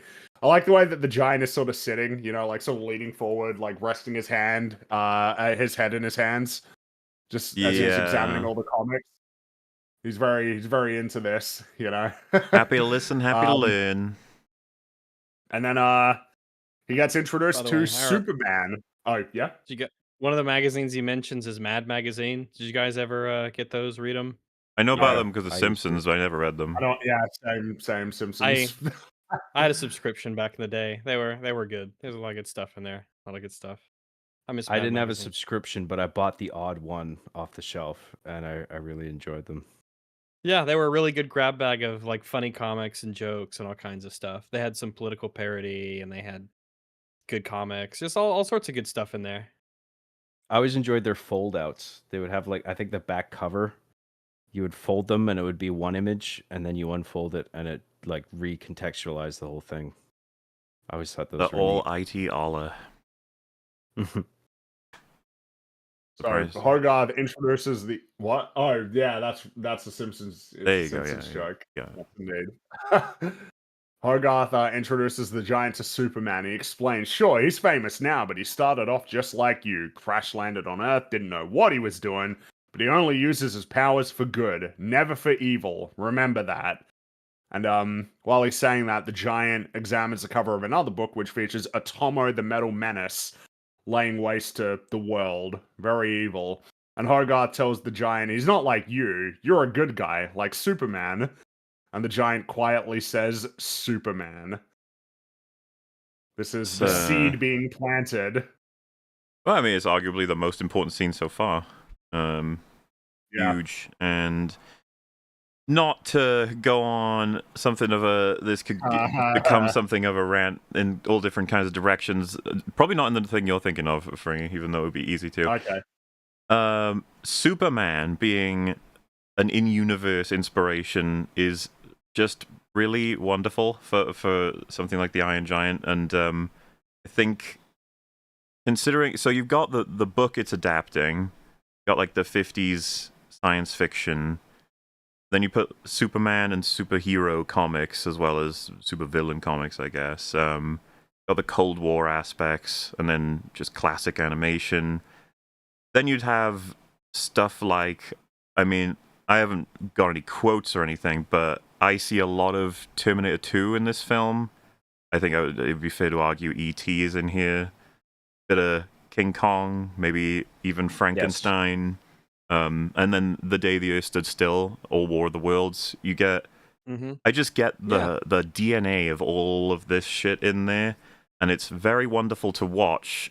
What I would call, it's like a healthy body functioning across generations. If the body were just considered art in general, culture, it's like you've got all of those ancestors have led to now what is this, and that'll just be the next step in what happens next, taking inspiration from all these different things. I'm sure there's been stories that have been made where someone had said Iron Giant inspired them, right? And the cycle continues and goes on, and it's wonderful and amazing. Culture builds on culture, yeah. Yes. And again, I don't want to just doomify it, but it truly feels like that cycle died. Honestly, well, yeah. Look at all the fact that all we're doing is remaking things these days. It feels like we've kind of reached the end of that, that point. So 30 years from now is going to be like, man, I was really inspired by Disney's Wish. Like that was like a big inspiration for me, and it helped like inform this story. It'll be like, no, they'll just go back to the same stuff that we're talking about here. You know, these movies from like outright the remaking 80s, stuff. 70s. Outright remaking stuff as opposed to drawing from stuff that was impactful and inspired you and making something new with it. It does feel like that's sort of dead. It's like the body's no longer healthy at all. Like all the organs are failing. It's in serious fucking condition, and I've still got like hope that things will get back to a better place. But it just sucks to be directly in that era, because you go back to these sorts of films and you're like, oh my god. Completely like original, or at least for the most part, right? The nature of its originality, like John just said, right? It's the remaking almost shot for shot without the spirit anything. It's just like, why? But this, if someone said like, I'm sort of remixing a whole bunch of my favorite things of all time, and you produce something like this, and then the next generation don't even know, right? If they haven't seen those things, which is fine, by the way, then they'll go on to want to cite this. Because in the same vein, right? If you went back to E.T. or T2 or Frankenstein, whatever, all of them will be inspired by other things that we're probably, even us, are going to have no idea what they necessarily are drawing from, because it's like artwork that goes earlier and earlier and earlier and earlier, and it eventually fades, but the new stuff takes stewardship of culture in a sense. And yeah, just seeing Superman as a comic inspiring the Iron Giant in the actual film, it's like, oh, so wonderful. And then thinking about how that's, to me, it's like it would have to be 78 Superman. It couldn't have been Man of Steel Superman or Superman Returns Superman. It certainly fucking can't be James Gunn's Superman that would be doing this. It's got to be the 78 one in my movie head, as opposed to, obviously, here would be the comics. Yeah, it just makes me sad. But like, this film's really good. You know what I mean? This I think go for it. Sorry, Frank. One more thing. Depending on what specific superhero is referenced, like this is something I may object to in certain cases, but like because it's Superman and he is so iconic, especially in terms of like Americana, that whole area. Like he's so iconic that he fits in here. It's just like, yes, he's iconic in universe. Like Hogarth would bring him up, and he would latch onto that idea of just being this all-powerful being that decides to be an agent for good. You know? He latched onto that. It helps add to the realism of the world as well. Like, yeah, even though it's animated, it feels very grounded and real with the reactions of people. You know, the fact that it's set within a certain historical context, the fact that you have Action Comics and Superman and Mad Magazine being shown. All of these, they all mesh together to create a really, really believable and immersive environment for the story to take place. There's a lot of reasons why the Superman choice works. The fact that Superman is so well known that he is like a universal archetype for heroism means that this is something that, you know, even if you're not familiar with like the actual Superman like storylines or the characters or anything, it's like, yeah, Superman, archetypal superhero. So like everybody can understand it regardless of like their social, you know, context basically. There's also a thing to be said about the fact that Superman is the Man of Steel and this is the Iron Giant, that is also another way that it works. Another lens through which it works is this is Warner Brothers, and Warner Brothers owns DC. So this was a character that they could uniquely like tap into for their own project, you know, for a Warner Brothers feature animation in a way that like other films wouldn't have been able to do, basically. Because like, you know, you don't think about it, but it's like, yeah, I mean, the rights related stuff might actually make it that a Disney film can't reference Superman. Not like this directly. So there's that as well. I wonder how much it, because I mentioned before that Brad Bird did talk about the desire to carve out like a distinct identity for Warner Brothers animated films, which you know, unfortunately didn't really materialize. No, as we'll talk about eventually. But this also feels like it's part of that. It contributes to that. And you know, this is this is the important seed for this film, which is the best Superman movie, which I suppose we'll probably have more of an opportunity to talk about later. But this is so obviously the best Superman film that I will say, like, I get the impression that like nobody would seriously try to argue that like Superman that came out this year beats this film. What I would be curious to see is if anybody would genuinely try to make the effort that it exists anywhere near the realm of its quality. Because, like, if that is an absurd prospect to you, which it should be, then how are we saying that film's good? You know, but we don't need to. You look, right? We don't need to initiate that I still don't conversation. consider it an invalid choice. People go for 78 for best Superman. It's no, that's totally fair. But obviously, this would be my favorite Superman, even though obviously, yeah, this number one. In the same way that Incredibles is the best Fantastic Four, it's not Fantastic Four, but it kind of is. If we're counting the spirit as being, you know, then absolutely. The role that copyright law plays in this is interesting because, like, the Superman thing feels so pivotal, but it's only possible because it was like a Warner Brothers production, right? It's like when you watch Poltergeist and there's all that Star Wars shit. It's like that's only because this was like a Spielberg production, you know. But like in the case of this, it's like it's so thematically relevant. You know, it's just like if it wasn't Warner Brothers, it's like you couldn't even do this. I do think, by the way, this doesn't skip a beat even with knowing zero about Superman culturally. This it would still all work so easy to grab. Yeah. Even if you didn't know, it's just like, yeah, that's Superman. He's the good guy. You know, that's all. He is explaining it to someone who, he's explaining it to a robot from outer space who has no clue who Superman is. So yeah, makes sense that you'd be able to pick it up. Yeah. And regarding Mahler, what you were saying about the films that this film evokes when you're watching it, immediately what came to mind was E.T. and King Kong. The Terminator 2 angle is interesting. I never thought of that, but yeah, that's a bit of that is in there, where you have a robot at your service who does whatever you tell it to, basically. You know, that's cool. There's a couple things, but one of the big ones on a more, I guess you could say, surface level sort of thing, when he says like, wow, my own giant robot, I'm the luckiest kid in America, I was immediately thinking about, cool, my own Terminator, wow. Like, yes. I don't know why that didn't occur to me, but you're totally right. Yeah. Something else worth noting in this scene is that like Hogarth doesn't even like the notion that like the Iron Giant could be bad is like absurd to him. It's like not even something that he entertains. It's like very casually, yeah, Atomo's not like you because you're good. Like it's not like he's trying to present like a line of logic to convince himself of that conclusion. Like that is his view. You are good. So don't worry, you're not like Atomo. Atomo's the villain, not like you. You're like Superman. Like it's very much like this is like Hogarth's outlook is that he's looking at like it's not that he's like trying to look for the positives. It's like that's all he can do. That's the only thing that he can do. The only way that he can view the Iron Giant is positively. It's like, he's good and he's my friend and I like him. Compared to Mansley, who is the exact opposite, where he is only capable of seeing things negatively. It's not even that he's trying he's very cynical and Yeah. He's Yeah. cynical and His outlook paranoid on and scared shitless. Yeah, his view on the world is just totally different. And why it's easy for you to believe as an audience member that Hogarth in his youth is just like, yeah, it really is simple as you're not him because you're good and he's not, and that's it. That's all you need. That's the biggest most meaningful difference that you could have anyway. And he just goes straight to it. Not even like, oh, he's a robot, you're a robot, or anything like that. No, it's just good, bad. Yeah. There's a string of scenes coming up here where and this is sort of the preface to all of them, where it frames everything between like good and evil. But then there's a bunch of other juxtapositions to follow, like the difference between like art and junk and life and death and stuff like that. Yes, And that's but actually it's that's all a good point. it's all framed in this broad framework of good and evil, and that's the reason that we start with this scene that refers to Superman.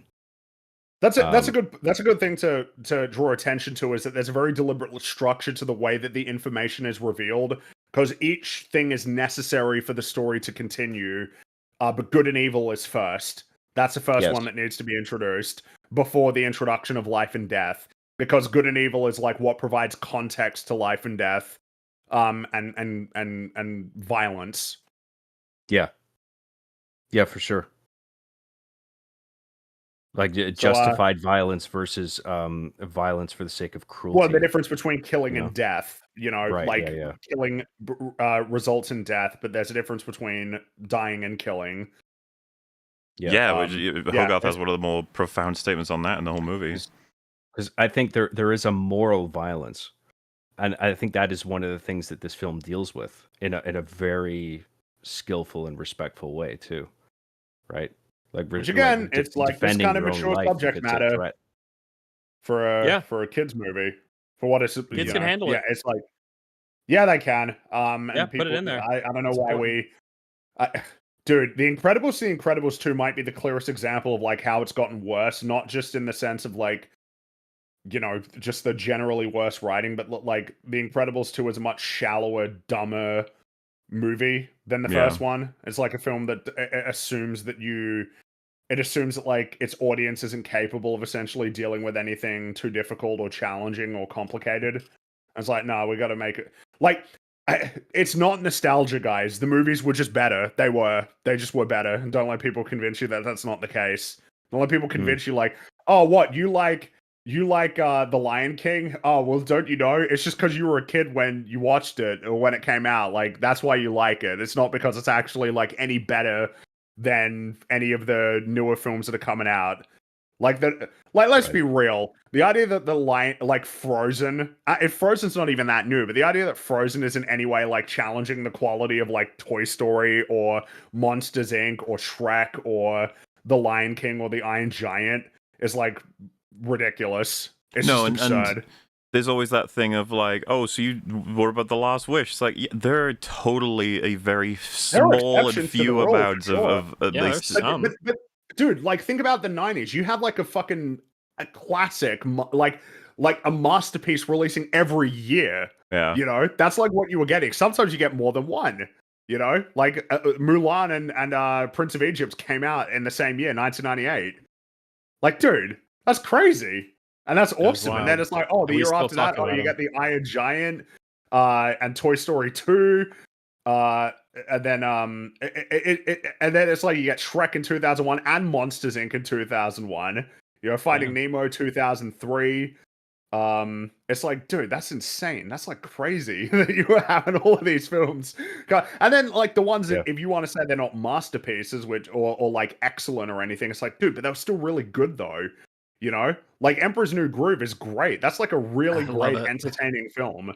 You might not be comparing it to something like Finding Nemo or The Incredibles or The Lion King. It's like, dude, it's still got tremendous value. And this was every year. Now it's like when the film comes out and it's amazing, it like dominates the conversation for like 6 months because it's so unusual. It's like, sorry. Yeah. Sorry to bum you all out. Yeah. No, it's fair. No, it's fine. So One day. The Iron Giant's hungry. He needs to eat some food. So Hogarth takes the giant outside, and the two march through the forest and towards the sea. And Hogarth is understandably thrilled by it all. It's very cool. And they eventually arrive at Rockwell, and the giant is very excitedly rushes towards the town. He really wants to see what's there and see who's there. But Hogarth and he stomps past some cows that really do not care about what's going on around them. Very Watch out for the amusing. cows! He even says that. And the cows don't care. They're just not very interested. They're like, yeah, who cares about this? But Hogarth tells him to stop because the people aren't ready for him yet. And the giant is disappointed and he walks away, very sad. He just wants to hang out with everybody and be friends. But I mean, Hogarth's right. It's like, yeah, it's not going to work. So they eventually come across an abandoned car, but before he can eat it, he has to hide from Dean, who's driving down to collect it, and he hides in the burger advertisement. Which, it's a pretty good, posing like good he's hiding place. Like he's holding the burger. Yeah. So, I mean, I'd buy their robot burgers. if you're of that stature, like that is probably the best way to attempt to hide yourself. So Yeah. I like that. Yeah. Although when he drives away, the giant's like so upset, like, oh jeez, No, my I was gonna food. eat that car. the hamburger running away, basically. It's like, No. It's like, their problems are solved. That's the solution. So Hogarth and and the giant follow Dean to the scrap yard, and the very hungry giant starts munching on all assorted junk, but he starts making a lot of noise. The car horn just keeps going. He tries to sit on it, doesn't work, and then he throws it away, as you do. But that just draws Dean's attention, and he lunges outside with a crowbar in his hand. But it's just Hogarth. It's no big deal. Clearly it wasn't anything too important, like a giant sitting on a giant car, and then well, not a giant car, it's a regular sized car, and then throwing it away. But Dean invites Hogarth inside and apologizes for the crowbar, and he explains, "You'd be surprised how many people want to steal scrap, but man, once I turn it into art, I can't give it away. What am I, a junk man who sells art, or an artist who sells junk? My goodness. You tell That's me." a good line. I like that. It's a good line. And by the way, that yeah. expression when the horn wasn't stopped when he sat on it, I just love the giant. He's like I don't know what to do. I tried. Yeah. I guess I'll throw it. Now might be a time worth talking about the fact that, because of course this is where we first see that Dean makes art with scrap. That's what he now that we're does. in the inner Makes sanctum. art.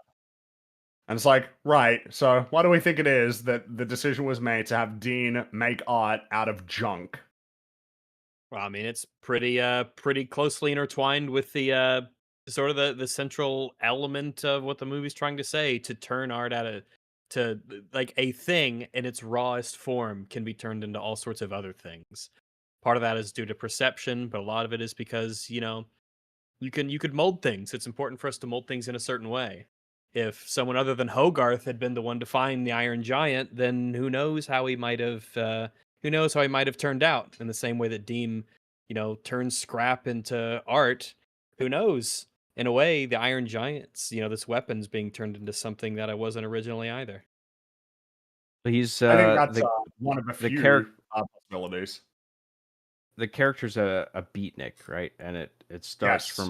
from a movement, a post-war movement that was geared towards anti-materialism, sort of related to, in some sense, these artistic movements, or like against the meaning of art, like Dadaism, where it emphasized the meaninglessness of art, where it was art just for the sake of art's sake, and it didn't have anything that was driving it fundamentally.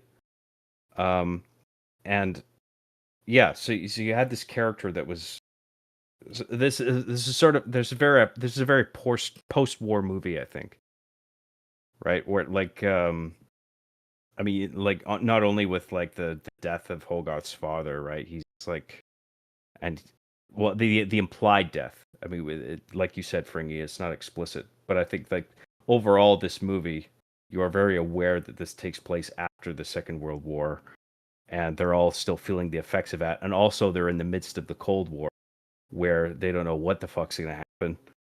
like everything we could all get destroyed by nukes and whatever. And like if that happens, it's like, what the fuck does any of this mean, right? In the meantime, if we could all just get destroyed at any minute.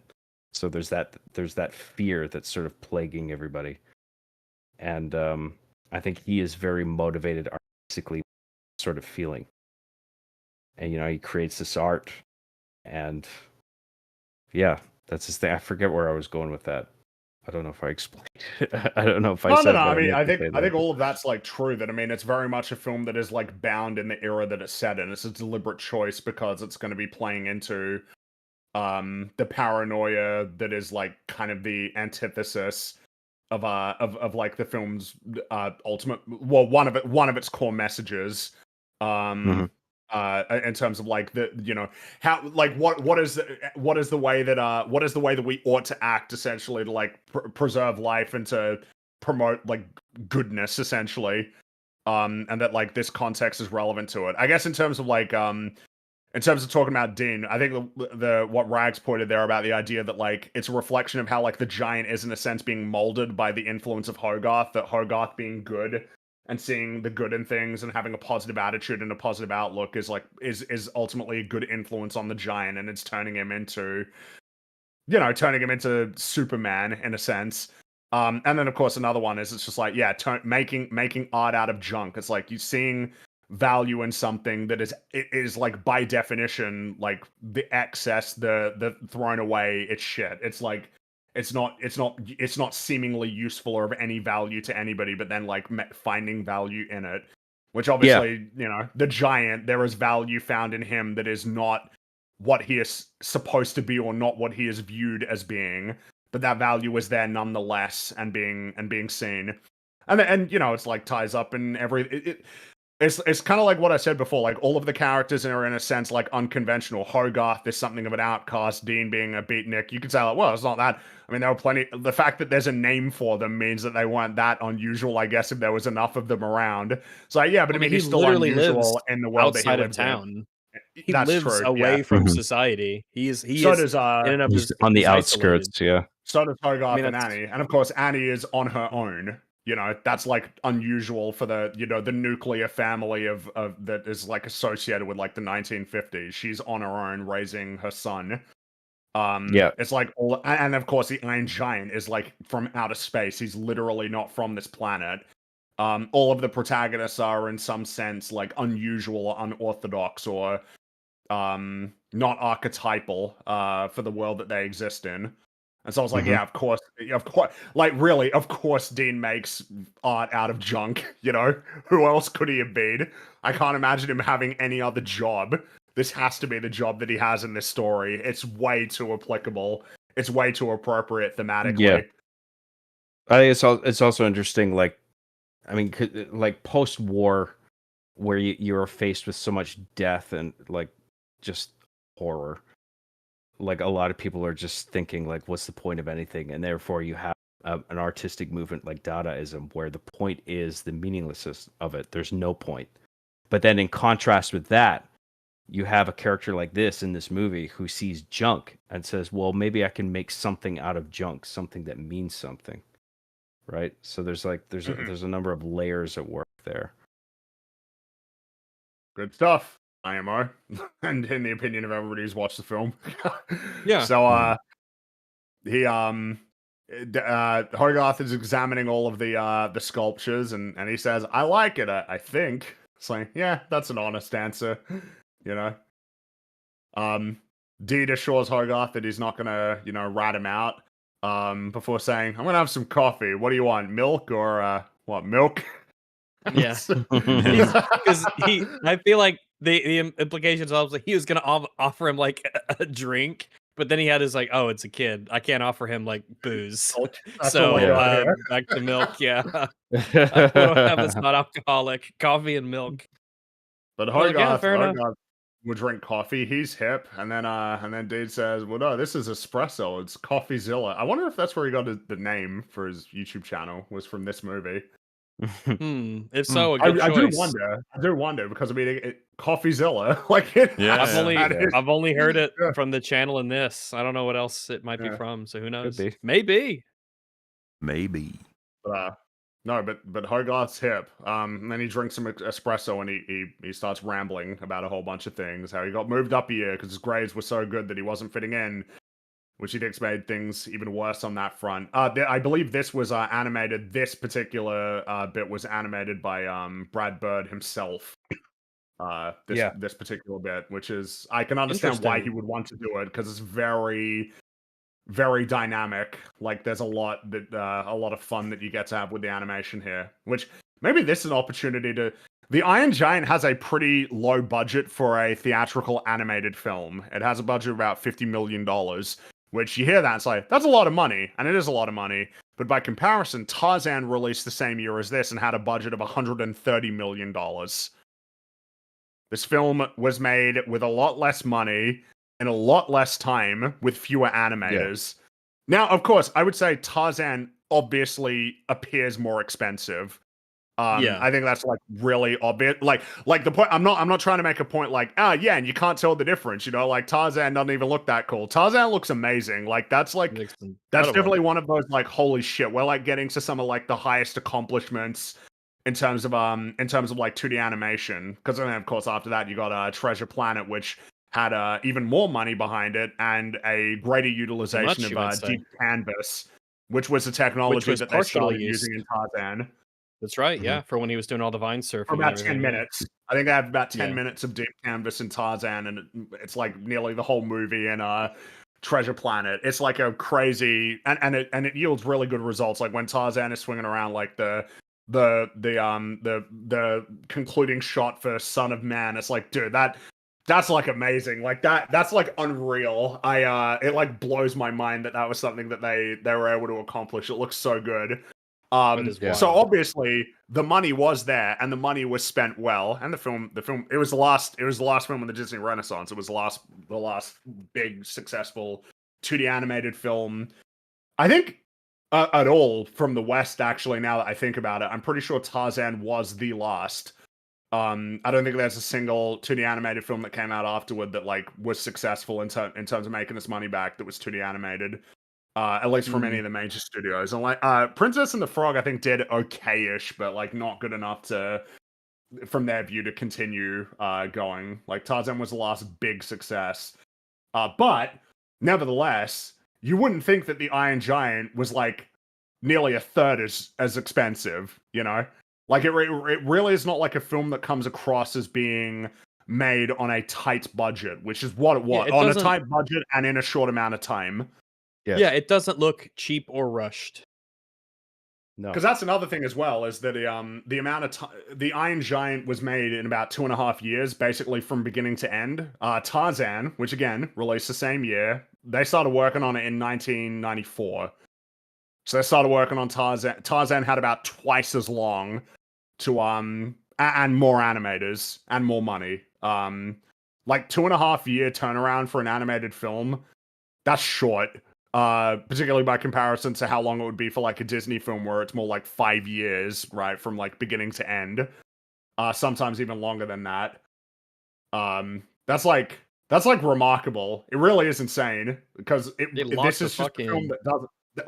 They did rags. That's actually probably a very good way of explaining it because the production was meticulous essentially with this film. It was very much a case of like it kind of had to be because of the amount of time that they had in the budget. Like, not that, you know, heaps of, like, animated films are generally very meticulously crafted, but like I mean, the reality is that the rate at which they got this film done is kind of like staggering. You know, it's kind of like remarkable that they managed to get it done so quickly, meticulously planned out, storyboarded, very much locked in on this one. Yep. Well, I mean, you can argue whether, you know, Iron Giant or Tarzan is a better film. I mean, I think the former is better, but like, I don't have anything against Tarzan. I mean, I think it's a good film. None of this is to be against Tarzan. This is just comparison, is all for like the nature of how this film was made. I like Tarzan. I like this film more, but I like Tarzan. It's just that it's a good point of comparison because they both released around about the same time. Yet one of them was considerably more expensive considerably more time to make, much more extensive marketing campaign than the Iron Giant received. It's yeah. No, I totally get what you're saying. I agree. It's been a while since I saw Tarzan, so I got to watch that again. But Jane was I'm really inclined funny. to think that if I were Remember to rewatch Tarzan, I would probably like the Iron Giant more. And I think it's an example of like what the lack of time and budget can do, like inspire you to do creatively. Yes. Like Yes. their lack of time and budget incentivized. I mean, like I think this film might have been the beginning of pre-visualization, which is it's a sort of it's a step between storyboarding and the final product, right? Where it's like it's not quite looking at drawn like sketches, but like you computer animate what it is you have in mind in a very cheap and economical way, and like you show that to studio execs and they get a grander vision of what you're trying to achieve than if you were just to show them like storyboard sketches. And I think that was I think this film might have been the beginning of that step of production, is After Effects for like pre-visualization. the animatics Yeah, compared to where like it was more animated just like, storyboards using computer generated graphics in a very relatively cheap way. and it was And out of necessity basically that happened. It was just like, yeah, they got to get moving. They got to be able to make it quick. right, and that's an important detail, right? Out of necessity, because they had a limited budget, they had a limited amount of time, and they spawned this entirely new stage of pre-production, which I think is really important for a lot of films that came to follow. And yes, it's I don't know where I was going somewhere else with that, but I can't remember. But yeah, something that is kind of an interesting thing to jump off of with that point is kind of something that is kind of like said in the making of is that because like after Quest for Camelot like failed, obviously like the way that was a detriment to them is kind of like pretty obvious. But one way that it kind of proved to be a positive is that because like the studio just kind of didn't care about animation anymore, they didn't really want to follow through on it. It was like they basically just got left alone as long as they could demonstrate that they were getting the film completed on time and within budget. And as long as they were able to do that, they were able to make the film that they wanted. Which means it's like a very unique set of circumstances that actually arose that like allowed the film to be what it is. In a sense, it's like the failure of Quest for Camelot and the studio essentially losing faith in them meant that they were free to make the movie that they wanted without massive amounts of studio interference. yeah. Because you got to imagine, like, when they're making decisions, like, we got to have Arnold Schwarzenegger in this because he's doing good in terms of numbers. Like, if you show them a pre-visualization generated by computer imagery rather than a storyboard, like, they're going to be more affected by that. Where they're just like, oh, it's moving. It sells the idea okay, better. I get the sense that this is a movie. Okay, I see where you're going with this. Okay, cool. Like that'll give them an increased amount of faith to like give you the green light to keep going. And I think it was because of their constraints that they utilized this form of pre-production to like convince the higher ups, like, look, we're making something here. We promise, okay? Look at this, okay? Things are moving, okay? It's almost like a movie. Check it out. It's funny. And they're just like, oh, okay, yeah, cool. There's gonna be so many times they would have been scorned by that process. Like sometimes, it's just like just let the artist cook. They'll make you shit tons of money. Like I just think about Zack Snyder, right? It's like double Rebel Moon. And so many. Well, it's my mind. My mind went to BioWare. Yeah. So many producers would have been told that were involved in that whole thing for Netflix. It's like, this guy is very popular. His fans will support anything he's going to make. And to be honest with you, if you just leave him alone, which is the problem that he had with DC and whatever else have you, I don't know how that conversation would have actually gone, but to be like, just we can do it and we'll make bazillions, and then the movie comes out, they're like, "What the fuck was that?" And they're like, "Don't It worry, was there's a second beautiful. one." What are you talking about? And the second one comes out, I was like, "Don't yeah. worry, there's extended versions." And the Snyder Cut shit they tried to pull, that didn't work either. I feel like there was a reference that was something else, but a reference that comes to mind, you'll find this funny, John, is in the Army of the Chief movie with fucking Chief going and making his movie and showing it to Skylar. You know, this has to be a joke, right? This has to be a fucking joke. Yeah. Yeah, it's just when you leave somebody to their own devices and they make something and they bring it back and it's just a piece of shit. Right, yeah. That's how they filmed in the Netflix. I don't know if they chased him away though, screaming at him. But That's what I mean about like the annoying reality of the balance. It's like the money people do actually need to make money so that we can continue to make awesome things, right? make movies. Yeah. Well, in the case of Army the Chief, the movie, I think I was aware enough of the process that I would invert that a little bit, where it's like the artist had complete faith in their product, where Chief is just like, dude, this is the shit. You're gonna love this, and then it's just absolute dog shit. Yeah. And the executive is like, what the fuck? Well, the thing is, where I think in truth, like more often the case, like the artist is going in thinking, oh fuck, are they gonna like this? Oh, I don't know, shit. I'll just show them, and then we tried our best, whatever. They don't like it. Fingers They don't crossed. like it. Yeah. So Hogarth did this big rant, about like how all of the problems that he's been dealing with at school, and Dean says, "Who cares what these creeps think? They don't decide who you are. You do. You are who you choose to be."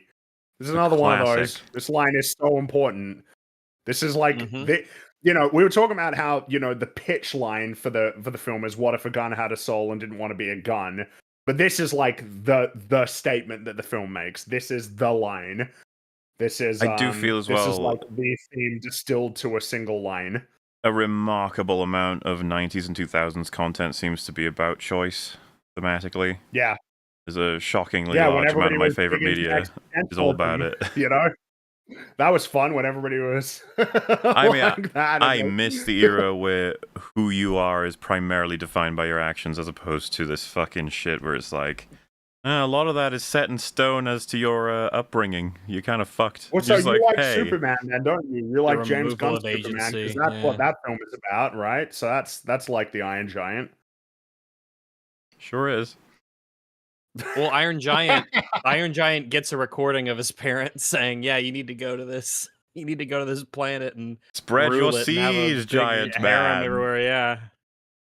What? I think And then we just even though get that can Liam- sound Vin Diesel that can noises sound a for a bit while. tropey, like it all being about choice. Like I totally agree with you, Muller. I think this does that really well, where it really is about that, about like having the willingness to like choose one way or another. You make a hard decision, right? And it's just like, what do I want to do here?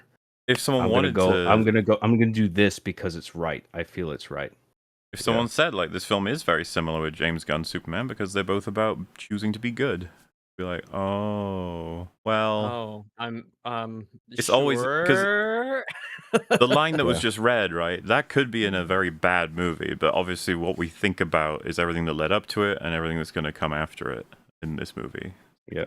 Well, I think there's something to be said about. There's a notable difference between the Iron Giant literally being a weapon, like that is his actual purpose for existing, as defined by the people who, whatever entities who created him, and then making the choice to be a hero compared to, well, you're like a person, and your parents had goals for you, but like they didn't raise you. You got raised by this other set of parents on Earth who instilled you with entirely different values and were clearly the primary influence on your life. Yet for some reason you place lopsided value on like a 30-second message from people you don't even know. That then when they say like, hey, be evil, it doesn't even matter because you keep being good anyway. So like, who fucking cares? It didn't even bother you really at all. Like you kept making the same choices. There's no conflict because the idea like, oh, well, the message said be evil, so like, oh shit, oh man, seriously consider that Superman, huh? It's like, that's stupid. Yeah, What well, a at the very stupid least, movie. I'm like, where does my value come from? It's like, we all know, the only place it could ever have Exactly come where. from the whole There's a time. big difference. There's a big difference between that and an Iron Giant who literally has no context for his existence other than the last 2 days, and then the awareness that he was designed to kill people. Well, and you have the Like, there's a big benefit of difference what between seems to those. be residual programming, right? That he's trying to fight. There's something Yes. very meaningful about that. He has to actively work against that as something that will take over under the right conditions, compared to, again, just being an actual person. They're like, it's stupid. Sorry, look, right. So No, get it out. If you need to get it out of your system, get it out of your system. no, we don't need to. It's okay. We're talking about the Iron Giant. We're not talking about that Hooray. fucking piece of shit movie. So Wow. Dean hears a loud noise outside, goes in the scrapyard, looks around for a bit, and then he turns around and sees the giant eating some stuff. And so Dean grabs Hogarth and tries to run away, but in doing so, he draws the giant's ire. The giant grabs him and glares at him. And as Hogarth frantically tells the giant not to squish him, because Dean, that's Dean. We like Dean. Dean's a And, cool guy. And You get- Dean is back on. Yeah, You get one of the best lines from the Iron Giant in the whole movie. Dean. Dean. Yeah. And the expression comes across as like borderline psychotic from the Iron Giant, just being like, okay, friend, like, fine. And he's back on the ground. Can't even hold the coffee. Just shaking, trembling. Yeah.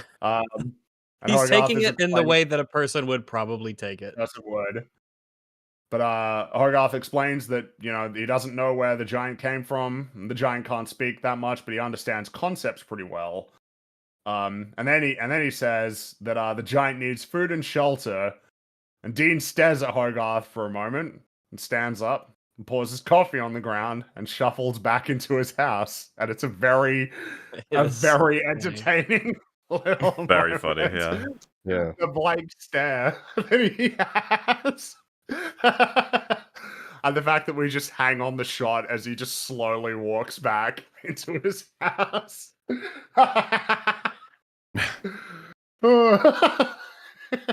It's so good. There's laugh out loud comedy in this movie, which I really appreciated. Yeah. Some movies, like, they try to be funny and then you're just like, Mhm. and then there's some other movies where it's like you respect what it's trying to do, but it doesn't land properly. But the comedy in this, like, the jokes land, which I appreciate. Really, really good. 37 minutes later, or I guess, why is there any reason why there's this SpongeBob guy is French? Like, is there any? I don't watch a lot of SpongeBob. Was there ever an explanation for that, or is he just French? I don't know enough about SpongeBob to know if there's lore for that. The narrator, I was I don't almost know. curious because, of course, it's funny. It's just that but I always wondered if there was any reason. Yeah, people just saying he's just French and French is funny. That's okay. Yeah, sure. But yeah, 37 minutes later, Hogarth is still there at the front door trying to appeal to Dean to let the giant stay in the scrapyard. And Dean refers to the giant as an it, and Hogarth says he, not it. And then Dean points out that Hogarth doesn't know who the giant is or like why he's here, and Hogarth says he's my friend. So Dean just starts rambling to himself as he sort of shuffles back inside, and He does call him a Frankenbot as well. Yeah. Sure, that would. Yeah, I mean that's probably. I mean it's kind of true in a sense. Well, it's the more explicit connection to Frankenstein, but just all these little influences, I think, are not there for no reason. Mm-hmm. But he relents. He'll let the giant stay there for the night at least. But in the morning, well, who knows? So and you see the giant there. He's sleeping, and he looks very cozy. Like he's having nice dreams, because we know he can dream because he has a nightmare. But he's probably having a nice happy dream. You gotta show him. Gotta show him all. Oh, there it You gotta is. stop Yeah. saying that. No, you gotta. I can't. I shall not. So Hogarth goes back to his house and climbs through the bedroom window, and he's preparing to get back in bed, but Annie pokes her head through the door. And like, "Oh, you're awake already?" It's like it's he very instantly. I like how quickly he shifts. yeah. Well, it's just he doesn't get to sleep right now. He's gotta, he's been up all night, unfortunately. So yeah, he gets told to go downstairs. Mansley's there. He's renting the spare room. What a terrible turn of events this is, really. Oh no. No, it's bad. It's no good. But it's like, oh, isn't it great? Look, they're getting money and everything's gonna be okay, but he's got evil intentions. And so we see that the giant has woken up and he's just sort of waiting at the front door. Very much His expression very of, dog-like, staring there, excited, like what Yeah. what happens today, sort of thing. Hey. It's like, oh yeah. And so Dean calls. Dean calls and he's pretty angry about this, but Hogarth can't speak freely because Mansley's there looking at him. A neat little detail here as well is that Hogarth like accidentally wraps himself in the telephone cord. And then, like, when he tries to walk away, he has to get rid of it. You know, he has to, like, it's like, oh, it's a neat little detail. It's like a fun thing to have because it's like it's very easy for that just to not be what happened. I also like that while they like yelling at each other on the phone, the Iron Giant is just through the window, like curious. He's like, "What's going on? What you guys talking about?" Yeah. Hello. And then he starts eating some of the art. Yeah. Which is driving Dean insane. Naturally. And so Mansley keeps asking Hogarth questions about the robot, which starts to drive him mad, and he tries to leave. And then Annie says that Hogarth, you should show Mansley around town, and of course he's very eager to do that. You gotta love he wants to see the town. the sport, buckaroo, slugger, tiger, buddy, ranger, scout, yeah. champ, cowboy, chief. It's a whole bunch of different. I must have sat around for a while thinking about I'm like, what going kind out. Where are you going, huh? What's going on? Where are you going? Where are you going? It's very rude. So the giant is munching on some metal, and Dean explains there are two kinds of metal in this yard: scrap and art. If you gotta eat one of them, eat the scrap. What you currently have in your mouth is art. Yeah, Very he's angry. got his hands up. He's very upset. Well, I just like as well he pulls it out. He goes, "Art." Like, Yeah. there's like a subtext of kind of insult, right? That you can't tell the difference between the art and the scrap, but that's the point he starts to understand. And then he messes with it and puts it down. And Dee's like, "Oh, it's it's not bad." Pretty good. Because of course he's, it was shown before, he has an interest in art, clearly, or an attention to detail. At least when the concept is introduced to him. Yeah. Good stuff. I think one of the things it establishes is that when you're starting from zero, so to speak, like to understand a concept like art, like even on a very basic level, like I think the acceleration in regard to his learning is quite rapid. It's just like he hears something for the first time and then he can quickly adapt to whatever it is. Yeah, understands Also, concepts well. I think this is a really great way to expeditiously connect Dean and the Iron Giant as well, because he's not going to have as much time as Hogarth. So, got to get it quick, and being able to even create or help him create art is going to get, a good connection with him fast. Even though, as an adult, he's still got the questions that he's mentioned to Hogarth, like, what is this thing's purpose and potential for harm? Yeah. Yeah, like he's more of like because obviously he's more on Hogarth's side, like he leans more to that side than Mansley, but like he does have the valid concerns about what he is. It's a thing that's great, as I mentioned before. Pretty much everyone's perspective is not like entirely unreasonable. Their unreasonableness often comes from like personal flaws, not the way that the character is sort of constructed. If that makes any sense. Like Mansley, where he is right to be concerned, he's right to investigate. His problems obviously arise later when it becomes way overzealous about it. But that's not supposed to be like, oh, this character is poorly written, that they're behaving this way. It's that no, that is his personality. That is what he is looking for. That's where he, Mhm. where he goes too far. Yeah. You like respect him insofar as like he has a mission, like he has a goal that he's been given, and he's doing his best to accomplish that.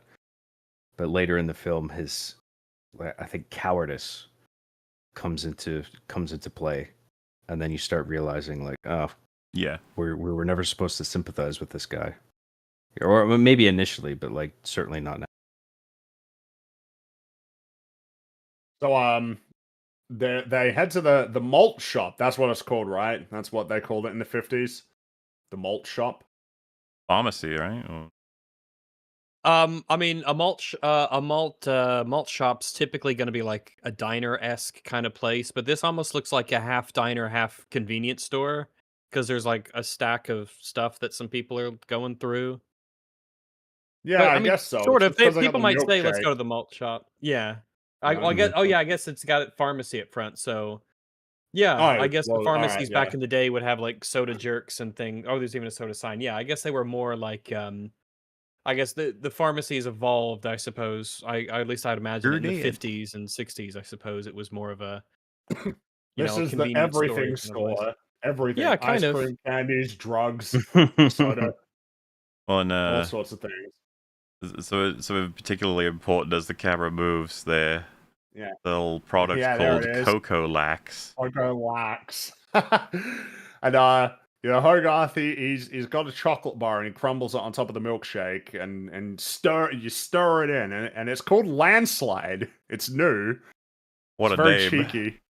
Yeah. This is the scene where the child drugs the federal agent. Yeah. For the Well, greater good. Look, it's just he didn't is realize it good. was maybe he didn't realize it. He just thought it was a Mars bar or something. Invaders from Mars, all that. So yeah, Mansley very obliviously starts eating the milkshake, and he remarks that they live in a strange and wondrous time, but there is a dark side to progress. And he asks Hogarth if he's heard of Sputnik. And Hogarth says it's the first satellite sent into space, and Mansley very swiftly adds foreign satellite, and all that implies, which it feels like again just another microcosm of their different outlook on things. Like for Hogarth, it's just it's the first satellite that we send into space, like people. But like the instant thing that Mansley recognizes is but like we didn't do it; those guys did it. Like those guys we don't like over there. Yeah, I mean, it's like the difference in their focus. Stark contrast of paranoia and fear versus like awe and wonder, and sort of what that means for your approach to any given situation. This film clearly has an opinion on how one mindset could just make everything collapse and get worse, while the other leaves you open to things you never would have thought possible. Like the one of the things this film does so well is there's a number of scenes in here that are like apt metaphors for broader ideas, but it never feels forced. Like it all feels organic to like the experiences of the main character, the central characters, whatever. But you have scenes like this at the same time on another level. It's like the argument here between the kid and can't remember his name, but the agent. Mansley. It's like Hansley, right? Or sorry, Hansley. Did I get that right? Hansley? Mansley. Mansley. Right. Yeah. It's like a metaphor of the debate that would be going in an individual's head in that particular moment in time, where it's like you have this childish innocence juxtaposed with this adult paranoia of things that are going on in terms of international affairs, where it's just like you should be fucking afraid right now. Fuck, like countries are at war. We could all blow each other up at any moment. Don't you understand? And the kid in you is just thinking like, well, I just want to have fun, like The big robot. you know. I'm with the big Yeah. robot. Yeah. Problem is that, like, the attitude that Mansley has is the one that is ultimately self-destructive. Like, Hogarth is essentially correct in terms of, I mean, in terms of dealing with the giant. Like, Hogarth is right. Well, and I would say that like this contrast is very well presented here, but like the film will reveal that there's a lot more under the surface for Mansley about what he's actually motivated by. Whereas I'd say the general is the best version of Mansley's actual purported sort of beliefs. Pretty much. And there's If there is a validity to real it. danger Yeah. and a real threat, and there is something that needs to be stopped to save lives, like, yeah, the general's going to do that, but like, he's not. New information will change his mind. Like, the realization that the giant is friendly will stop him. It's like, oh well, yeah, of course we're going to stop now.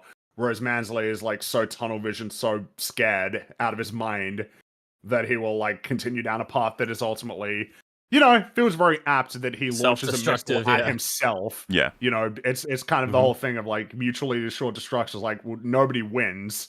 It's just game over. Mansley's attitude is one that yields just game over. Whereas Hogarth, if everybody was more like Hogarth, things would not be so bad, Yeah. I've got now maybe I'm reading too deep into it. I guess we'll find out. But do you think that based off of Mansley's character in this story and what he represents and who he's juxtaposed with, do you think that it's a coincidence that his last name is Mansley?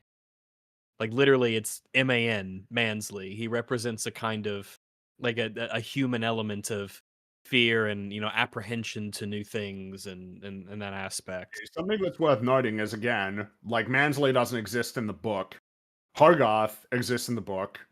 I mean, it's just Hogarth and the Giant who have names, because, like, Annie doesn't have a name. It's just his mum. And also, his dad is, like, a character in the novel as well. So, like, anybody who isn't Hogarth, and Hogarth doesn't have a last name either. So Hogarth, this is what I mean. It's like, there's reason to conclude that there would be like a logic behind these sorts of choices. Yeah, I think it matches with what John said, right? Like there's a Mansley and a Hogarth like fighting in our brains at all times with everything, really. Mm-hmm. Yeah, I do think there's something to that too. Well, like I think like men generally in nature have like a tendency to detect other predators, and like with this, it's like in his role, he's constantly thinking about what other nations are doing and what they might be doing, and perhaps to a fault, where he's like just reached this level of paranoia where maybe there's an actual threat there, maybe he's just like reaching for stuff where it's just like we got it's like protection to a fault, where it's just like everybody's, you might at some point you're just thinking like everybody is fucking coming at you from all angles, and you're just thinking we got to protect ourselves at all costs. And I wonder if because now I could be wrong, but like Sputnik couldn't really like do anything, right? Like, wasn't that like, it was more so that it was just something that they could send up to space, but like it wasn't. Because the way that Mansley describes is like, oh, even now it orbits overhead, and he does a little boop boop watching, and it's like, whoa, but it couldn't really do anything, right? Like it wasn't actually, because it's like the first satellite. So I wonder if there's even like that he says this when it's like, well, not really, like it can't really do anything. It just sort of, I almost wonder if that might have been the reason why they chose for it to be Sputnik. Maybe it could be said that like if there were a scale of Mansley to Hogarth, that closer to the center on either side would be the General and Dean, like because both of them share the traits of these two, but they're more. You could say like the difference between realism and idealism, like that you're trying to find a happy balance, and that there's more. Like, because Dean loves the idea of a big old robot who's making artwork and stuff, but he's still realistic about what this thing was, where it came from, and what they're going to have to do, the realities of this enormous potential monster, versus the General who's like, yes, we should crush, kill, and destroy all of our opposing enemies. But as soon as they're confirmed to be our enemies, Mm-hmm. On the Sputnik thing, the reason why I'm bringing it, because of course, Mansley doesn't know, but like Mansley assumes the worst. It's like, yeah, it's spying. That's what I'm saying. It's like, I wonder how much of that might have been deliberate of choosing something that effectively didn't really do anything other than just demonstrate that it was possible to send something into space and be like, yeah, you know, it's bad. It's bad. Because of course, this is a conclusion, it's bad. And then he leads it into, you know, we can't see it, but it's there, much like that giant thing in the woods. We don't know what it is or what it can do. I don't feel safe, Hogarth. Do you? And it's like, and it's kind of, he's like being a bit theatrical, but like, this is just like the truth. He actually, like, he doesn't feel safe. Meanwhile, Hogarth like, has no idea what he's talking about. It's just that it's unfortunately not from the sake of defending the country from potential dangers. It's just protecting himself. He's just scared for himself. Yeah. Not for other people. And then Mansley gets a bit frenzied and he shouts like, do you think this metal man is fun, but who built it? The Russians, the Chinese, Martians, Canadians? I don't care. All I know is we didn't build it, and that's reason enough to assume the worst and blow it to kingdom come. And you're gonna tell me about this thing, you're gonna lead me to it, and we're gonna destroy it before it destroys us. So this is like this is the thing. It's like now we're getting a lot closer, essentially like the truth of how he feels about it, which is, we didn't build it. That means we should be scared of it and destroy it before it destroys us. Even though, as will become clear, that attitude yields calamity. It's like the absolute wrong response to this. The fact that he's like, we don't know what it is, so we should assume the worst. It's like, yeah, it's a bit of fucking Batman in Batman v Superman. 1% chance. Yeah. There's a brilliance to this scene in, I think, its contrast with like juvenility and sophistication, where like on one level, like when he backs up Hogarth into a corner, right? Like I was saying about the sort of mental battle that individuals are experiencing in their own heads. Like eventually he retreats into the bathroom. And you can take that as like a shit joke where it's like, oh, he fed him a laxative and he's taking a shit. But like it's also like the childish side of that argument wins over, because you just, at the end of the day, you don't want paranoia to win over, and you just want to be hopeful by the end of it. Where like he retreats into the bathroom and then Hogarth is free to, like, you know, like he's not oppressed anymore in that scene, and then he's free to go out and do whatever he wants to do. Like there's just the powerful metaphor in there, I think. On that note, right, like his whole effort to explain just in how much danger they are and how scared they should be of outside influences, he is basically being turned into like a monster in this scene. Just look what he's doing to a little kid. It's just like, what is wrong with you? And it's just like, well, yeah, he's that scared, and that's what fear does. Right. He himself is scared, yeah. And it's like fear leads to hate, hate leads to Yoda be pissed at Mansley. All roads lead to Star Wars. There you go. But yeah, he runs out. He needs to take a shit. So he runs into the toilet, and so Hogarth escapes and heads to the scrapyard, and is stunned to see Dean casually guiding the giant through his first foray into arts and crafts. And he thinks it's a little undignified, which is like, look, Hogarth, you're wrong on that one, okay? Why you got a problem with arts and craft? Dean's right. Arts and crafts are great. Allow people to encourage expressiveness. Because you're in a movie, you're an illustration. That's arts and crafts. I guess let's have a little self-awareness, man. That's right. So he hops into an old car and has the giant send him spinning through the air. And of course, I will have to reference when Homer turned into Popeye when he was spinning around for his astronaut training. Naturally. Yeah. But I mean, this does look pretty fun, though. You really hope he's got like a good grip on that car. Yeah, better have a good grip. Fucking hell. He lets go accidentally. But yeah, it's an aspect of space trading, but it made me think of, what was it, Moonraker? Whatever Bond movie where he was in the machine going around like that. I get why. That first popped into my head. Mm-hmm. I love. You ever see like the videos of? Yeah. I was gonna say I love the right after the mimic sigh that the giant does. Again, reminds me of the attempt at mimicking a smile that the Terminator does.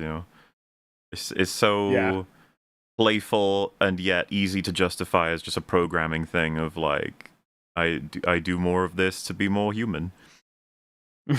Yeah. Because he You doesn't ever need see, to like- sigh, you know. It's like when Toothless is, mimicking the smiles and stuff. It's a good way to show the Yeah. connection Yeah. and growth of characters. Yeah. Right. Yeah. You ever see those videos of like people when they're like in a jet or something and they go like into the higher G's and then they become really old looking? Yeah. It's Yeah, like they the age like aspects of the- instantly.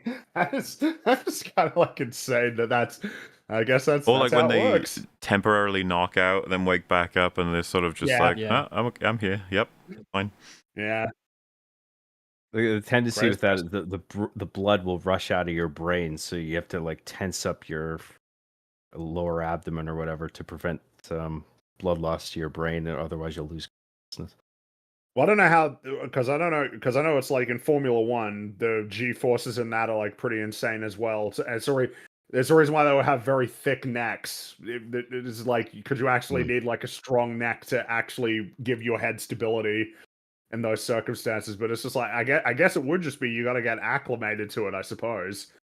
There's Yeah. gotta I be don't know like, why- there's gotta be something you could do with, as was said, like the muscle control Neck or ways training, to, yeah. which is It might be kind neck of- training, yeah. Like, well, no, might they actually be. do neck training in Formula One. They'll have like a thing that it'll be like strapped to their head, and then it like increases weight, and they have to hold their head like steady as the weight increases. I know there's that. I've seen like I remember seeing a video where like a neck exercise, or like Jeff Nippard, and it was like a neck exercise where like he was on his back and like had his head like on the ground, and he had to like sort of move his body like back and forth, and it looked really like uncomfortable and awkward. But apparently that's like I one can of the believe ways it, of yeah. training the neck, or like putting you weights on the can- back of your head and lifting your head up and down. Like that's like another way of doing it as well. Yeah, Mm. there's jaw exercises, neck exercises. Yeah, I can believe it 100%. Yeah. If it's a muscle, you can work it out. Yep. It's just that, and that for a lot of sports there is neck training, even though neck training is it's just like it just seems like almost strange. But I mean, yeah, you gotta you gotta train it, I guess, if you want it to be like a nice strong thick neck. Look, no one wants a weak-necked loser, all right? I want a man with a strong neck in my life. I don't want no the weak neck nerd. Noodle neck. Mhm. Yeah, I don't want no noodle neck. So Dean, this is where Dean expresses his reservations about the whole situation before suggesting that they take the giant elsewhere. And Hogarth invites Dean to join him and the giant down at the lake.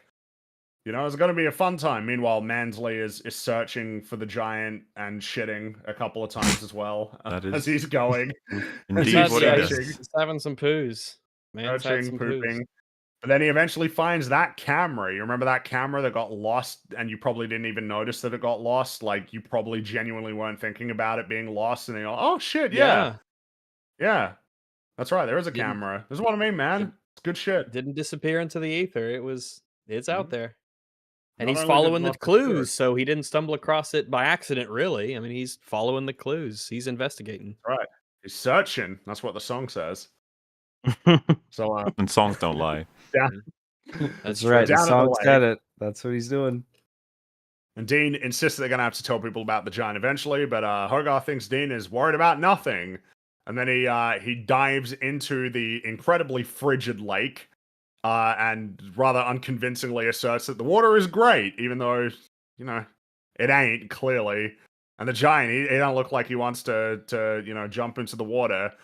But instead he runs back in and he leaps in. And I enjoy that, like, Dean kind of, like, he just sort of ignores it at first. Like, okay, I guess he's jumping in the lake. It's like he hasn't put it together yet what's about to happen. The great But little moment. an important detail here, I think, is that he's made up his mind that he's diving into that, right? But he wants to establish some Charge up. distance, and then run up to it. Yeah. Anyone else read the newspaper and see it as a kind of a funny comment about what's about to happen? Catastrophe looms, but I also thought maybe it's kind of like second act low points on the way. It should be obvious that we're headed there because things are a little too Everything- happy. Yeah. And we know how in good movies, you know, when things get too happy, it's like, wait a minute, hold on. Something's I mean, about he to even happen. says, right, like, someone's going to find the Iron Giant eventually, and Hogarth's like, you worry too much. Like, Like, that's a valid point. The giant I jumps think into the lake. that's Oh, yeah? something structurally welcome.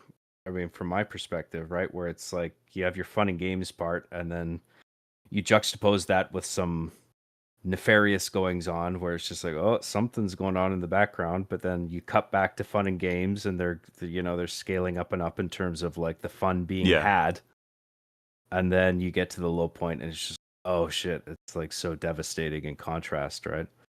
So like this does that really well. Yeah. Valleys, the ups and downs, that's what you want, rather than like what a lot of movies do now, where it's like, nah, we don't want to leave you with any particularly strong emotion for too long. That would, that might make you uncomfortable. Yeah. So lazy and cowardly. Anyway, so the giant jumps into the lake and ejects about half of the water out, and Dean is carried along with it and clinging to the seat. And then he ends up landing on the road, and the farmer stops and pokes his head out the window. He's like, "Hey, yeah, you're right in the middle of the road, yeah." And the farmer shrugs, "All right," and drives away. Alright. Yeah, it's like I just make it as long as you know, I just letting you know. Okay. Yeah, you're in the water. Dude, I Okay. laughed my ass off at this part. I thought this was so funny rewatching this. I've totally forgot about this beat. I thought it was so hilarious. The way he just like drifts down onto the road. Yeah. Yeah, while just kinda being fully settles. submerged. His chair sort of like gracefully lands on the tarmac Well, while he's underwater. before the zoom, just look at him here. Like this image, he's so just done. You know, it's just like fuck's sake. And so this guy being like, "You're in the middle of the road," just him being like, "Yeah." Okay. Okay. Okay. It's a great visual gag. Yeah. So, meanwhile, in a makeshift red room at the Hughes house, Mansley is developing the photos from the camera, including the one where the giant is plainly visible behind him. So you're right, disaster does loom, which then brings us to the sort of 1-2, sort of back-to-back super important scenes in this film. Which, I figure it's worthwhile to take them one by one. So Hogarth and the giant are roaming through the forest, and both of them are basking in the beauty of nature. And they spot a deer amongst the trees. And they very quietly and cautiously approach the deer. And the deer does spot the giant, but the giant kneels down and slowly reaches out to it. The deer approaches the giant, but pauses upon hearing the sound of a breaking tree branch. And the deer gently trots away into the forest, and the giant watches in awe. And then a gunshot shatters the silence. It sends dozens of birds flying up into the sky. Hogarth and the giant investigate it, and they see two hunters in the forest who spot the giant and run away. And the giant sees the deer laying on the ground next to a pair of rifles. And the giant reaches for the deer and nudges it before looking at Hogarth, who says that the deer is dead. And distraught, the giant asks, "Dead?" And he tries to pick up the deer, which prompts Hogarth to yell, "Don't do that." The giant is confused and he asks why. And Hogarth says, "It's dead, understand? They shot it with that gun." And as the giant stares at the gun, his eyes slowly turn red. And Hogarth snaps the giant out of his apparent daze, which prompts the giant to ask Hogarth what a gun is. And Hogarth replies, "Guns kill." And the giant sinks and quietly echoes, "Guns kill." The good interesting scene. is like this is like the scene in the movie, right? Like one of them, where Well, like we got a 1-2 epitomizes here. the original pitch, right? Where Brad Bird's original idea of like, if a gun had a soul, what if it didn't want to kill? Something that's interesting to talk about before talking about like how the scene itself was constructed is that this was a scene that was quite difficult for them to finalize. It took them a while to sort of settle on. There was very much locked in that there needed to be a scene in which the giant understood the concept of death and that it was going to involve a deer. But they had a really difficult time figuring out how to present it to him and the audience for a while. There was initially the giant was going to accidentally kill the deer. Like the giant was going to reach out to the deer, but and like he was so excited by the deer that he would accidentally kill the deer. Like But squat the hand. yeah, pretty much. And the team decided against it for a couple of reasons. A noteworthy one, which by the way, again, something that you'll notice is that generally good writers seem to adhere to a standard that involves like internal consistency and cause and effect and like an internal logic in the story. And their view was that it would basically be impossible to pull the giant out of the pit of depression that like that event would cause. Like if the giant killed the deer, he would be like so sad that how would they be able to move the story forward at the pace that it needs to move forward? And also, The it'd be deer weird needs if he to was able die. to handle the people, like it was aware of people like Hogarth, and it could handle Hogarth fine without hurting him.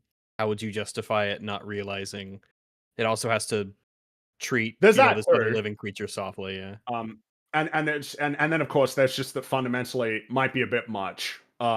Which I agree Yeah, with. I think that'd be I too think so. much. I think that'd Yes. be like this is already a sufficient gut punch. Like to have the giant kill the deer accidentally, it feels like it's like, oh yeah, you might have pushed it a little That bit would have too been far rough. there. Yeah. Yeah. You I might think, walk away I from I the think it might scene not a even bit. be as matching thematically because it would have been an accident as opposed to a choice, which is going to be way more Yes, relevant later. which that's Right. another noteworthy thing, because John, you were saying like, oh, this ties in with like the pitch of the film, but it's interesting because the way it's presented when they talk about it in the documentary is if this was almost like they realize this later. I think if you were watching the film with the awareness of that, you'd be like, oh, maybe this was like the first idea that they had for like the film. Like this scene was locked in as something that they wanted to do as it is, and then like there was a whole bunch of other stuff that was constructed around it, but it definitely seems more like it was almost a happy kind of coincidence that it could like become that this was like a way that they could tether it back into the gun concepts. That you could tie it back into what if a gun had a soul. Well, a good way to present the concept of death to the giant, if we're going to treat him as a sentient walking gun, is to have the concept of death revealed to him through a gun Through being a used to gun, kill an yeah. animal. He sees, what he could be, or can compare himself to something else. Yeah. It's really interesting to consider because on one level, I think this is sort of a very key scene where this is the juxtaposition between life and death in terms of like the robot's understanding of the nature of life and stuff like that.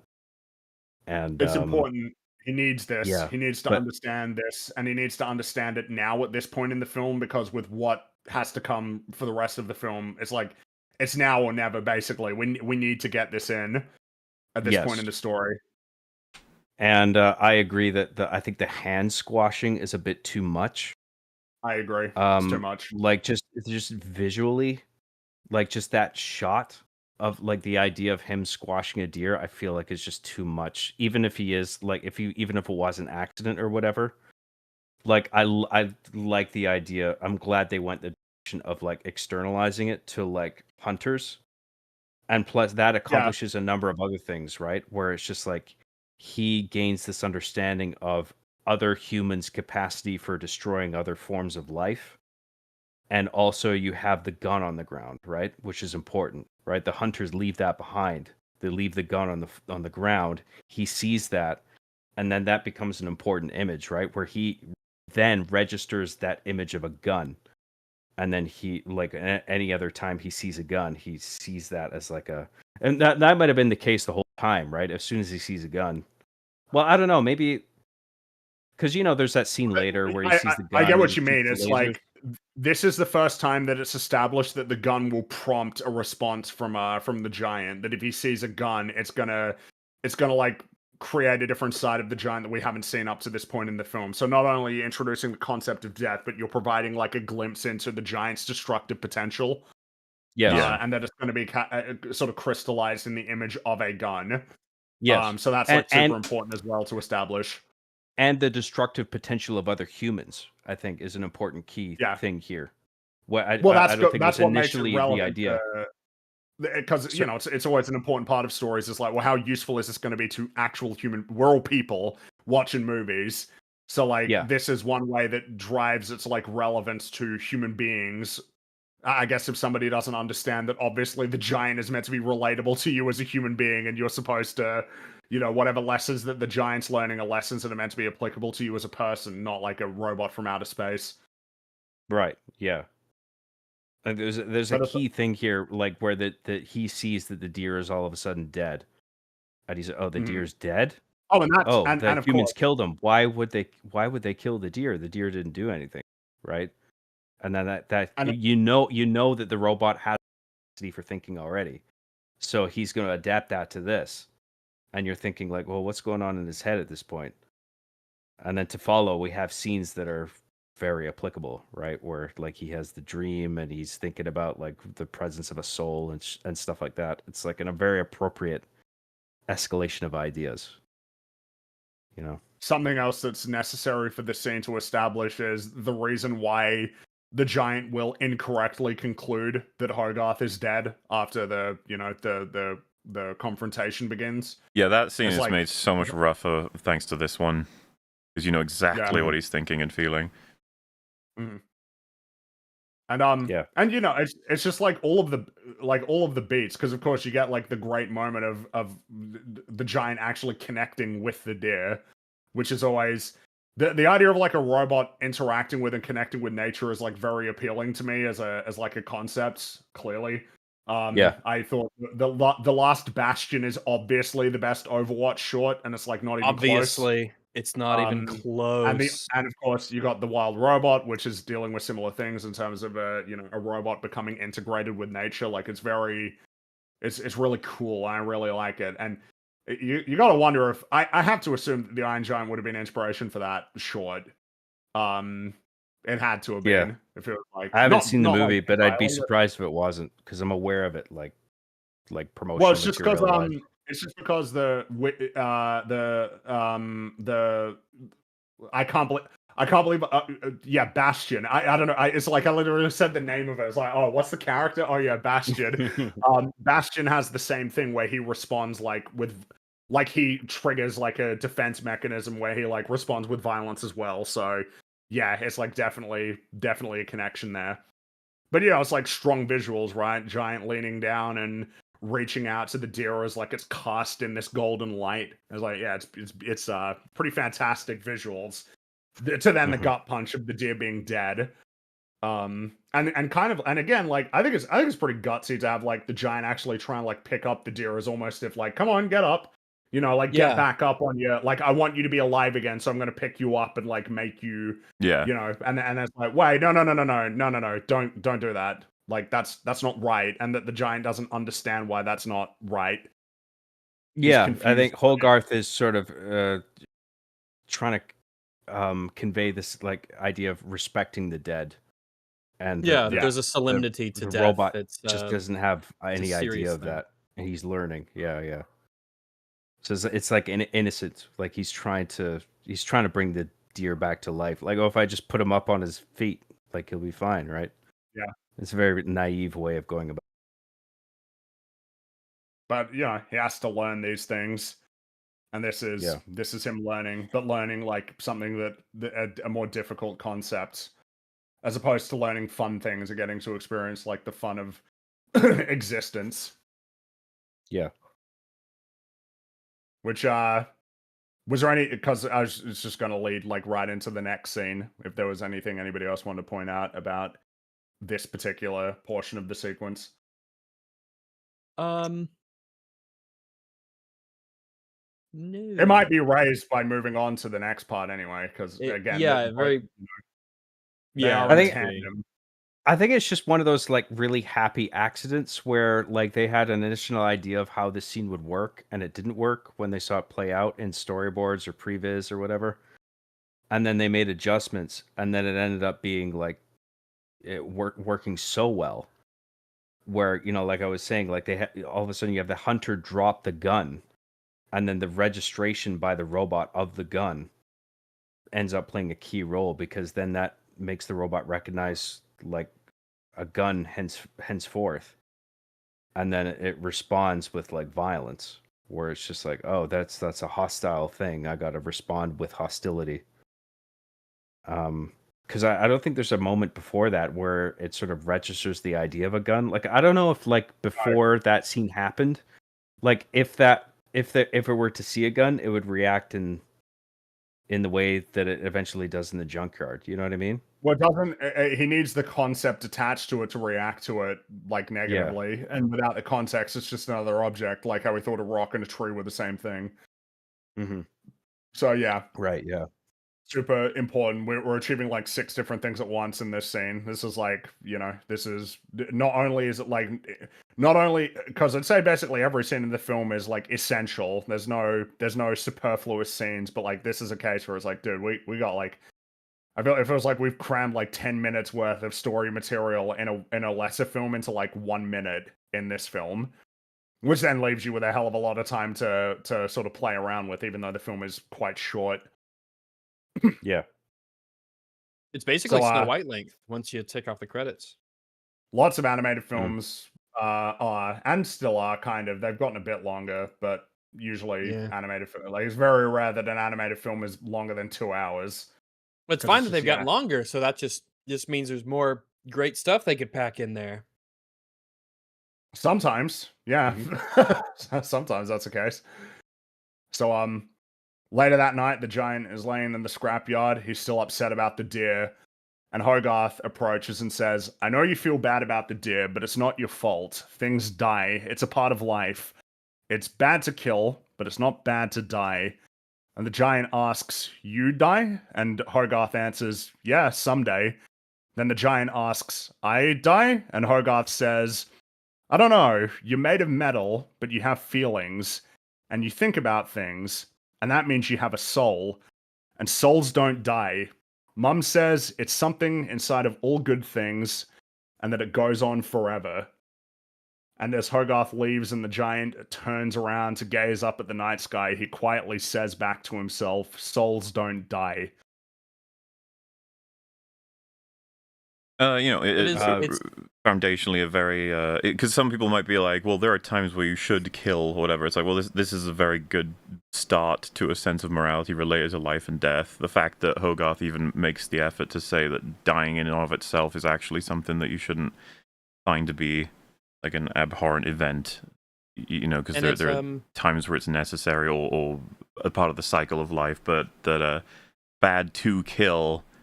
There's more layers to it potentially, but from Hogarth's perspective, especially teaching a giant robot how this works, comes across as extremely meaningful and just a good foundation. When you take this in the context of the father not being present and implied to have died, it does, it does imply that Hogarth has certainly had some element of closure with that when he says things like, dying is not bad to die. That's a thing that happens. These are things that he's been told by his mother, and almost certainly was told these things to grapple and understand and deal with his father's death. And it's like, it's a particularly reassuring concept. But the thing that's like really impressive about it is the way that, because again, Hogarth is a kid, but like this is like pretty clever to essentially like piece together what would have been a lesson that he was taught to deal with something that's much more relatable and normal, which is, people dying, like human beings dying, family members dying, friends dying, compared to now tethering that to a robot that came from outer space and trying to like explain to him the concept of death and piecing it together with him of, I don't know the nature of your mortality, but like you think things and you feel things, which is what people do. And if people have souls, then you do too. Like that, the lesson is then imparted onto him, and that it's a connection that he made himself. It's like emergent. It's not something that he was taught to do. This is something that he like came up with all on his own. It's like that's like, again, for a kid, it's like that's like quite impressive. Like Hogarth is smart, and we know that he's smart. As being a smart person, yeah. And this is like a really good thing for him to hear at the moment. It's a very tropey thing. I mean, we've gone over before the difference between a trope and cliche. I don't say trope in a negative way. I mean, we have tropes; they're there for good reason. the idea of like a kid Yep.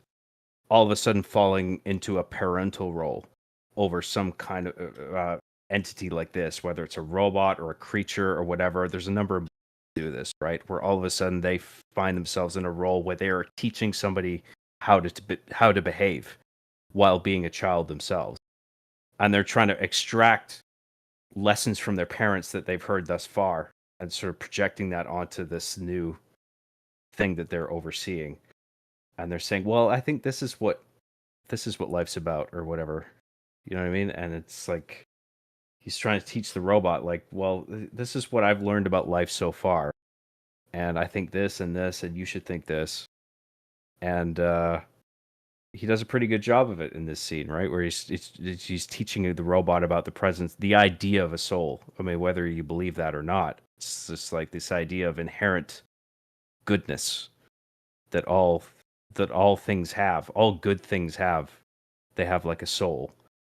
Well, there's like and this is multi-layered aspect Yep. to that, in the sense of you get like the goes on because he's the Iron Giant and can regenerate, but excluding that, he goes on in the sense that, you know, the statue that gets made, right? The influence that you'll have. goes on in the life, the influence of that he has in other people. The Yeah, choices that and he's made. but maybe you see that represented in the form of, you know, like Hogarth will have us near the beginning, a sort of shocked and maybe even fearful reaction at first to what's happened outside of his house, but then the determined look, and he'll put on his dad's helmet.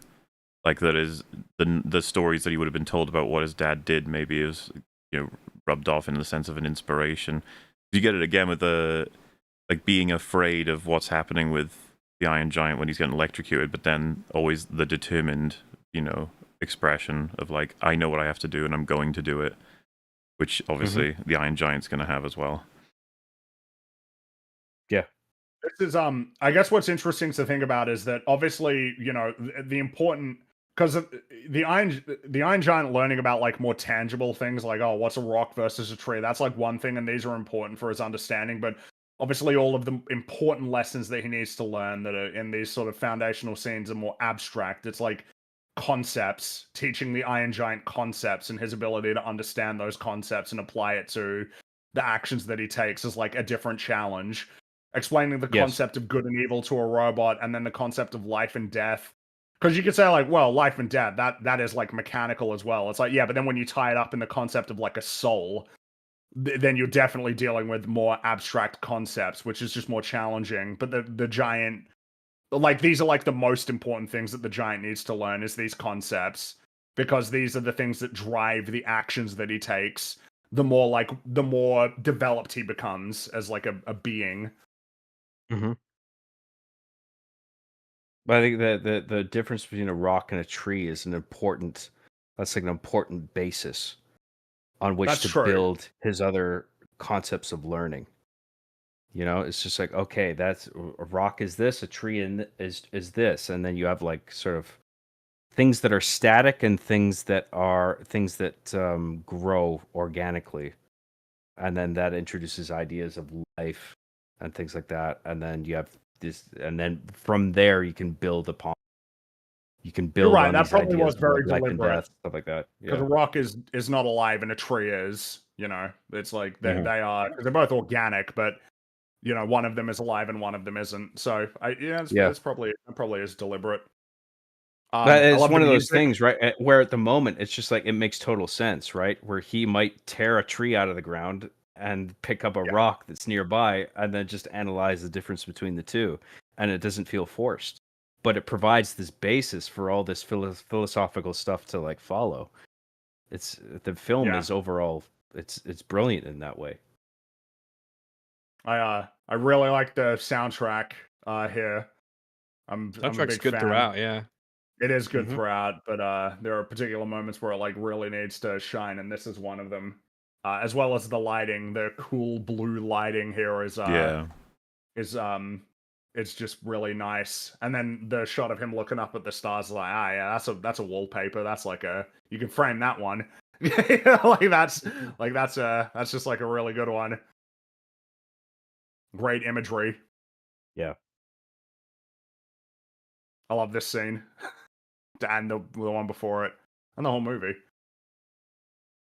But to call back to the documentary, right? This like they looked at this in like a previs state, and they were all tearing up, like the whole team, but working which on was this. proof to them that it's like, oh, we're all right, we'll be fine. Yeah, if this can do it to us in this state, then when it's all polished, right? Yeah, because they knew, like, we have a story here, we have a core here that, like, in terms of the story that works, and if we just like finalize all these shots in the way that we've sort of designed them, we're gonna be fine. People are gonna love this. Yeah, and then it didn't make much money. No. oh, Yeah. So ain't fair. So I believe this next scene is not in the theatrical cut. But like the problem is I'm not sure because I never saw the theatrical cut. Yeah, that's what I was told as well, but I don't remember this film without this scene, so it's kind of hard for me to say. I guess it wasn't, but I haven't seen it. I haven't not seen it, I guess. Yeah, that's the same here. So Dean has fallen asleep in front of the television, and outside the giant is sleeping, but he's having a nightmare. And he sees, in the nightmare, he sees dozens of other giants like him laying waste to an alien city. And as Dean wakes up, he sees part of the giant's nightmare displayed on the television, like it's synchronized. But as the giant awakes at the side of a planet exploding, the late night talk show reappears on the screen, and Dean cannot make sense of what he saw. Thing is, could you get rid of this scene? I guess you could, but I wouldn't want it gone. I wouldn't either. This is a great sequence. It's nice and scary as well. And it gives additional thing of sowing the seeds of Dean's doubt. A lot of people are saying they've never seen this. Yes, this scene is not in the theatrical cut. All right, fair. No, yeah. Because this So is hey, called some of you guys need to make sure you go watch the director's cut, Dad. I've seen people say it's called the signature cut as well. I guess. Yeah, I think it's from 2015. Which is where the signature cut is where the making of documentary the Giant's Dream is a part of. Yeah, we had the theatrical cut, and then you had the signature cut that came along way later, when people started realizing, oh, you know what, this is actually a good movie. And it was redistributed, and it had it deleted scenes that were on the cutting room floor for whatever reason. I mean, it could have been just that they didn't have the manpower to get it done in time. It wasn't just that they saw the scene in there and they decided to cut it out because it was padding the runtime too much. I feel like it was just, we just don't have time to get the scene done, so we're just which is crazy when it's well, like I said, I think because I know that there was it was like they had a strict runtime and it was short. It was 73 minutes or something for total length of the actual movie. It's dude, that's so short. Mm-hmm. Yeah. But I mean the scenes that they added. I mean, I watched the signature cut on my reviewing of this. And I mean, I wouldn't have cut out a single thing. So I think it's already so trim. Yeah. I wouldn't have cut out anything, and I think if they decided to cut out anything, it was probably because they were prioritizing scenes, and it's just well, we got to have this and this, and this film would really benefit if we had this, but we can't. We just don't have the manpower or the time for it. So I guess we'll just cut this if we have to. I feel like that's what happened. And then with the signature cut, it's just now we have the opportunity to put these scenes back in and fully illustrate them. And well, they probably had all the voice acting done. The voice acting was the voice files were all probably there, but they were just well, for the theatrical cut, it's well, we don't need them if we're not going to include this scene. But then they were okay, now we can use them. Someone just mentioned, I think the scene kind of spoils a giant's true form. I feel like it spoils it no more than the initial parts of the film spoil the Iron Giant's form. This is something else. We're foreshadowing. Yeah, looking at this image, you don't really get the full picture, but you know something's wrong. And but you don't know quite what. Because all the other giants you see, they're just normal and just walking around. This is the, Yeah, I mean, I like it personally. I like it as well. Clearly, I think it's cool. Yeah. So, Mansley ambushes Hogarth in the barn. He locks him inside and interrogates him about the giant and starts showing him the photos from the camera and claims this is enough evidence to get the army to come to Rockwell. But Hogarth kind of aptly points out, like, well, then why haven't you called them yet? Mansley gets big mad and then threatens to have Hogarth taken away from his mother unless he divulges the location of the giant. Basically saying like, oh, well, he can do whatever he wants, like if he believes it's in the best interest of the country, which of course is like, well, as will later become clear, that doesn't really matter to him very much. Well, it's also just a good line for how, awful the power of the government can get, right? If you boil it down to, I can do anything I want, whenever I want, as long as it's in the people's best interests. Like, okay, what does that mean? Who decides that? Yeah.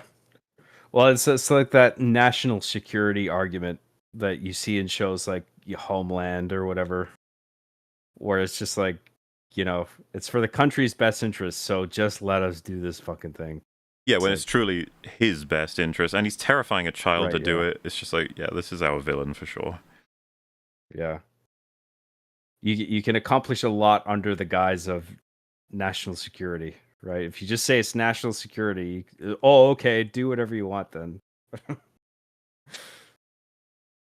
So, Hogarth defeated. He says the giant's at the scrapyard, and then Mansley uses chloroform to knock him out. It's the film. It really is just like such a. It feels like movies are like, oh yeah, that's what it does, right? So we could just like use it to do that whenever we need it to in everything. Here you go, chloroform. I feel like there's way more like it feels disproportionate the amount of chloroform stuff there is in like movies compared to like how often it's ever like mentioned ever, like in the real world, Yeah. It's very just convenient the plot device. Knockout juice. Exactly. And when he wakes up, he hears Mansley on the phone with the general, and Hogarth attempts to leave the house, but Mansley nailed the bedroom window shut. Not very well either. Very shittily. Very psychotically. Yeah, with all of the nails poking out of the frame. It's great. It feels like it's like what Homer Simpson would do with like the spice rack, Exactly. Yeah, that's a good way of putting it. So basically they're gonna have a staring contest. Mansley's gonna watch him from across the hallway, and Hogarth gets into bed, puts on the helmet, and the two stare each other down, and they start getting more tired and tired and tired as the hours pass. And it looks like Mansley has won, but Hogarth just casually strolls down the hallway the next morning, and Mansley realizes that he got tricked. He used the helmet to sort of be like, oh, look, I'm in bed, and then snuck out. Yeah. Pretty clever. Yep. And either Hogarth went to sleep and then woke up coincidentally and realized the other guy was asleep and then left, or he pretended to be asleep. And then like, my assumption is he pretended falling asleep. Yeah. Yeah, to coax him into going to sleep. That's entirely possible, yeah. Yeah, and the army's there in the front yard. They're going to the scrapyard, and Dean has a great expression. It's really a very entertaining expression that he has as he's watching them roll up to the yard. There's a lot of good expressions, but this is one of my favorites in the movie. I don't know exactly how to describe it. Well, this is a meme, right? I when I was rewatching this, I was like, I forgot that this was the source of that meme, but I've seen this meme like around, like everywhere, in some context where it's just like, I guess it's just a smug sort of acknowledgement of a certain situation. Yeah, it's like, yep, I knew this was coming. All right, bring it on, dude. And so Mansley demands to see the metal man, and Dean very casually says he's in the back. And he sort of like stalls at the door for a while, which I figure is him playing into almost like getting his hopes up. Yeah, the ploy.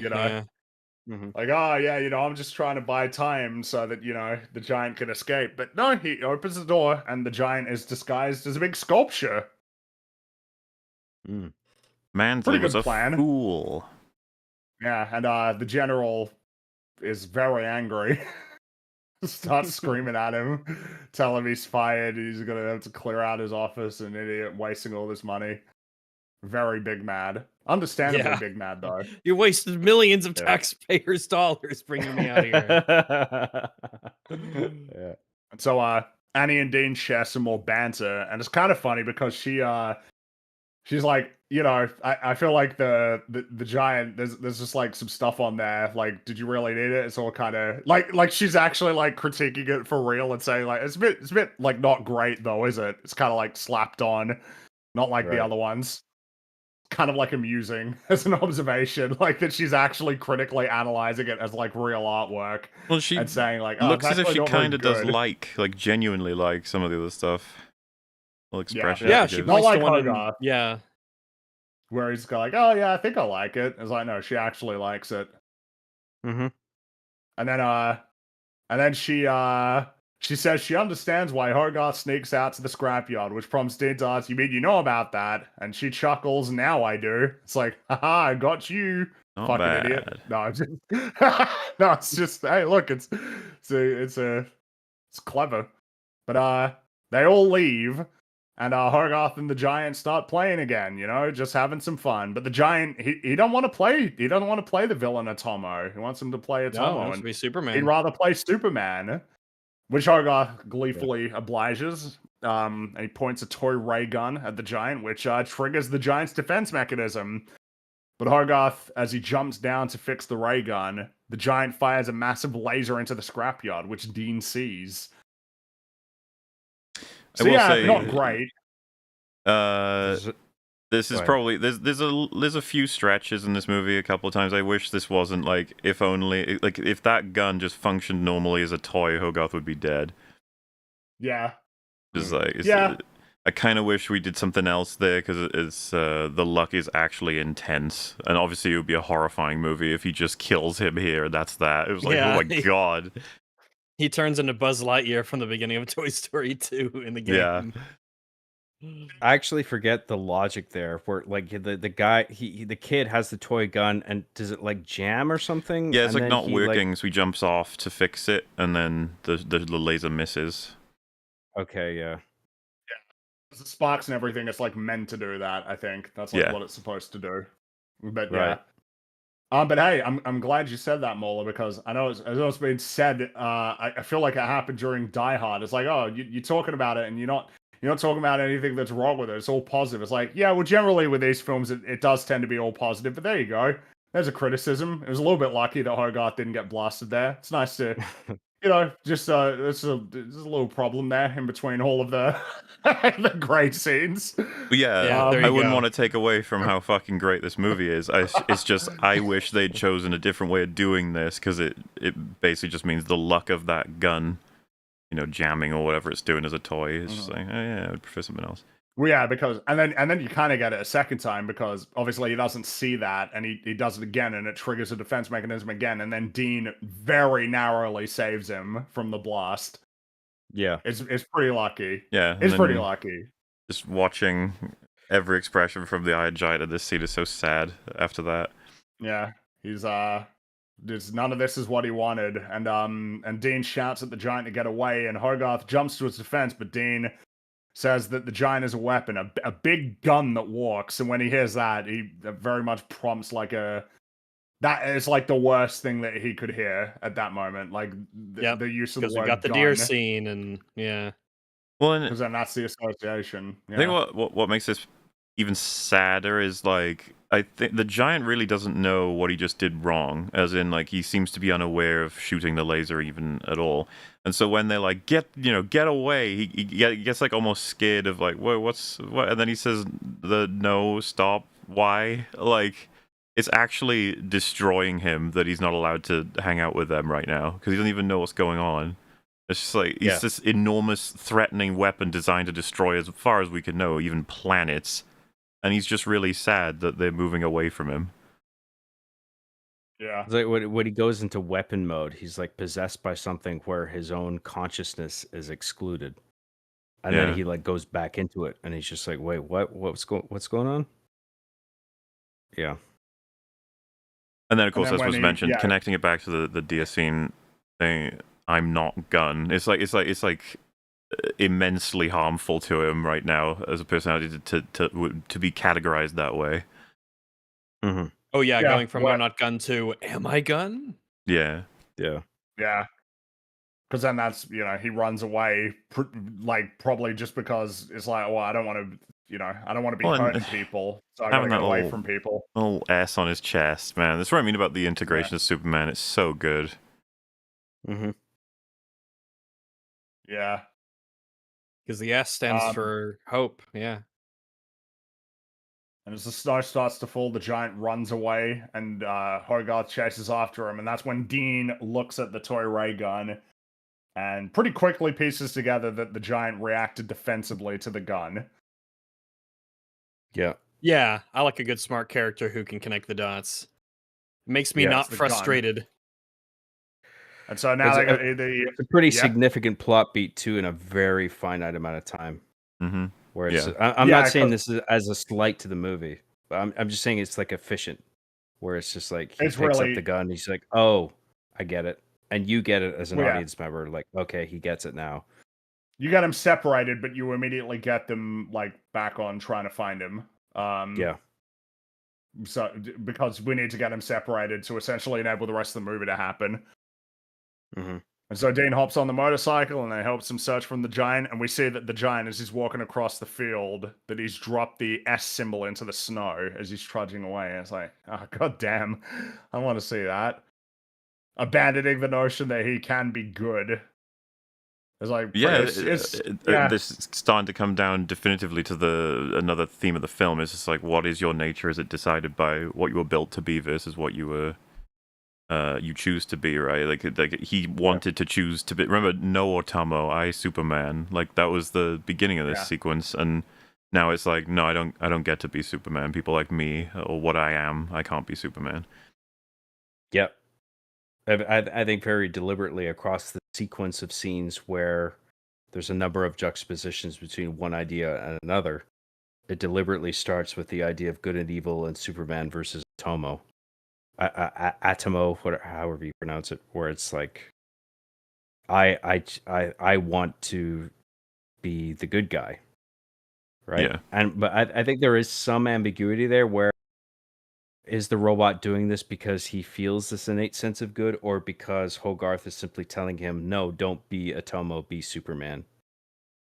I mean, but then you get the clear answer, which is no, he wants to be good. Yeah, the film's done its job for his natural curiosity with life, things existing as they are, and being able to protect that or watch it or understand it. These are all things that like he clearly possesses as values, and so naturally an extension of that is to prevent things from dying, from ending. It's like Sure. Which I feel like it's because it's a good point about like the different, the nature of essentially making the choice, which is that he chose like I want to be Superman, but then concludes, oh, I can't, like I'm not allowed to be, like that's not, like I'm not Superman, so I can't be. But then seeing the two kids in danger in the town, it's like, well, it's not even like really a choice. Of course he saves them.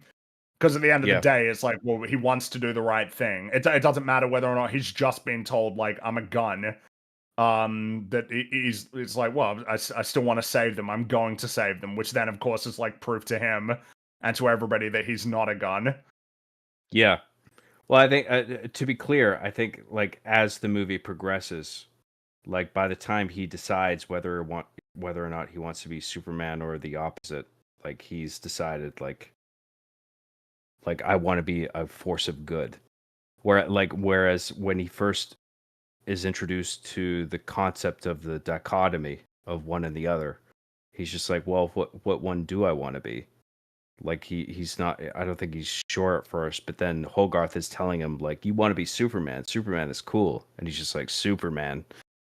And he's like, yeah, like he sort of latches on to the idea of being a good force in the world in a good way. And then later on, he realizes what Hogarth was saying. Like, oh, yeah, that is the way to be.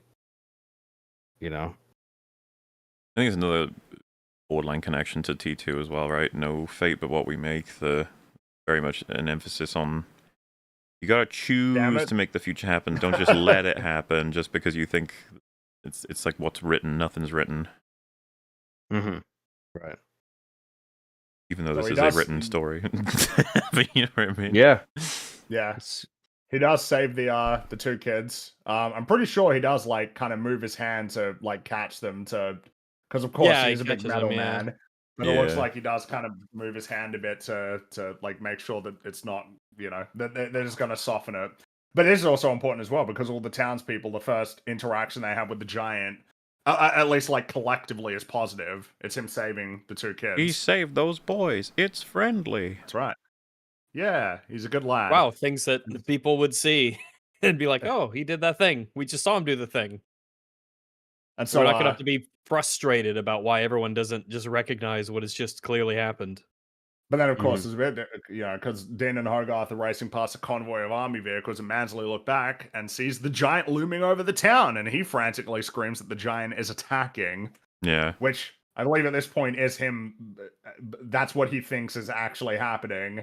Because, I mean, even the general thinks that's what's happening when he sees it.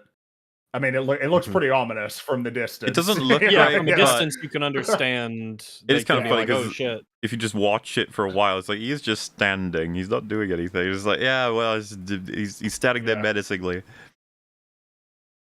But, he is standing there menacingly. I guess that's not his fault. He just has that. He's got that kind of face. He's big, and yeah, it's just he's a big robot. Yeah, can't see the big smile, but Hogarth jumps off the motorcycle and runs to the giant, who states, "I am not a gun." And the giant lifts up Hogarth and he waves to his mom and all the smiling townspeople. It's like, yeah, it's great. We did it, everybody. Credits. Remember, we're in the third act, all right? So the giant is struck by a missile as the army starts shooting at him. They're trying to kill him, and he runs out of town and he's shielding Hogarth from harm. And Dean is trying to stop the army and explaining to Mansley that the giant is harmless as he only reacts defensively and that they need to stop shooting at him because Hogarth is with him. Mansley says he'll take care of it, and then as soon as Dean leaves, he says to the general that the giant killed a kid. It's like, dude, that's a rough lie, man. Like, there's a kid in his hand versus he killed a kid. Yeah.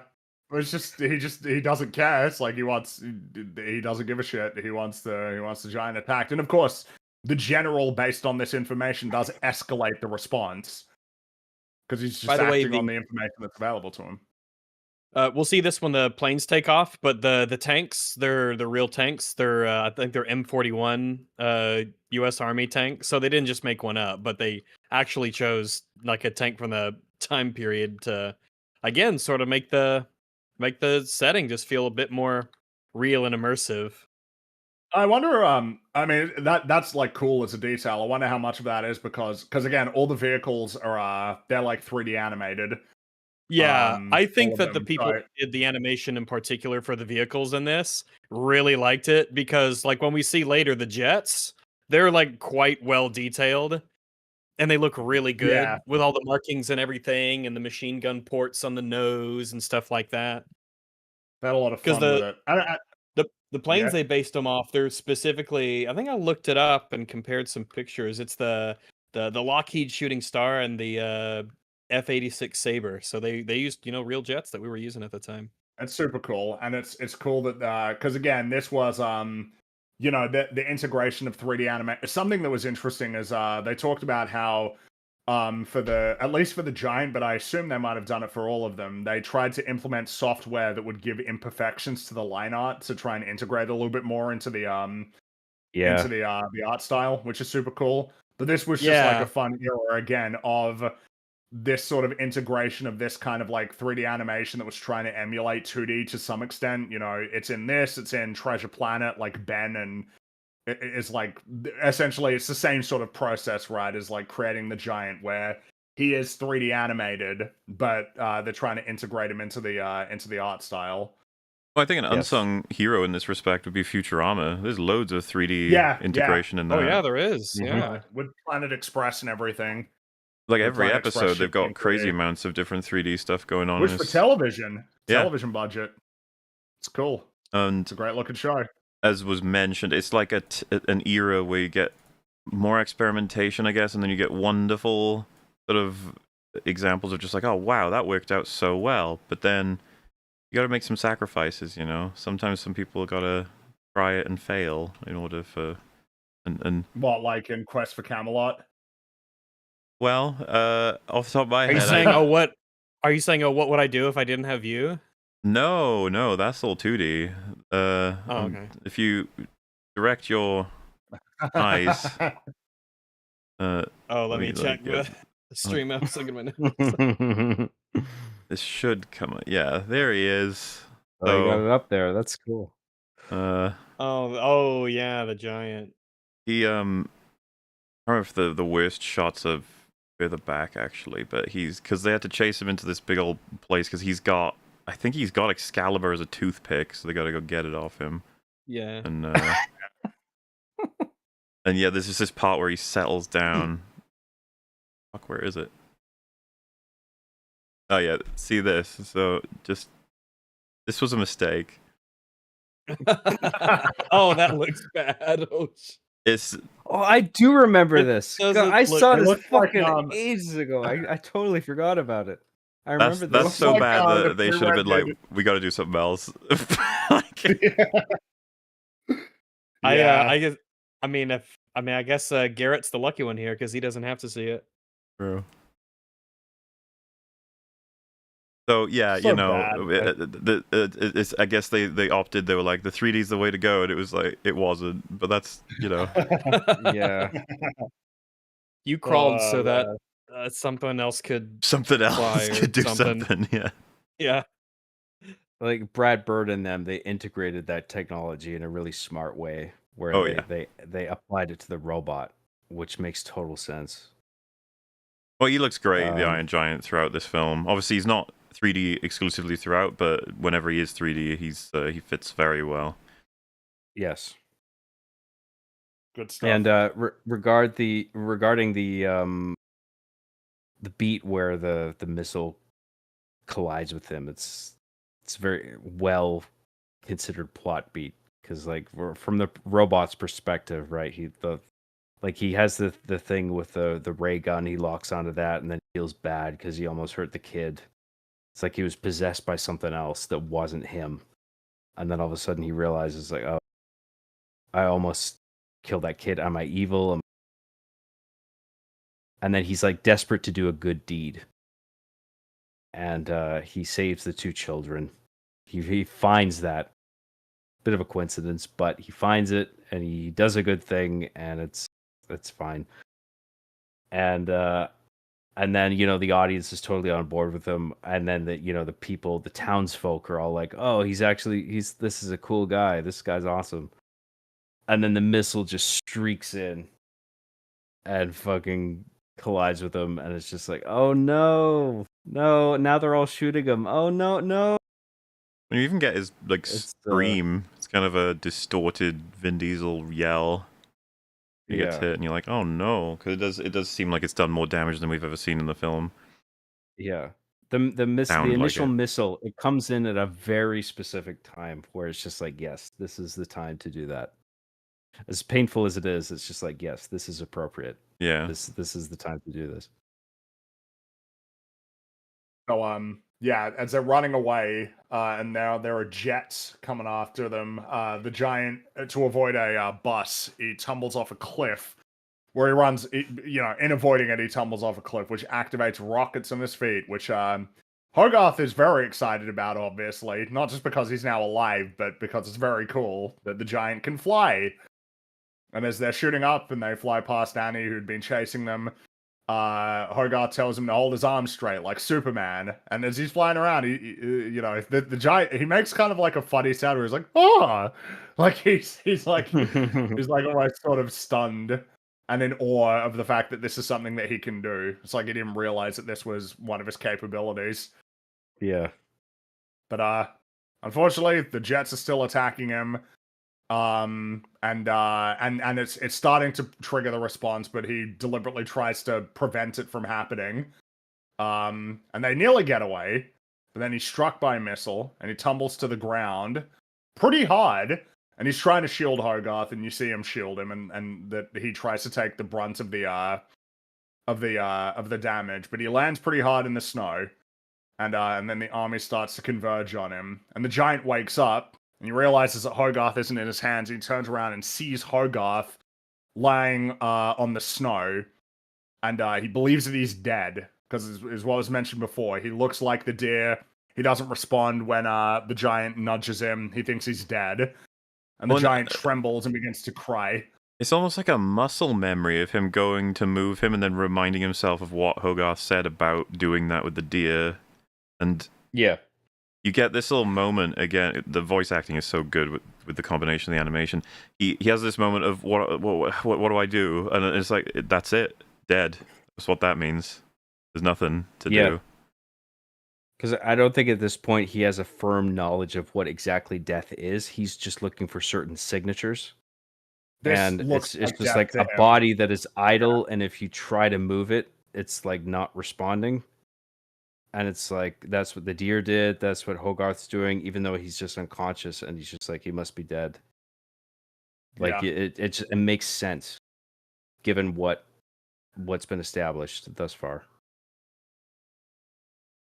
And the army converge on him, and they realize he's still alive, and Mansley yells at them to shoot at the giant. And this launches him into a blind rage. He howls, he turns around, transforms his arm into a cannon, blows up one of the tanks. And it's, man, like... Quite a scary display of power. It is. It's the sort of blink and you miss it shifts. Because obviously the snow, the casting of the snow paints like a... it's a more like like a grayscale kind of like tone. Obviously, there's still color and everything, but it's it's trying to paint it more gray and gloomy, obviously, to sell that tone. But just the shift to like the red sky and the giant cast in like darkness, I love it. It looks great. It's so like ominous. There's something so fascinating as well about the fact that it's almost cast as robot versus humanity, right? To turn into the weapon and kill. He needs to like maintain that heart that's within him, sort of thing. But at the same time, this might be one of the most relatably human reactions he has in the whole film. It's like someone he loves is killed, and it drives him insane. Now you're trying to, and you killed him essentially, and now you're trying to kill me. And then just like meeting it with a total response, and they can't do shit. And of course, this is like an amazing reveal of his capabilities. But obviously, amazing in this case being like from a like this is like pretty terrifying. This is. Oh yeah, they did a great job with making him like the transformation of all the weapons coming out and how alien it looks and just how fearsome he really is. This actually had a kind of a comical effect on me. I don't know if you'll know what I mean, but like. You probably will, but like just this sheer amount of weaponry that all of a sudden comes out of him. Like there's just like the one thing on one arm, the one thing on another arm, tentacles that all shoot things. It's just like it was almost. Oh well, I did kind of chuckle at this part, even though it's kind of dark. I was just like, he is so weaponized and like so destructive. Where it's just like this is all latent within him. And then all of a sudden, it took something like this to sort of evoke it out of him. She's just like such a sheer force of destructive power that I found it felt like another example of black comedy to me, where it was just like a little bit amusing. Not that it was entirely amusing. I mean, the direction it went for me was just this is what we were sitting on the entire time. This like friendly, trying to learn about rocks and trees giant is also possibly the most like terrifying weapon in the universe for as far as we could tell. There's something about it that just feels kind of fascinating, that it's a little boy's sort of hopes and wonder that kept it from killing everybody. Mm-hmm. Yeah. Yeah, if it was a different person, who knows what would happen. I think it's interesting that he turned from sort of like a single-headed robot into like a three-headed Hydra sort of thing. Yeah, it does kind of have that imagery with the tentacle thingies coming out of the back. Yeah, it's got multiple heads. Yeah. Like he's not even really thinking as a singular entity at that point. It's just sort of chaos embodied, where it's like just destroy everything around you, and that's all that matters. Because he's just so enraged. Dude, the lighting is so good. Like every time that they've got the giant, like basically almost like a silhouette, except for like the red eyes or the glowing of any individual like piece of weaponry against the red sky, it's so good. And again, this is what I mean, man. It's like, dude, can we actually have like genuinely scary imagery in these movies? Like, you do understand that like the whole juxtaposition is like the peaks and valleys, the ups and downs, the contrast is like what makes it compelling. It's like what makes it, art essentially. And it's like, yeah, instead of trying to be like, no, we got to dial it back a little bit. We don't want it to be like we don't want to have any emotion be too intense. I hate that attitude with these fucking movies nowadays. We don't want art to give people emotions and feelings. Zeroing in and going red are like pretty obvious for sort of a more terrifying look than is usual, but also the teeth, they go instead of like straight, now they're jagged, and it's just like obviously casting them in darkness as well. It's like, this design only needs a few more tweaks to push him into terrifying instead of kind of borderline cute. Which I've seen someone say, it's like, it's kind of a similar design philosophy for Toothless and Stitch. Yeah, exactly. It's like they've got to be approachable and like even warm, while also having elements of them that are disconcerting. I mean, you'd mentioned the cat-like, elements of Toothless, and cats are a great example of, they look really chill, but when they're pissed off, you're like, ooh, I don't want to. They can be super cute, but also quite. All right, gee, quite. Goddamn, I don't want to calm down. It's Then you have the as he's attacking them and following the army back into Rockwell, that Dean and Annie find Hogarth and they say he's unconscious. You gotta but he's okay. Which I don't know that Dean would be in a position to actually say he's okay. You could be unconscious in a lot of trouble, but it's okay. He's fine. He is okay. Unconscious means you're on pause. That's right. It doesn't mean you have any serious injuries. But yeah, there's I really like the shot that they have of like the giant sort of punching through the trees as he's chasing the Jeep that's got the general and Mansley in it, and he's just there like screaming like, drive faster, faster, like let's keep going. It's a cool shot. Yeah, I mean, there's a lot of cool shots, and then there really is. It's an awesome looking movie. They incorporate the 3D so well, and man. Well, they play a lot with the scale of the giant super well. There's a lot of scenes where you see him from below, or you see him at a distance when he's next to trees and stuff that really do a lot to sell the size of him. Yeah.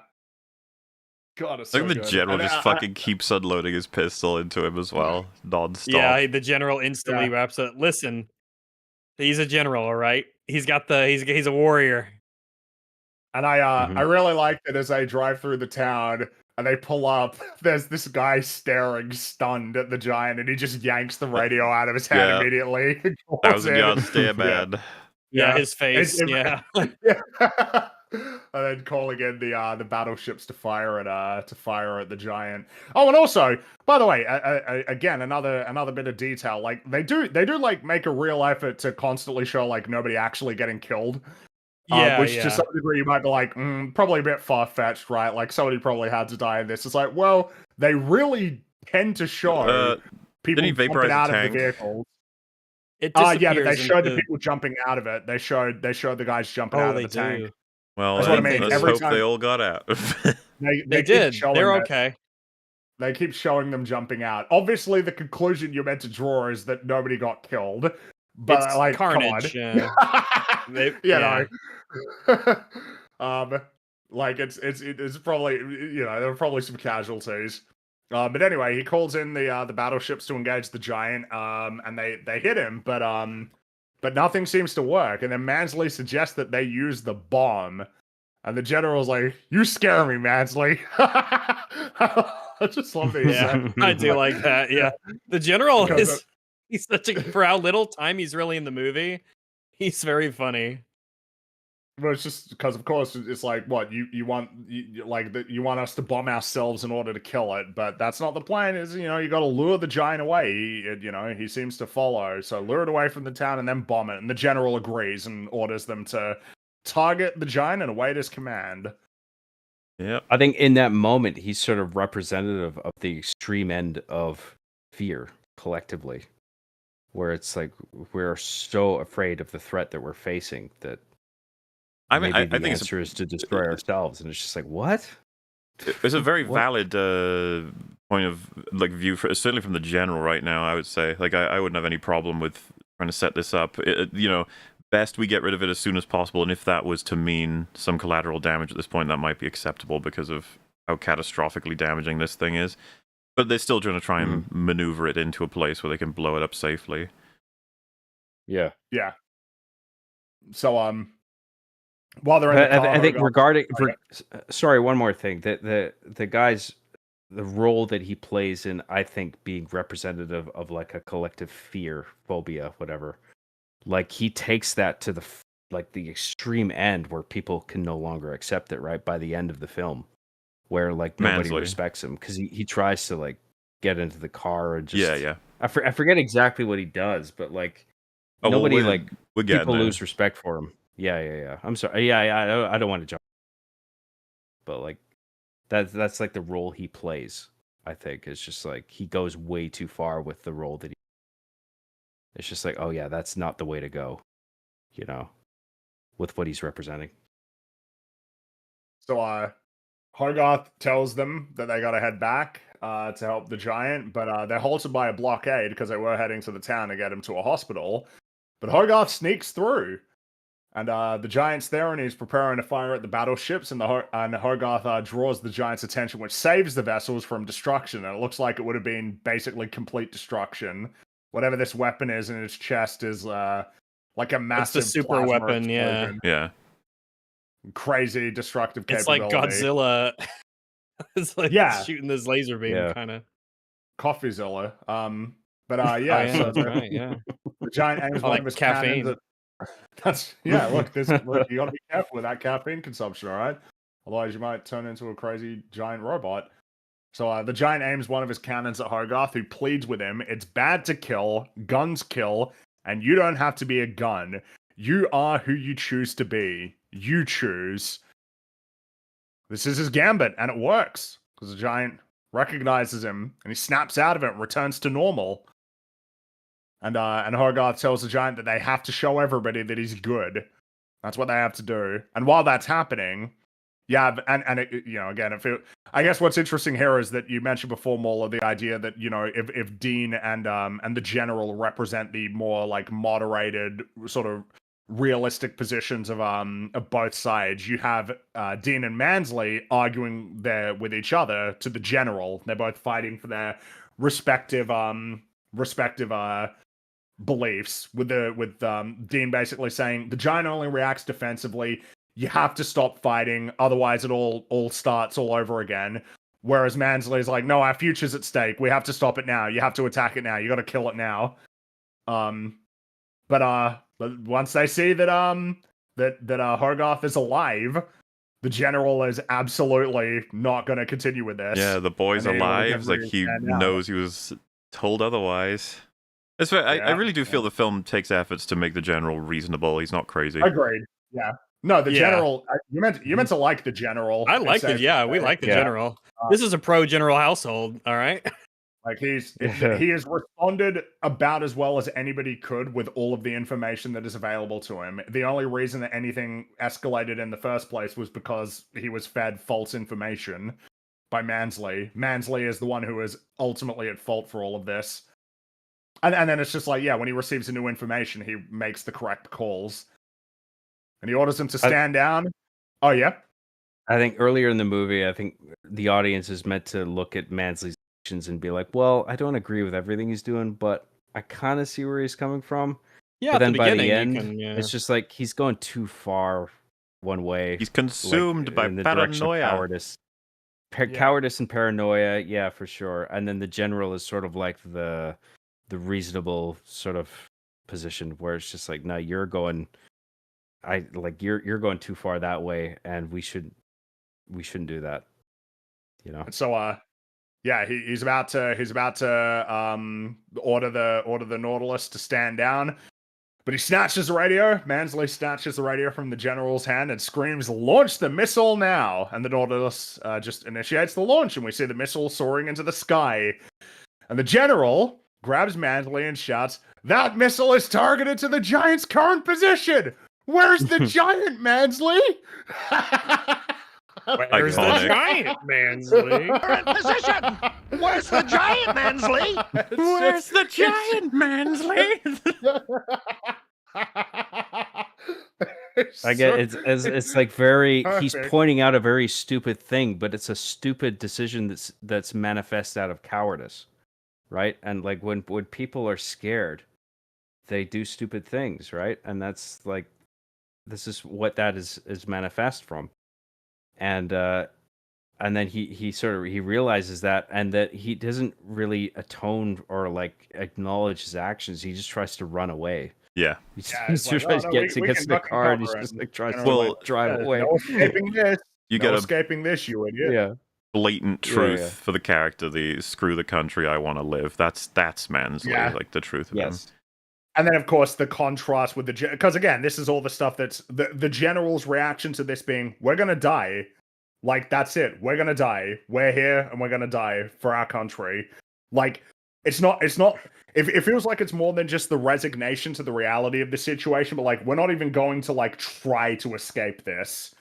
Like that's not happening. We're not going to do this, because there's even what he says when he tries to drive away and the giant stops him. It's like, make sure he stays there like a good soldier. You know, he ain't running away Yeah. from this. It's like he has to own this. This is there's like no what it takes. there's no fear from the general either. He's like, this is the consequences of the actions, and you fucking idiot, but you sealed all of our fates, and that is that. Yep. Yeah.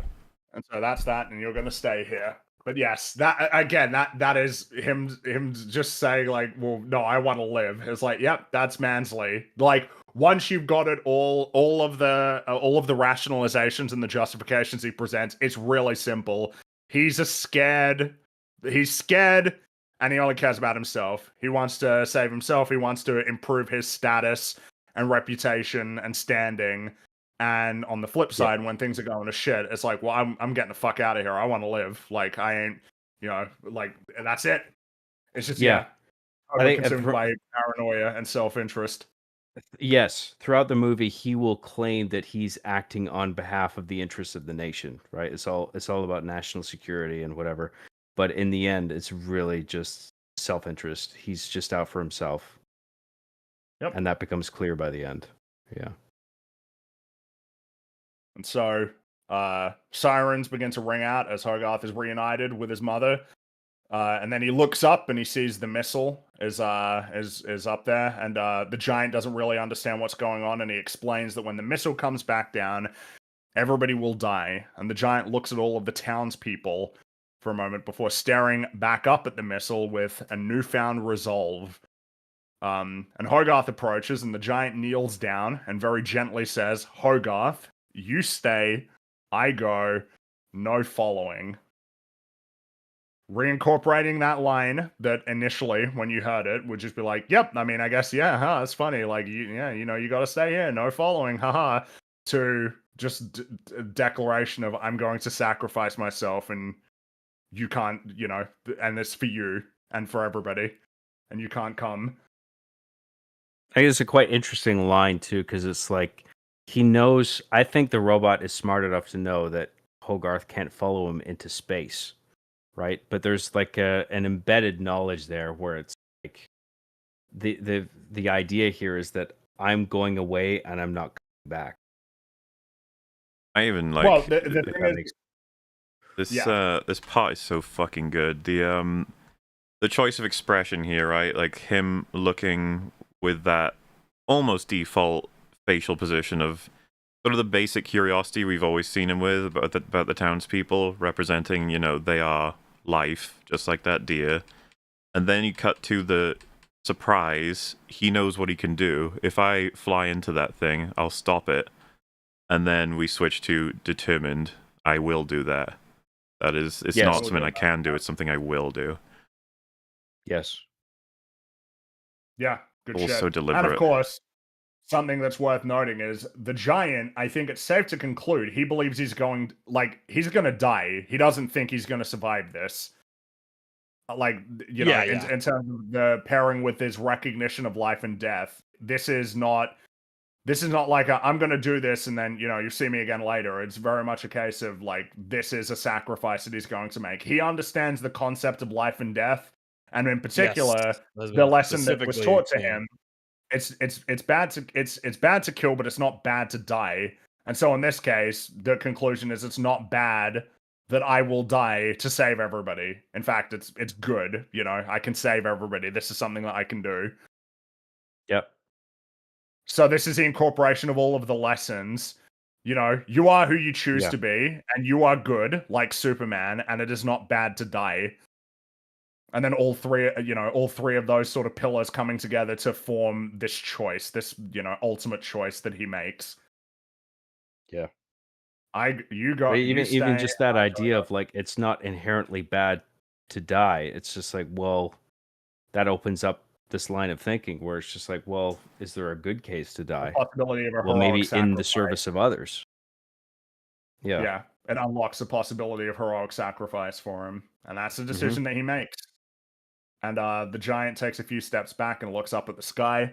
And Hogarth says, "I love you." And the giant launches into the sky and back into space. And the music. This is my favorite track in the film. I quite adore this piece of music. As he's launching up into space, and as he draws closer to the missile, the giant recalls Hogarth's words, "You are who you choose to be."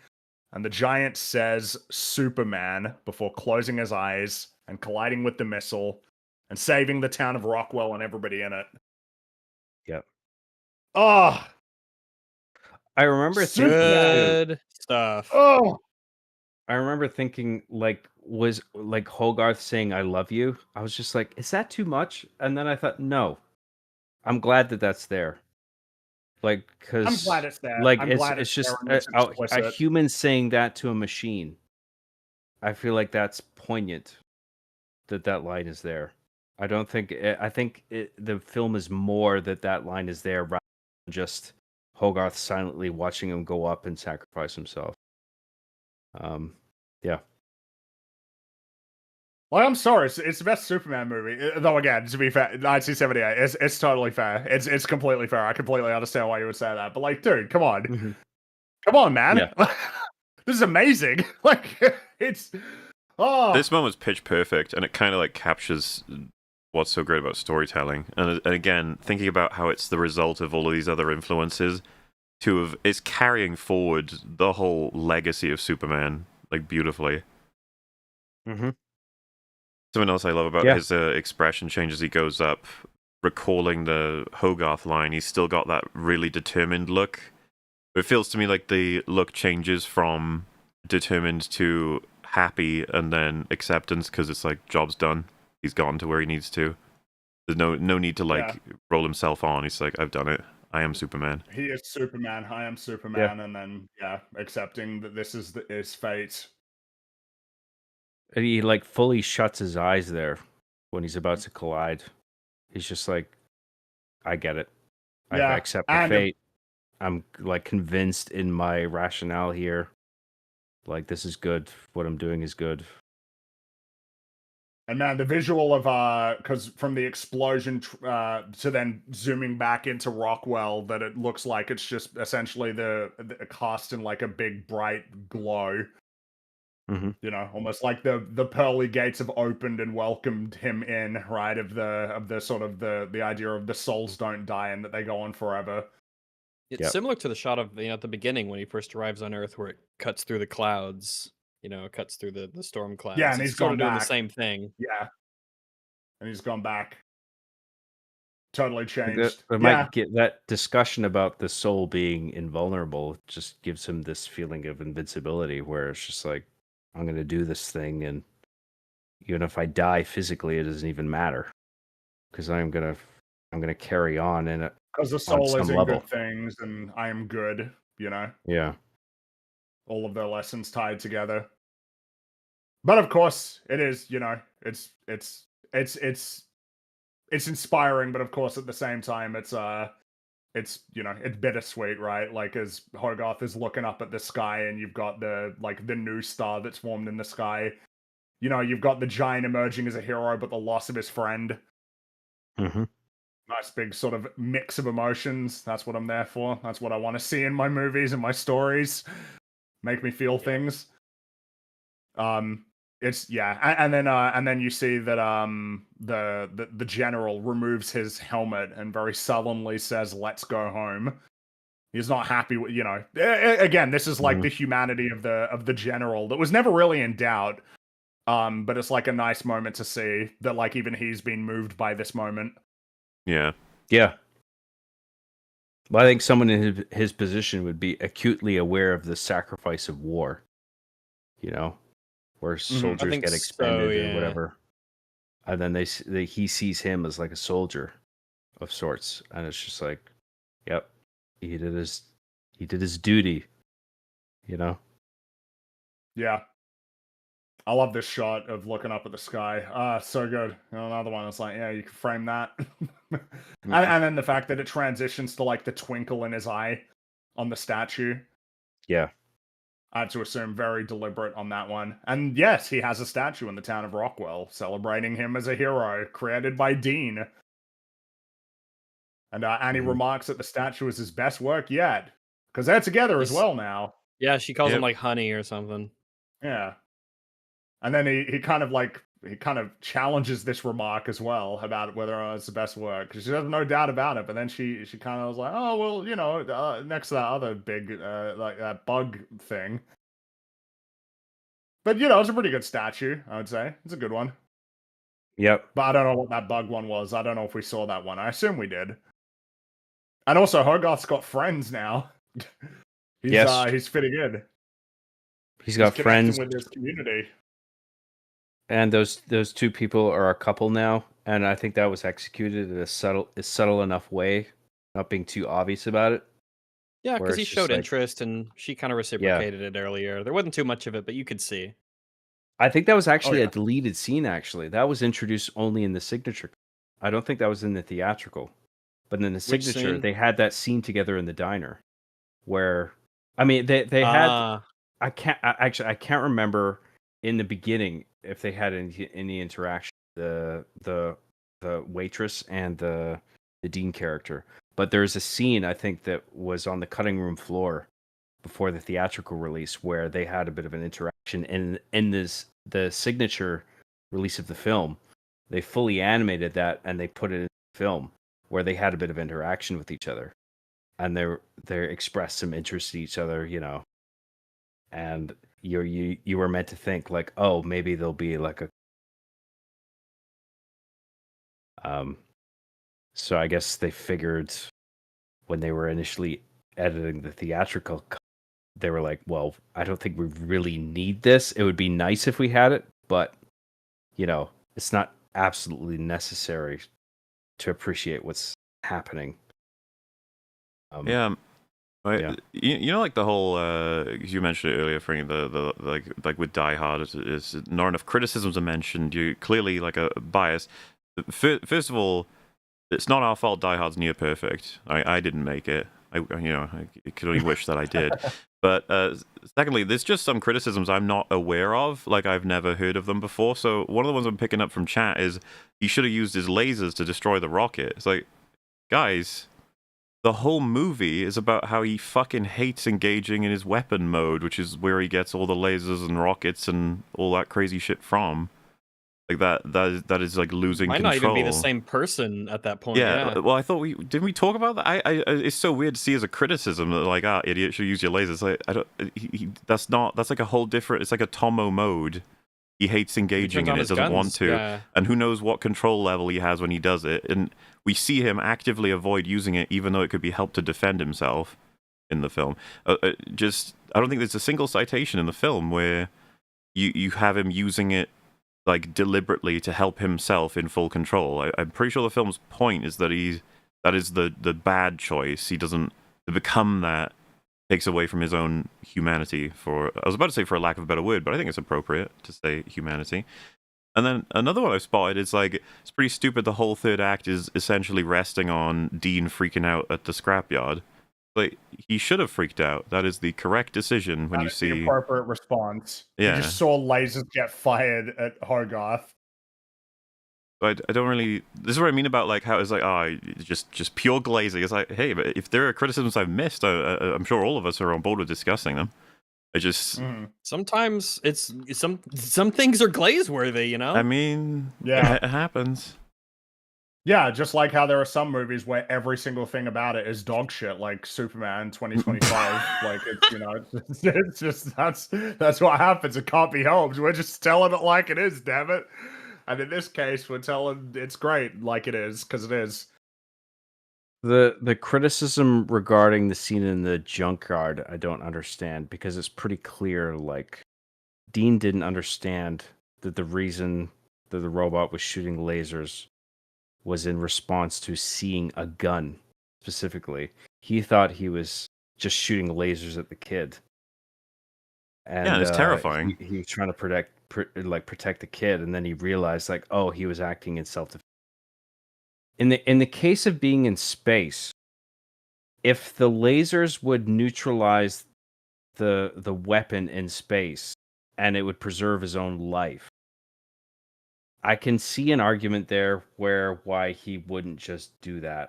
I mean, it would sort of shatter what the movie ended up doing, which I understand. I don't think we were shown a time where he can engage with it in control. That never happens. Every single time it appears to be involuntary. And then even putting that to one side, it's like, what kind of fucking ending is that? He flies up into space and shoots the laser and comes back down. What the fuck? Like, what are we doing? Like, what is this? Like, why are we even entertaining the idea that this is what you want to do? You know, it's like, this is a horrible idea. It's like, where's the heroic sacrifice in that?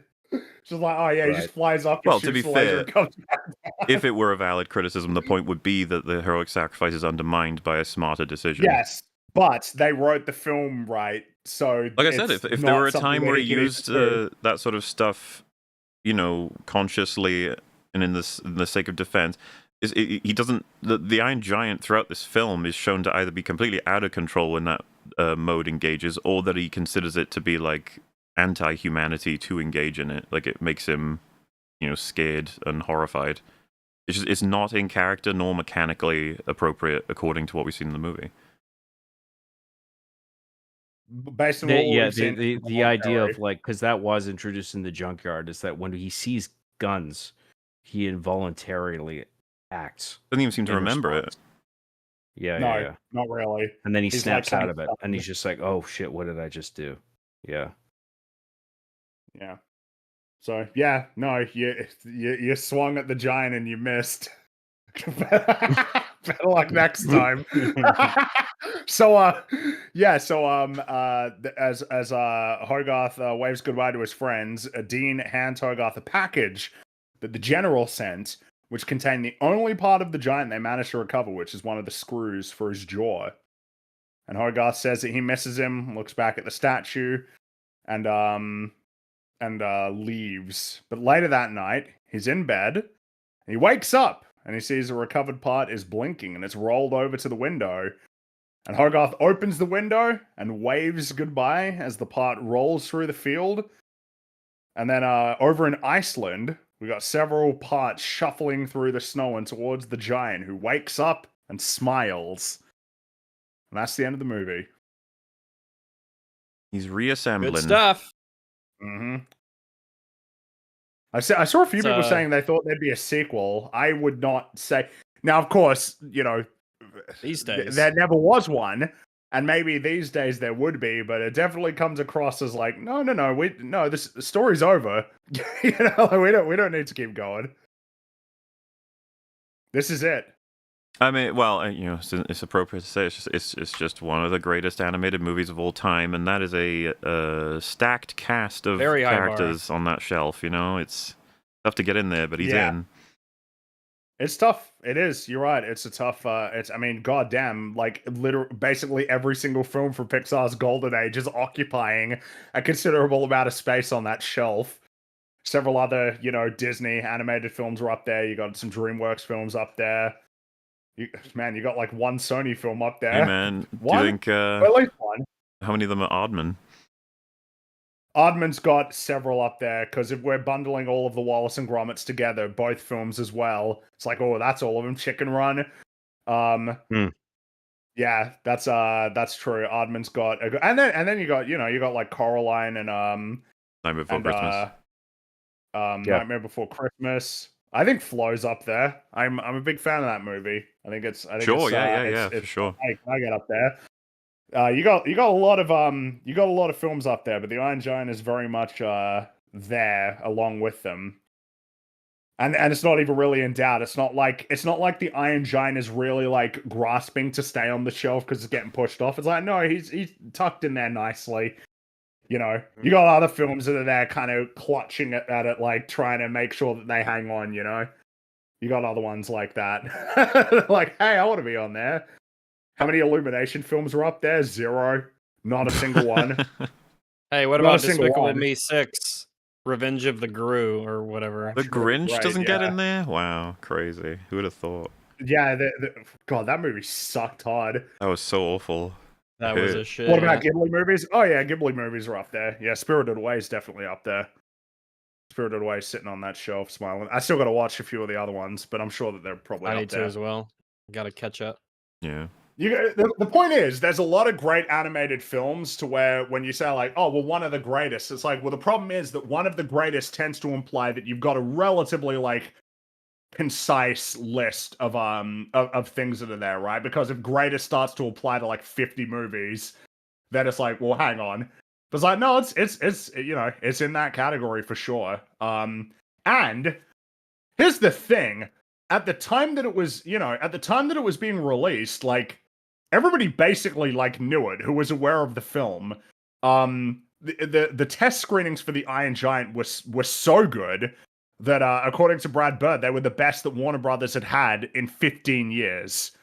Damn. The response was insanely positive, and it was kind of only at that point that it was like, oh shit, like that was sort of the recognition, like, oh shit, we got like a movie here. It's like, yeah, you got a movie here. But like from Warner Brothers' perspective, yeah, it's like that's when they finally realized, like, oh shit, like, we actually have a potential hit on our hands. Yeah. And the thing is, that Warner Brothers did not give the film a release date until April of 1999, which is 4 months before the film came out. And for reference, Tarzan was like already being marketed like with like a set release date the year prior. The typical kind of marketing campaign for a theatrical animated film at the time takes roughly a year to implement because there's a whole variety of different things that need to be. In the case of an animated film, you're talking toys and like Happy Meal, like licensing stuff, like all manner of these things, which take a lot of time to get ready, and they weren't ready. And it just wasn't ready. They were not ready because they didn't give a shit. All of the opportunities that were available for them to market the film was just like, yeah, they just didn't materialize. And some of the ads for that film, like some of the ads that they released are like so bad, in terms of like not conveying the tone of the movie at all. It's like, oh yeah, heavy metal. Look at that, the Iron Giant, big heavy metal. Yeah, it's like, oh my god. It's so terrible. It's just they gave up. Warner Brothers gave up. They wanted to make, and you know what's kind of crazy as well to think about is like Warner Brothers compared to like a lot of, if you're talking about it used to be 6 studios, but now it's 5. And hey, look, it might be 4 soon with further media consolidation. Isn't that great? The further consolidation of all of these major like media companies. Oh, that'll be great. I'm sure looking forward to when it's like 2 companies that make all the movies. But among the big 6, Warner Brothers has a huge legacy in animation. They have a legacy that is similar to Disney. It's just that they didn't have, a studio that was consistently releasing theatrical animated films. But there's a huge legacy there. So it is kind of remarkable that they didn't have a desire to make feature animation. And it's kind of more remarkable still that, like, they never really gave it, like, a good shot. They only lasted for, like, a very short amount of time. They released a few films. I suppose you could say that they did end up releasing more than Fox did, because Fox had Anastasia, and then I think next up was Titan AE, which wasn't even fully completed. And then that was the end of them. And then obviously with DreamWorks, they'd released a good number, because that's the thing, is it really is like, as everybody was trying to run in, it was almost like a gold rush for animated films. But, like, it wasn't really, because by the time that a lot of the studios were showing up, like, 2D animated films were already kind of struggling. It's worth remembering, in the Disney Renaissance, the first half was way more successful than the second half. The first half is Little Mermaid, Beauty and the Beast, Aladdin, Lion King. It's those films. The latter half is, like, Hunchback of Notre Dame, Pocahontas, Hercules, Mulan, all of which were successful. They were successful. And most of them were well regarded and viewed as great, but they were making less money. And then by the time that you get into Emperor's New Groove and Treasure Planet, it was like, oh, they're actually getting to a point where they're, like, consistently losing money. And it was the same problem for DreamWorks. Prince of Egypt was successful, and Shrek was successful, but The Road to El Dorado failed, and Sinbad failed big time. Sinbad nearly went out of business. DreamWorks very nearly went out of business because of Sinbad. And then that was the end of them doing 2D animation, and then they started making lots of money with the 3D animated films that generally had low budgets as well. And then of course you have Warner Brothers, where they had Quest for Camelot, which failed. Then they had The Iron Giant, which it's like the noteworthy one. It's the exceptional one, because then next up was Osmosis Jones, which also didn't do very well. Osmosis Jones. That's Warner Brothers. I haven't watched it in a long time. It's probably kind of it didn't do well. It didn't do well. And then it was Looney Tunes. They made a back show. in action. They had an animated show for Osmosis Jones on TV. Did any of you? Well, yeah, this was the era when a lot of these movies would have spin-offs. Like Emperor's New Groove had a spin-off TV show. Lilo and Stitch had a spin-off New TV Groove show and stuff like that. Yeah, and I think it was Emperor's New School. That was the Disney Channel. I guess they had show. multiple. Well, I think that because they tended to, because I think there were like multiple Stitch sequels, and then they had the show where they were like tracking down all the other experiments. Oh yeah. But, yeah, and Tarzan had a show too. It was just pretty common at the time. But yeah, there was Osmosis Jones, which I can believe had a show. And then there was Looney Tunes Back in Action. I don't know if any of you guys saw that. Did any of you see that? I think I did. I did. I don't remember anything about it, but I did. Brendan Fraser was in it? Yeah. And it failed. Did horribly. Failed, and that was the end. That was the end of Warner Brothers feature animation. So it's like, man, so what was that era? It's like, oh, it was an era where there were several studios that like made a go of it. Every single one of them ended up making at least one really good film. But two of them failed. No, in fact, yeah, two of them failed, two of them nearly failed, and the only one that was consistently successful was Pixar. So like, it's a very mixed sort of, era when you think about it in terms of like the ultimate outcomes. There was a lot of creativity, a lot of really cool things that were tried, a lot of cool movies that were made out of it, but it just didn't go very well. And unfortunately, it's kind of the end of 2D animation, like 2D theatrical animation in the West, because in Japan they're still making feature length 2D animated films, but here it's done. Yeah. It's all 3D, which again, no problem with 3D. I like 3D. Obviously, I like Pixar a lot, but it would have been nice if we at least got to maintain that as a format that was like viable. But no, that's it. So of course it'd be like, oh, well, I mean, usually what happens when the film, because, for reference, The Iron Giant had a budget of about $50 million and it made $31.7 million at the box office. Sad. Yeah, it's pretty bad. Yeah. It's again in the documentary, Brad Bird talks about like going to the theater and how horrible it was seeing how little marketing there was. Yeah. And then like going into the theater and that there weren't many people there, but the people there loved it. But it's just like, yeah, it didn't translate.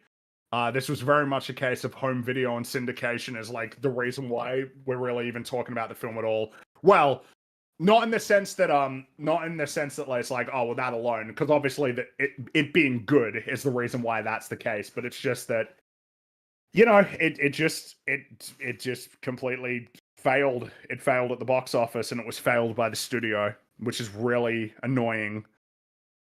But I think you know, early on, they probably felt like they had their hands behind their backs, like making this movie, like with the budget and the time constraints. But it's just like we have a creative freedom here we're gonna take full advantage of, and plus we have intelligence and technology on our side with like the emphasis on storyboarding and pre-visualizations where we are going to do what we can in terms of pre-production to save money and just be sure what exactly we're going to fully render in terms of like finalized shots.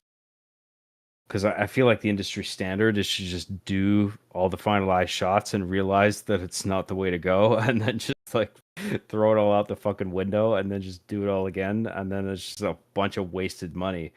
Whereas Brad Bird and his team were just like way smarter about it. We're just like we're gonna iron out all the problems in the pre-production phase, figure out exactly what we're gonna make, and then we're gonna agree upon that, and then we're gonna render that as our final shots, and then that's how they got through it with their limited budget and time constraints. And then they did it, and I think they lost confidence for a while, but like I think they got like a review from Ain't It Cool News because of something that leaked. I think some insider leaked some animatic or something that was not finished. And then they leaked a rough cut of the film. Yes.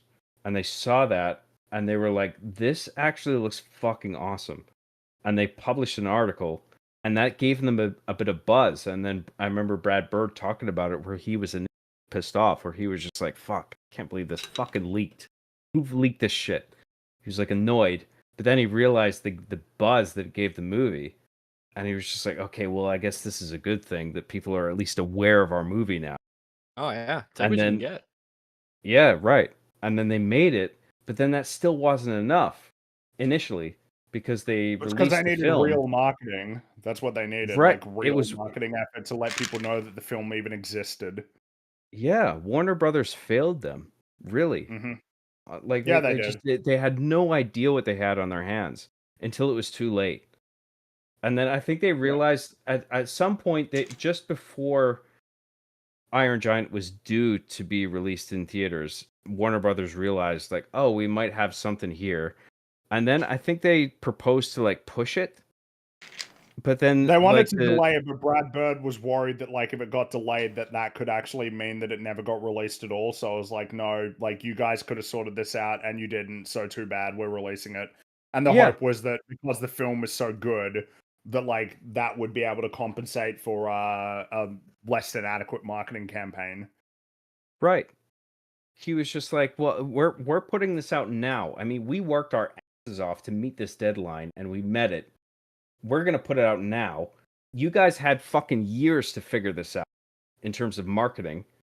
And now you're realizing what you could have done to appropriately market this movie. And, you know, at any point, any one of you could have sent an executive down to our studio to see what we had. And you didn't. And, like, I can totally see the frustration there. And it's a real shame how it worked out. Because I remember that the story that Brad Bird had recounted. He, like, went to some theater in LA. And he was just, like, looking around. And, like, the Iron Giant advertisement, like they all had designed graphics for like on the marquee, you know, the theater marquee, and then like Iron Giant was like a piece of paper with the Iron Giant like taped onto it. and like that's all people had Fucking nightmare. to be like, oh, do I want to go see that movie? Like, it's not very encouraging, you know. But like, there's some people who are graceful enough to be like, you know, I'll go see this movie called The Iron Giant, you know, and they'll go see it. And the people who saw it, like, and critics, like the critics and people who saw it were like unanimously like praising the film, but not a lot of people went to go see it at the time that it came out, and it didn't do well in terms of box office revenue, and it's so sad. Yeah, it is, but you know that there's something of a silver lining, right? Like, you know, Brad Bird and a whole bunch of senior animators on the Iron Giant moved to Pixar to make The Incredibles, which did actually succeed. You know, fortunately. Mhm. So there is Yeah. that. You know, like this could have ended with like, oh, you're never going to work in this town again. But instead, it turned into, no, it's okay. You come over to Pixar. And, Yeah, like it you know, obviously wasn't your fault, a lot of that stuff. So Mm-hmm. head on over to It Pixar was- and make a new movie with your team. And then they right. did. Made The Incredibles, which, goddamn, one of my favorite movies. That's Oh, great, so yeah. good. One of the best. So One of the good. best. Easily. Thing is, like, yeah, I sometimes get really angry when I think about how the Iron Giant was failed, but like, at the very least, the film exists as it does. You know, I mean, is what I mentioned before. It's just it's on a people hold it to a pedestal now. Like it's immortalized with, you know, how much people love it and how much quality it is. And you know, it's like Treasure Planet and those other movies that, you know, don't do well when they release, but everyone just loves them. And whenever you bring it up, as it will be for a long time, people will go, "Oh yeah, that was an amazing movie," and we still talk about it. It is not going Yeah. to. It's Yeah. not going to be one that just falls into obscurity and is forgotten, or even No. worse, is remembered for being bad. But we must mention Ready Player One. Do we don't have to? Like, must we? We Must don't we? have to do that. Yes. All right. Well, if we must, I mean, what do you want to say about it? Yeah, I mean, yeah. I'll give you three. I'll give I you mean- three fucking guesses for you. What am I gonna say about it? No, I I just mean- figured you were going to talk about it. Yeah. I know what The I know honor's exactly yours. what you're going to say. Literally, everybody knows what's wrong with the Iron Giant Ready Player One. I figured you wanted to explain it. For anybody who doesn't know, for anybody who's just embraced the wonderfulness that is the Iron Giant, maybe you even watched it just before this stream, listened to all of this, and maybe didn't know, because if you did see Ready Player One, you may not have understood what was happening in that movie, which is a normal side effect of watching it. But we have a film that's all about just a splash of a fucking avalanche of IPs just crashed into each other. You get some weird shit in that movie in terms of references because it's just everything. So being a fan of any particular IP, you're just like, oh, that's there. Oh, that's there. Oh, that's there. And just, it's all meaningless, obviously. But it's a great little bit of foreshadowing for the future of culture. However, there's like a grand effort to fight a big old war at one point. I've even forgotten most of the content. It's kind of funny how I remember how insulting that film is before I remember anything that happens in the fucking story. It's like the corporation wanted to win the hunt so that they could take over the game, and you had all the players fighting against them. And so Or something like that. we're off to war with all of our wonderful references, like fucking Optimus Prime or Mortal Kombat Tracer from characters. Overwatch. Yeah, just they're all doing the end game like rah, running and shouting and shooting lasers and stuff. And in and among the chaos, you just see the Iron Giant is just fighting in a war, and you're like, what the fuck? And it's like, isn't that cool? It's the Iron Giant, and you just want to kill the person who came up with that because you're like, how You did want to? It makes you want to become the gun. Is what it makes you. Yeah. And I think that a lot of people just be like, oh, calm down, it's just a reference. It's like, yeah, but it's like the core element of the character. Why the fuck would he be here? And you're like, but it's the Iron Giant. You're like, Yeah. oh my god. Fighting on behalf of this force you don't really respect, but people just expect you to like, well, don't you recognize him, dude? That's from that movie that was really good. Look, the Iron Giant, he's so That's cool, not like enough. firing the laser. It's like the laser isn't cool. It's not meant to be cool. It's bad. It's bad. Holy shit. Holy crap. Yeah. It is painful. It is painful. I think it's because that was Warner Brothers. Like, thanks, lads. Well, and just The reason I think it should be brought up is because we've talked enough about the doom and gloom of culture, but that's like after a huge gap of no media related to the Iron Giant. Not that it's needed, like we said, it's a solid one and done anyway. It's a really awesome film to be celebrated and brought back and watched again. But to be like, this is the newest piece of Iron Giant content right here, and the Ready Player, and you're just like, fuck yourself. Holy shit. Yep. But I mean, it's just Painful. one of about 1 billion victims of the future of IP. But I don't again, even remember the plot of that movie, but I remember overall not liking that film. it's just terrible. Though the funny Yeah. thing is, I think the book might be worse. Like the book is really hard to get through. It's written so horribly. It's like written like, oh hey, and this is like main character, and I have this thing, and it's like got every video game ever made in it, including this video game that was on the N-Gage, and this video game that was on like the Sega Saturn, and this game that was on the the PlayStation 2. It's like it's just it's so bad. It's so crap. Yeah. And it feels like it succeeded at the time where people would wear like TV t-shirts that were like, I'm a gamer. It was that fucking era. Yeah, Like, eat, when it game, came sleep, out. repeat. Yeah, Those kinds yeah, of exactly. That Yeah. bullshit. That was when it came out. So I it paused my succeeded. game to be here. Yeah, exactly. Or hardcore gamer, like that kind of crap. It came out at just the right time when that was like actually something that you could do, and then you could have a book that's written like that and then actually successful. Painful. And that guy wrote slam poetry as well, I think. That's pretty horrible. Well, The guy who wrote the book.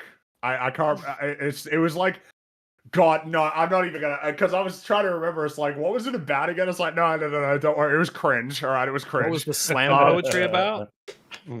No, that's what I'm saying. I can't remember. Like, I was trying to recall what it was about. I think it was something about like, oh Christ, no, I can't. Like, it was cringe. It was just whatever it was. It was cringe. I just remember that much. In any case, So they said they want to be Tracer, but then I said I'm already Tracer. it was more cringe than that, I'm pretty sure. In any case, like the thing is like all of that is frustrating, and the circumstances with the film's release were frustrating and stuff. Like the implementation of the character in the in Ready Player One is like painful. But it's just like you got to be glad that the film exists as it does, because there's two very viable alternatives that could have happened, and one of them is that the Iron Giant never saw the light of day. Like, it got cancelled partway through, got shelved, never got released. And then there's another one where the studio was a little bit more invested in the film and decided that they needed to have more input on it. There was an alternative world where the Iron Giant was like a lame corporate sludge product. So, in a sense, we should be glad that it even exists, and it is as great as it is, and it's unique, and like it was allowed to be unique. It's something of a consolation, I guess. Yeah, I think Brad Bird breaking through in the industry and Iron Giant making it to theatrical distribution at the very least was sort of a miracle. And I'm thankful it happened. And I think it led to a lot of like very impactful things. Like the if anything, Disney Renaissance. Yeah. If anything, the film's success, like the fact that the film has like a substantial and enduring legacy, is, if anything, kind of like indicative of the statement "souls don't die." It's like, well, this film has soul, and it sure as hell didn't die. It didn't die, because even though it failed at the box office, its legacy is outsized. It's substantial. It's way the more than anti-Avatar, yeah. Yeah, exactly. I like that, Rags. It is the anti-Avatar. That's a good way of thinking about it. The Iron Giant fights Mecha Godzilla in that fucking movie. Of course he does. Yeah. Bro, that's so cool. Yeah, that's awesome. I remember one of the things I really liked from the documentary was when Brad Bird felt so defeated. Like, after he was describing this moment where he went to one of the theaters. I mean, what I just described with like the marquee, but then he saw like the theater, the auditorium that had the Iron Giant. It was like way at the back, and there's like like a statue, but like maybe a cardboard sort of thing where it was the Iron Giant, but it had one of its legs missing. Like it was just like it's just a half-assed sort of that like this is sort of an advertisement thing for the Iron Giant, but it's like damaged and like I mean people coming across that would be just like that's like a I don't know if that would impair their incentive to actually go and see the film. Because I mean, like if you buy the ticket at the box office, you've made your that. But it's just like an extra thing where Brad Bird saw it and he was just like disheartened. He was just shit, come on, dude.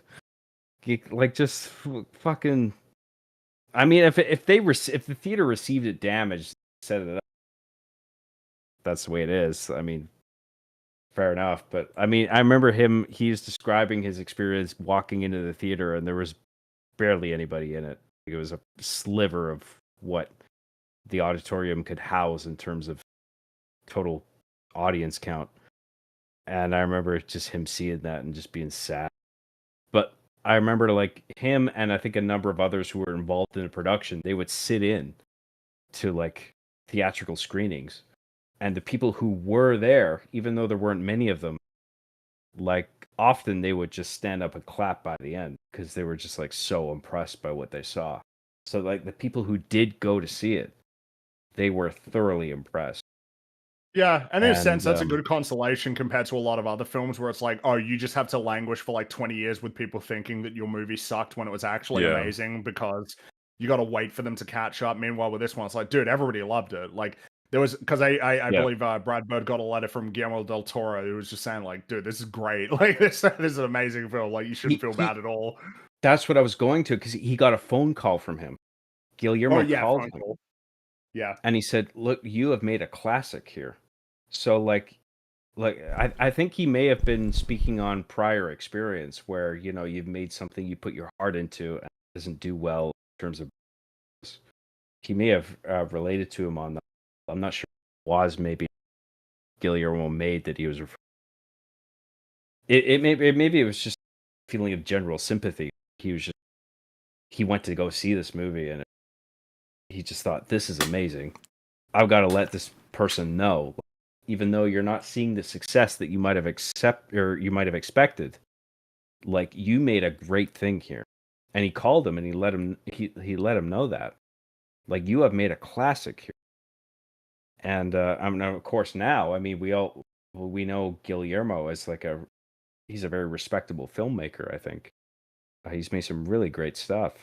And yeah, to be fair, at the time, his legacy wasn't as insane as, you know, now, because that was like earlier on. Obviously, you know, some impact, but yeah, not compared to now. Yeah, you know, it's just, it's a great movie, goddammit, and everybody knew it when they watched it, and it would have been nice if more people watched it, but more people have watched it now. Probably still not as many people as should have watched it, but like at least there's that. These are like the silver linings, you know. Oh, and again, like, you know, I said I wasn't gonna, but do you understand like how hard it is to take seriously like the idea that the new Superman movie is good compared to this? Like, I'm sorry, now that you have something good fresh in your mind. Like, if we're gonna say like the new Superman is like a 6 or a 7 out of 10, you're like, right? So you're saying that film is like within reach of this movie? Like that film is in a realm that's similar to this movie? Really? Like, come on, really? You know? Are you serious? I'm just being real. Like, are we being serious here? Yeah. I mean, you know, as I said hours ago, the broadly speaking, both movies are trying to achieve a particular idea, and that there's a lot of similarities, but the execution is fucking everything. And man, this movie is inspirational, just fundamentally. And I know that anyone can say that about any movie. It's just that the comparison for me with the newest attempt at Superman was so embarrassing with all the choices made. Like, I'll never get over the fact that the Kents got less than 3 minutes on screen. That was insanity, considering that all of his values in this film, the conclusion is that he drew them all from them. Oh, by the way, Man of Steel is in the same position where people say that's amazing. That's the film where where Jonathan Kent says, "Yeah, maybe you should have let that bus sink into the water." Like, it's both of these shitty films. You know, people talking like, "Oh, it's like the best Superman Yeah, movie." no, Who are Man we of Steel is kidding? still nightmare fuel as well. Is Superman 78 Yeah. is the one where it's just like, I guess they can't ever reach the heights of that in the realm of actually Superman. realm But the Iron Giant, as I said, it feels like such a worthy successor for the stories moving forward. Absolutely. Yeah, absolutely. It's like it's such a great distillation of like that core choice that's being presented. The choice, you are who you choose to be, and you know, you don't have to be a gun, you can choose to be good. You choose. So Like it managed foundational. the Iron Giant managed to capture the spirit of Superman in an ancillary way without being officially like a Superman Yeah. brand film. Yeah. Like it does a better job of it than the newest Superman did. Like that's kind of remarkable, you know? Like Yeah. that's quite an accomplishment. It's almost like it's almost like we all sort of say like it's the best Superman film, almost like a meme. But like it isn't a Superman movie, like technically. It's about a whole bunch of other things too, and yet it still is like a great Superman movie. Mm-hmm. That's like insane. Oh, it's a great movie. It's a great movie. And then Brad Bird was like, "Yeah, I'm gonna make 2 more fucking like Yeah, hold my beer. masterclass films." I Dude, can't and believe that. Man. respect That's to insane. Brad Bird for persevering, man. I mean, through the initial Disney hiring and firing, and then forming a new team under Warner Brothers, where he was hiring all these like sort of like rejects and stuff, like not in a disparaging way, but like people who would normally not be hired under like by a company like Disney. Like he was given oversight to like hire additional staff, and he wanted like the sort of out of the box thinkers. He himself was sort of like, if you look at footage of this guy, he's sort of a rock and roll type guy in the industry where he's just dropping F bombs left and right. He's fucking swearing. But you can tell that he has clarity of, like, he knows what he wants. He knows what makes a good story. And he just followed through with that, with the Iron Giant to completion, and finished it, and he put it out there, and it was a sleeper hit. You know, it wasn't impressive in terms of box office return. It didn't make back what it spent. But eventually, it got to that point where people really Well, I bet You know. Disney wishes they had a bunch of these in their back pocket that they could use right now because they're running out of fuel and quickly. Yeah. Yeah. Always more to pilfer. It's such a classic story too, of like, you know, like I was saying it before with the behind the scenes stuff, where a guy like Brad Bird comes in, and you know they meet this team at Disney who are just like old guys on, and but that company is in desperate need of new rock, and he was that, but the leadership at that point were butting heads with him. They didn't want to accept that they needed to change their formula up, and they fired him. And then Warner Brothers took him on, and then he made a hit, and then eventually he went back to Disney and Pixar. I mean, like, that takes an incredible amount of perseverance to see that through, you know, because I think a lot of other people would have just given up some way through that process, like, this isn't for me, you know, the industry hates me, I'm not going to make it, you know, nobody likes my ideas. Like, you need to sort of have that confidence in yourself sometimes all the way through, and have confidence in the fact that you have a story or stories to tell that are worthwhile, that are worth people's attention. And he had the patience and perseverance to see that through, and it paid off. And then he was the catalyst for an entire wave of new filmmaking in the form of Pixar and all their films. You saying that has reminded me it's of the Lord of the Rings song, right? The ending with with Tolkien saying like, "This is my book, motherfucker. They'll walk if I tell them to." You need to have that kind of confidence to just say like, Well, easy "This is my recommendation for story, and this chat. is what it's gonna be." Tom Hardy, Lord of the Rings animated. The song was funny enough on its own, but they made an animated version, and it's hilarious. You should go YouTube that and watch it. RMVFX said as well that Iron Giant was his second and last feature film as a 2D animator. A lot of good memories with this excellent film, and thanks for the breakdown. He's in chat, which pretty fucking cool to be a part of making this film. Just gonna say, good job. Yeah, I think that's gonna feel great. Yeah, I was noticing while we were playing it, I forgot to mention it because it is something I saw when I was rewatching the film. But when Mansley's talking to the general on the phone in the house, and he's trying to explain how he's like not crazy, and the camera pans over, and it's that little oven mitten with like the goofy face on it, and he turns it around. Yeah, and he turns it around. Yeah. Like it's judging him or something. Like There's like the little things that they do. Yeah, love it. It's so good. Yeah. Iron Giant. If you haven't seen it for some reason, you decided to get all the way to this point. You should still watch it. You gotta go watch it. If you haven't seen it, you gotta watch it. It's a beaut. you really Classic. do. It's excellent. There's a reason why everybody is favorable when speaking about it. And it's not it's not long. It is not a. It's not a long watch. Yeah. And you'll have fun. You will like it. You will enjoy Yes. it. This is It one made of me those laugh. easy recommendations. Oh yeah. Makes you laugh. It makes you cry. Makes you feel. Yeah. Yeah. The ups and downs. This it's- is what storytelling's all about. It's got so many scenes in it that are poignant in a way where they serve as like an apt metaphor for something broad, some thematic thing. But at the same time, it doesn't feel forced either. Like the scene is being forced in to make the point.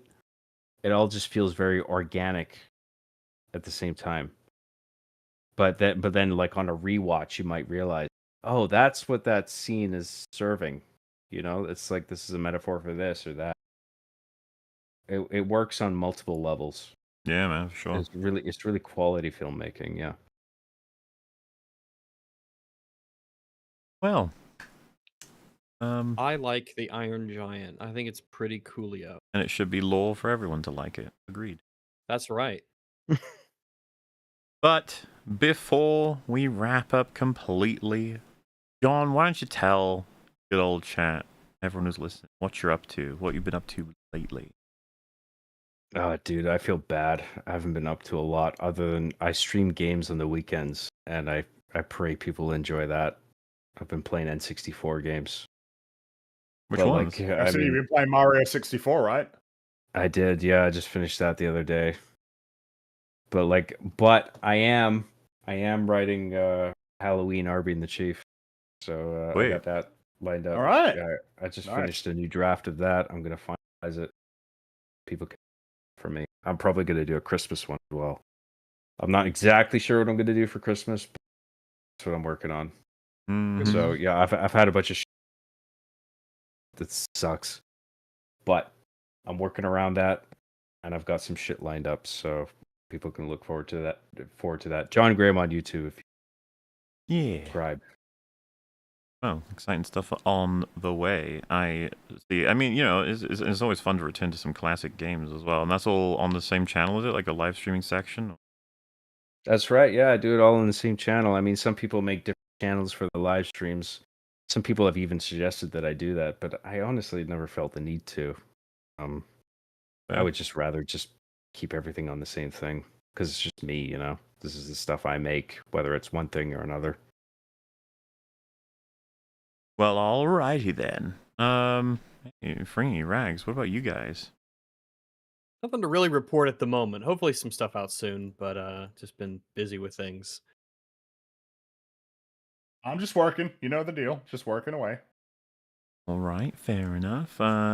Same can be said for myself, though I suppose I will say I can confirm the video will be longer than 16 hours. May as well just say it. Maybe next week I'll finally say it doesn't go any further than that. Who knows which week it'll be, but it's not this one. Work continues. Though I will say, plenty of reason to get very excited because chat. I think they're very thematically linked. Breaking down something like Iron Giant, and next week breaking down Alien Earth is the plan. Right. Full, How exciting! Full look. Yeah, it came from outer space too, or something. Exactly. Well, maybe not because it is called Alien Earth. So I don't know. I don't know anything about that show. I don't know a single thing. Like I don't think I've watched any trailers. Dude, I don't know anything. Neither do I. And can I ask, out of the people who have seen it, is there any merit to it? Is there any reason to No. No, there's no reason. Well, I get spoilers. Our coverage will be horrifically negative. Horrifically, brutally. Just gonna tell y'all up front. God, what a horrible TV show. But okay, it happens. That's why we need to return to the. That's why we need to return to the classics every now and then. All right. Yeah, that's true. I can't resist. I just saw stop being man children and grow up. It's sad to watch Iron Giant. It's good for children. Holy shit, man. Damn. Are you okay? It is good for children. It's also good for adults. Oh my god. Is it weird to reconcile the fact that adults made it for these people? Do they think that it's like, I guess they're paid, so it makes sense that they'd waste their time on such childish material or something like that, as opposed to the adults that infused all of this with the meaning that it has enjoyed doing it. You know what I mean? Mm-hmm. Like, wow. How childish must they be? That's just Pretty boring. childish, It's a boring thing to say. You're boring. You're boring. You're boring. Well, I think it's childish in itself to attribute animation automatically to just it's only for kids. You could make some really powerful, poignant stuff through animation. Hell yeah. Actual brainlet opinion. It's always surprising to see, because I just didn't think those people still so powerfully existed, but obviously they very much do. Yeah, I guess they're out there. Because there are such shit children's films, and it's like, we want less of those and more of these. If anything, it's it's the most important that's good. Like of all movies. I had not seen Iron Giant in a while, and I was just like, I would love to watch that again, and I did, and I was just like, holy fuck, this is so good. This like in comparison to a lot of stuff that's come out in the modern age, like this is really quality. Like I haven't seen anything of this degree of quality come out that I can remember in recent years. That's a big ask these days. Yeah, the highest score in the last. What is the best animated film in the last 5 years? It's going to be between something like Flow and Last Wish, right? Puss in Boots 2, which is funny. They're both movies about cats, but yes, the cat movies are the best movies right now. I love Last Wish in particular. So, I mean, there's one. Flow so thoroughly impressive in terms of the challenge that they embarked on of a film with no dialogue, where the animals act like animals with a very limited budget and like really, really superb execution. Someone mentioned Quantum Mania, of course, excluding that. That would dominate. Oh yeah. That goes without saying. Well, anything else you guys want to say? Also Wallace and Gromit, Vengeance Most Foul. That's quite good.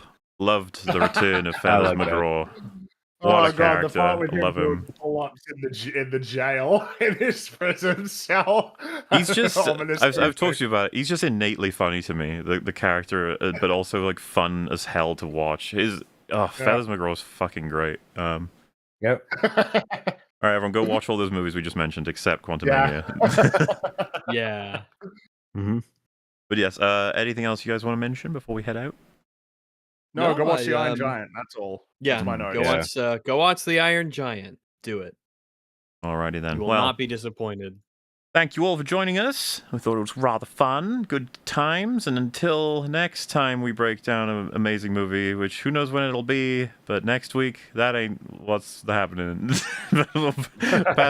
Passing mentions of good movies while we talk about the stuff next week, though, and I'm sure Platoon will be back. Unfortunately, he was unable to make it, but we missed him, and I'm sure he's going to be upset that he missed breaking down a great fucking movie. So there we go. Yeah, he'll be here for Alien Earth. He will. Yes. Beautiful. All right. Well, thank you guys for having me on, and thank you, chat, for listening to me. Appreciate it. Thank you so Thanks much for for coming joining on. us. Yeah, always a pleasure. And until next time, goodbye, good night, good morning, good afternoon. yeah, everybody. We'll see you later. Bye. See you later. bye. Bye, guys. bye, bye, bye, bye. Oh. Toodaloo.